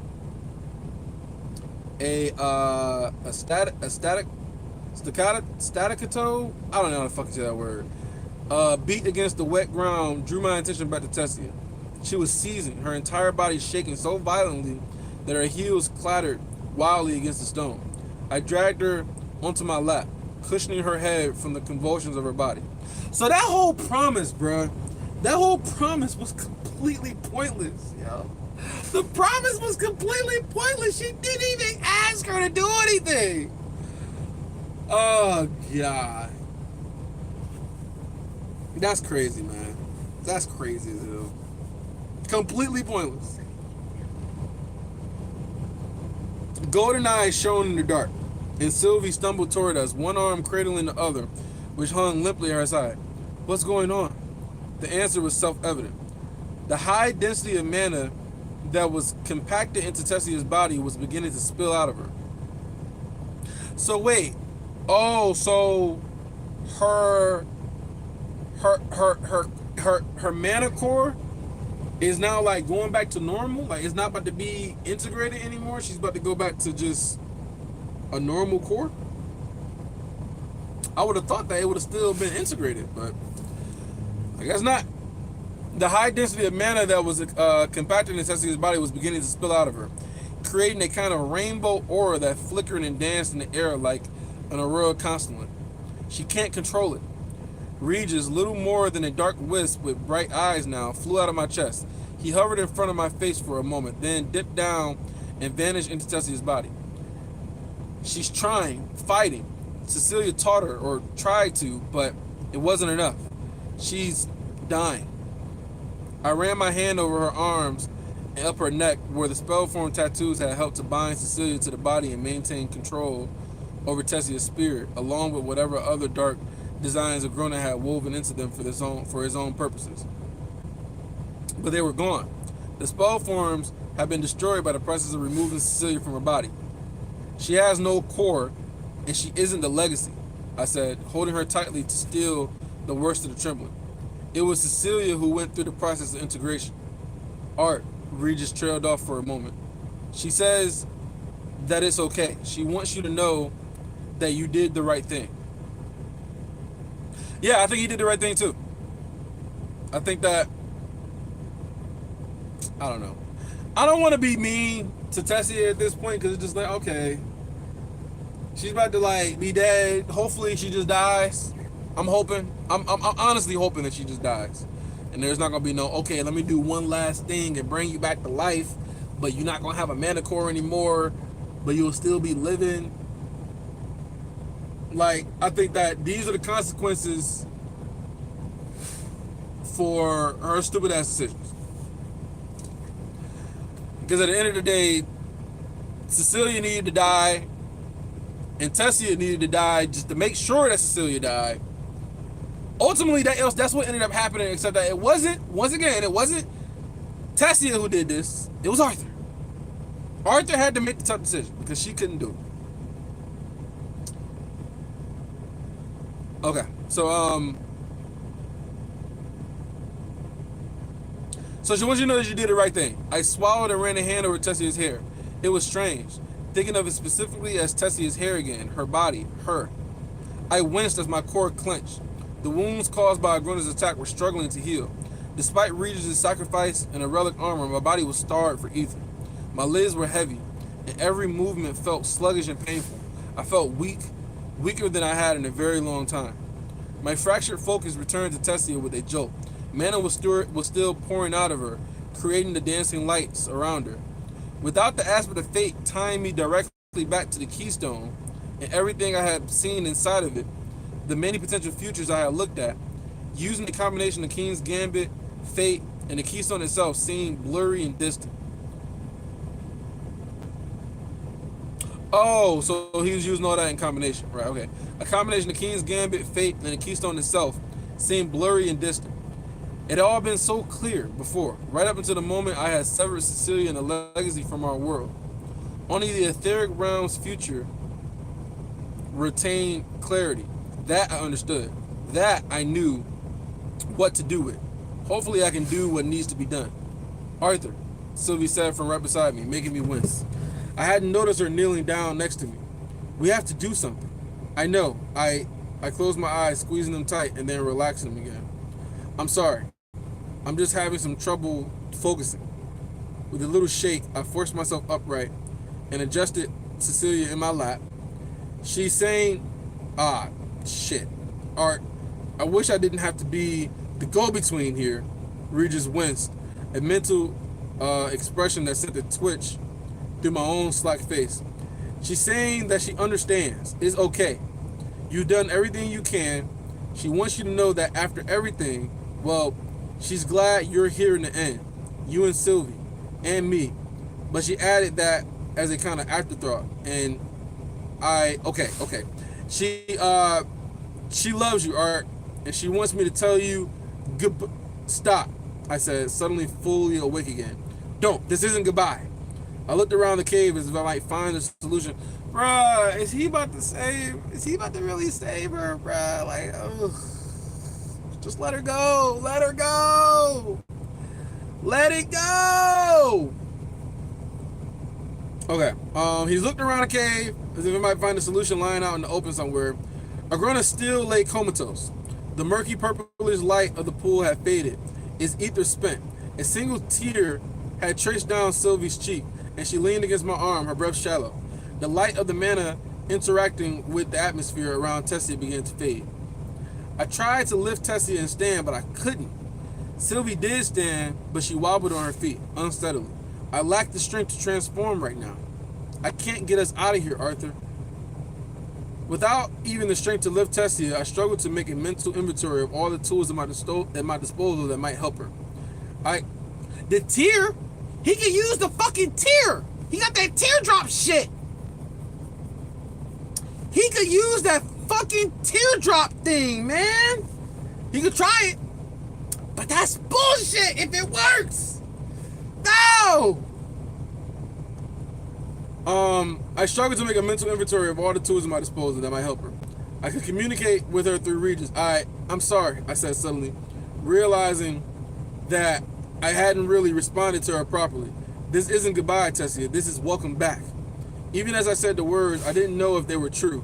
I only had one option, but I didn't know enough about it to be certain it would work. Her body wasn't badly wounded. Oh, what? Aurora's Requiem? Could an elixir give her the strength to control a coreless body? Oh, I thought he was talking about the fucking Aurora. So, okay, the fucking pearl. With the little ether I had left, I imbued the spell form on my arm and plucked the two small, bright pearls out of my dimension. Help me hold her. Is he about to try to use both? I eased out from beneath Tessia, who was no longer spasming but still twitched occasionally. Sylvia and I adjusted her so that she was flat on her back. Sylvie did her best to stabilize Tessia through the twitching. With the pearls held in one hand, I conjured a small ether blade in the other. Pain shot through my temples and core as I forced the manifestation into place. The blade flickered slightly, then solidified. Taking great care, I sliced through her top, then smooth skin above her sternum, and the blade parted cartilage and bone as easy as skin, opening into where her core should have been. Although her eyes were closed, Tessia's body trembled as I pushed one of the morning pearls down into the cavity. It settled there, sitting like a tiny, bright blue core in her chest. The core, the Leviathan, how the fuck you say that? I forget. Anyway, infant who never had a chance to live their life. A life now given to Tessia. I felt my jaw working as I clenched my teeth, the tension palpable, and forced myself to relax. Regis pulled back from her body at my command. There was no longer any reaching her mind within anyway. She was fully unconscious, her pulse barely beating. Both Regis and Sylvia had shared in my memories of using the other morning pearl on Chul, but I could feel the anticipation and distress as the seconds continued to tick past and nothing happened. It takes time, I assured them. I felt Sylvie's attention shift and I followed her gaze back to her father. The legacy was as intrinsic to his plans as the mana veins are to a conjurer. Removing it, even the possibility of it, sent a shockwave through fate that rippled across the entirety of our world. It was like reaching into his chest and pulling out half of the channels running through his body. Sylvie glared at her father's comatose form. I saw parts of it. I couldn't keep up with everything. What are we going to do with him? I was never able to see past this, I said, sagging. The effort of talking was draining the very last of my strength. The shockwave, I'm not sure. It acted like a flash of lightning, blinding me to everything after. I saw a lot of other possibilities, but it wasn't like seeing the future, really. More like coming up with a plan and convincing yourself nothing will happen except what you planned for. But I never found a way to strike a Grona directly, or Kez's for that matter. That worked. I shook my head. I'm sorry. Without the aspect of fate here to tie me back to it all, I can't explain it. He is going to wake eventually, though, right? Regis asked, bobbing up and down and flaring his bright eyes angrily. I know that using your fate scissors technique to beat him won't give us the future we want. But why not just, cut his head off now while he's unconscious? Use the other pearl to get your strength back if you have to. I looked between the three of us, then down at the last pearl, still clutched in my hand. With a painful pulse of ether, I sent it back into the dimensional room. I don't know if the pearl will even do anything to me. I admit, I lack the strength to even summon an ether blade now. But I won't risk wasting the last morning pearl. Sylvie struggled to stand again. She accomplished the task, but it looked as if she might fall over at any moment. I might have the strength to strangle him while he's unconscious. Maybe fate appreciates irony. Regis let out an appreciative laugh, and I smiled entirely in spite of myself. Sylvie looked very serious, and as if she seriously might strangle to choke the life from a wounded raptor squirrel. Her expression cracked, and then she too was laughing at herself. I joined in, each shaking my shoulders, sending pain quaking through every part of me, but mostly in my temples and the base of my neck. There was one part of me that didn't hurt, however. Leaning forward, I realized the scar Cecilia had left on my core had healed, and the itching sensation had subsided. That, I guess, him getting the aspect into fate heals the scar, whatever the fuck that means, I don't even know. Or maybe her being, not being part of the world has to, I don't fucking know. Don't make any sense. Suddenly, blue-white light so bright I had to look away glowed from the cut in Tessia's sternum. At first, it was only a trickle, but it quickly became a flood. Mana spilled out in the cut and scrubbed away her scrapes and bruises. Within her, the mana hardened into a dark black pit around the little blue pearl. As more and more mana poured out through the hard black shell, it lightened to red, then orange, then yellow, and silver. Finally, the newly formed core turned a bright, snowy white. Her breathing settled and the tension in her brows and lips eased. She did not immediately wake, but a comfortable smile played across her sleeping face as if she was having a pleasant dream. So she's back. Everything she did ultimately came to nothing. She had no effect on anything. She was literally trapped inside her body. Did all this bullshit, didn't stop anything, made a promise. The promise was completely irrelevant, and now she's back, and it's just like, well, you're back now. I would rather her just die, pass along, like this is goodbye, sayonara, have a nice life in the afterlife. I'm gonna be with Kara now, or anybody else for that matter, but she's back because of these morning pearls. It is what it is. It is what it is. I'm not seeing top 5 chapter of the story though. I'm not seeing top 5, man. I'm looking at this and thinking about all this stuff that happened, and I'm not surprised by any of it. Like, none of it's like shocking. It's not like, oh my god, I can't believe that happened. Like, it's all just kind of like, oh, okay. I get it. Yeah, Nico's dead. Okay, cool. Cecilia's gone. Okay, cool. They went back to their own world, whatever the fuck. Agrona's out temporarily. Okay, cool. And then now Tessia's back. Okay, cool. Like, it's not that big of a deal. I still had fun with the last chapter though. Last chapter was still fun. So she's having a pleasant dream at this point. I smoothed back her hair, wanting nothing more than to hold her in my arms and keep her there. But a part of me was hesitant as well, perhaps even afraid. She lived inside the head of someone who wanted nothing more than to kill me. Exactly. And then she's like, I'm not going to kill Sylvie, though. Why? Why are you not going to kill Sylvie? I don't know. I just don't feel like it. Makes no sense. She lived inside the head of someone who wanted nothing more than to kill me. She had learned all kinds of things about me, maybe been subject to any number of lies as well. Our story had been anything but simple up to now, and it will be callow and irrational to to think we could pick right back up where we left off at the beginning of the war. Of course not. Y'all gotta fucking like have conversations. She's gotta heal, all that shit. The sudden appearance of an oppressive mana signature it might be Sharon. The sudden appearance of an oppressive mana signature ripped my thoughts away from anything so mundane as romance. It approached with absurd speed, somewhere between flying and teleportation, and it was flanked by a charade of lesser but still inhumanely powerful signatures. The weight of it was too much to bear, and I couldn't help but sink to the ground, lying flat on my back. Regis took shelter in my core, little tremors running through his wisp form. Sylvie sank to her knees and stared at the base of the long shaft that connected to the surface. Dust billowed out as the approaching signature arrived, and I had to turn away and close my eyes against the stinging cloud. When I finally turned back, I was unsurprised. Kazis is there, bro. Okay, I didn't see this shit coming. Kazis. Oh wow. Kezis, bro. Okay. Oh, time out. Time out. Hold the fuck up. This motherfucker Kezis shows up. Okay. And then you got Grona passed out. You got Sylvie, struggling to survive. You got Tessia. And then you got Arthur, who's weak as hell, bruh. They're all at his mercy now. He could do anything he wants. Oh, wow. Okay. Wow. I didn't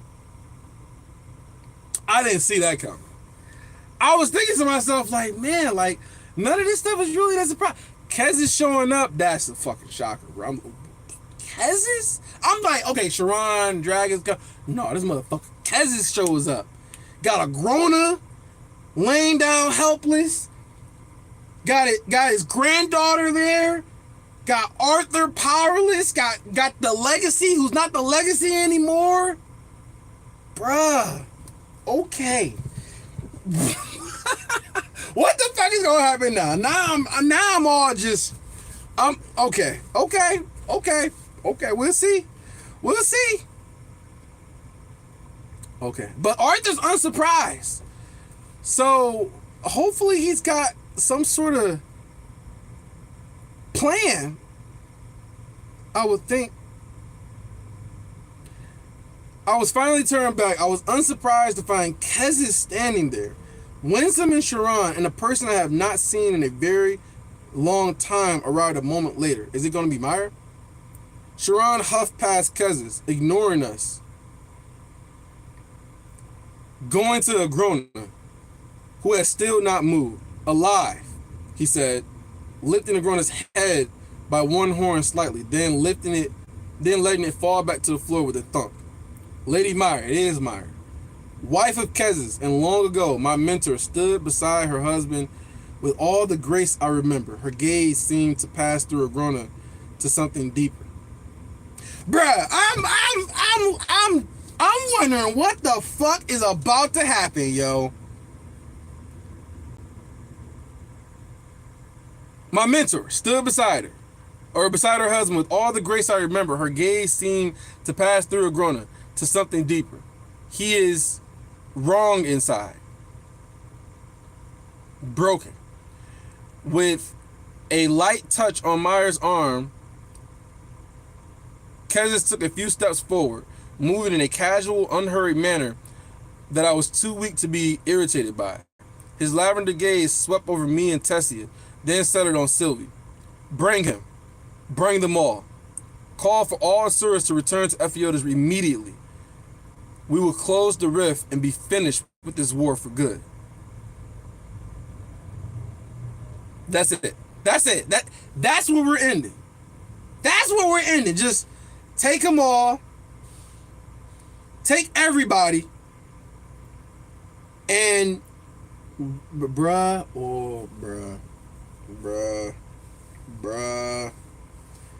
This is a goddamn cliffhanger like nothing I've ever seen. Bruh, what the fuck is gonna happen, yo? Kez's shows up and he just like take down motherfuckers like they about to go to prison. Is he about to get a parade? Is he gonna join one of the clans? Is he gonna be like, listen, you staying here, you ain't going nowhere else, this war is over. If you wanna live, you're gonna stay here?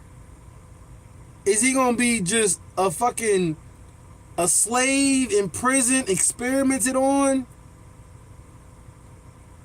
Bruh. Meyer showing up? Why did Meyer have to come? Okay. Okay. Okay, that's it. That's it. That's where we at. I guess before I go, it's been 4 goddamn hours. Crazy. I've never gone this long before. You guys, I got 17% of battery. Never going this long before. Yeah, I gotta give me some extra likes for going this long, man. I didn't expect it. But I guess my question to you guys is this. What did y'all think about the chapter? What did y'all think about how this ended? Because I didn't see this coming. I didn't see even after everything that happened, a grown-up being knocked out, Tessia being back, saving her life with the pearl. I'm just like, okay, yeah, he's gonna use the pearl. Oh, I think she should have died, but she comes back. It's just like, okay, it's cool, whatever. Nico and Cecilia going back and down, like, okay, cool, whatever. But then I didn't think that motherfucking Kez's was gonna show up. I didn't think they was gonna show up like that.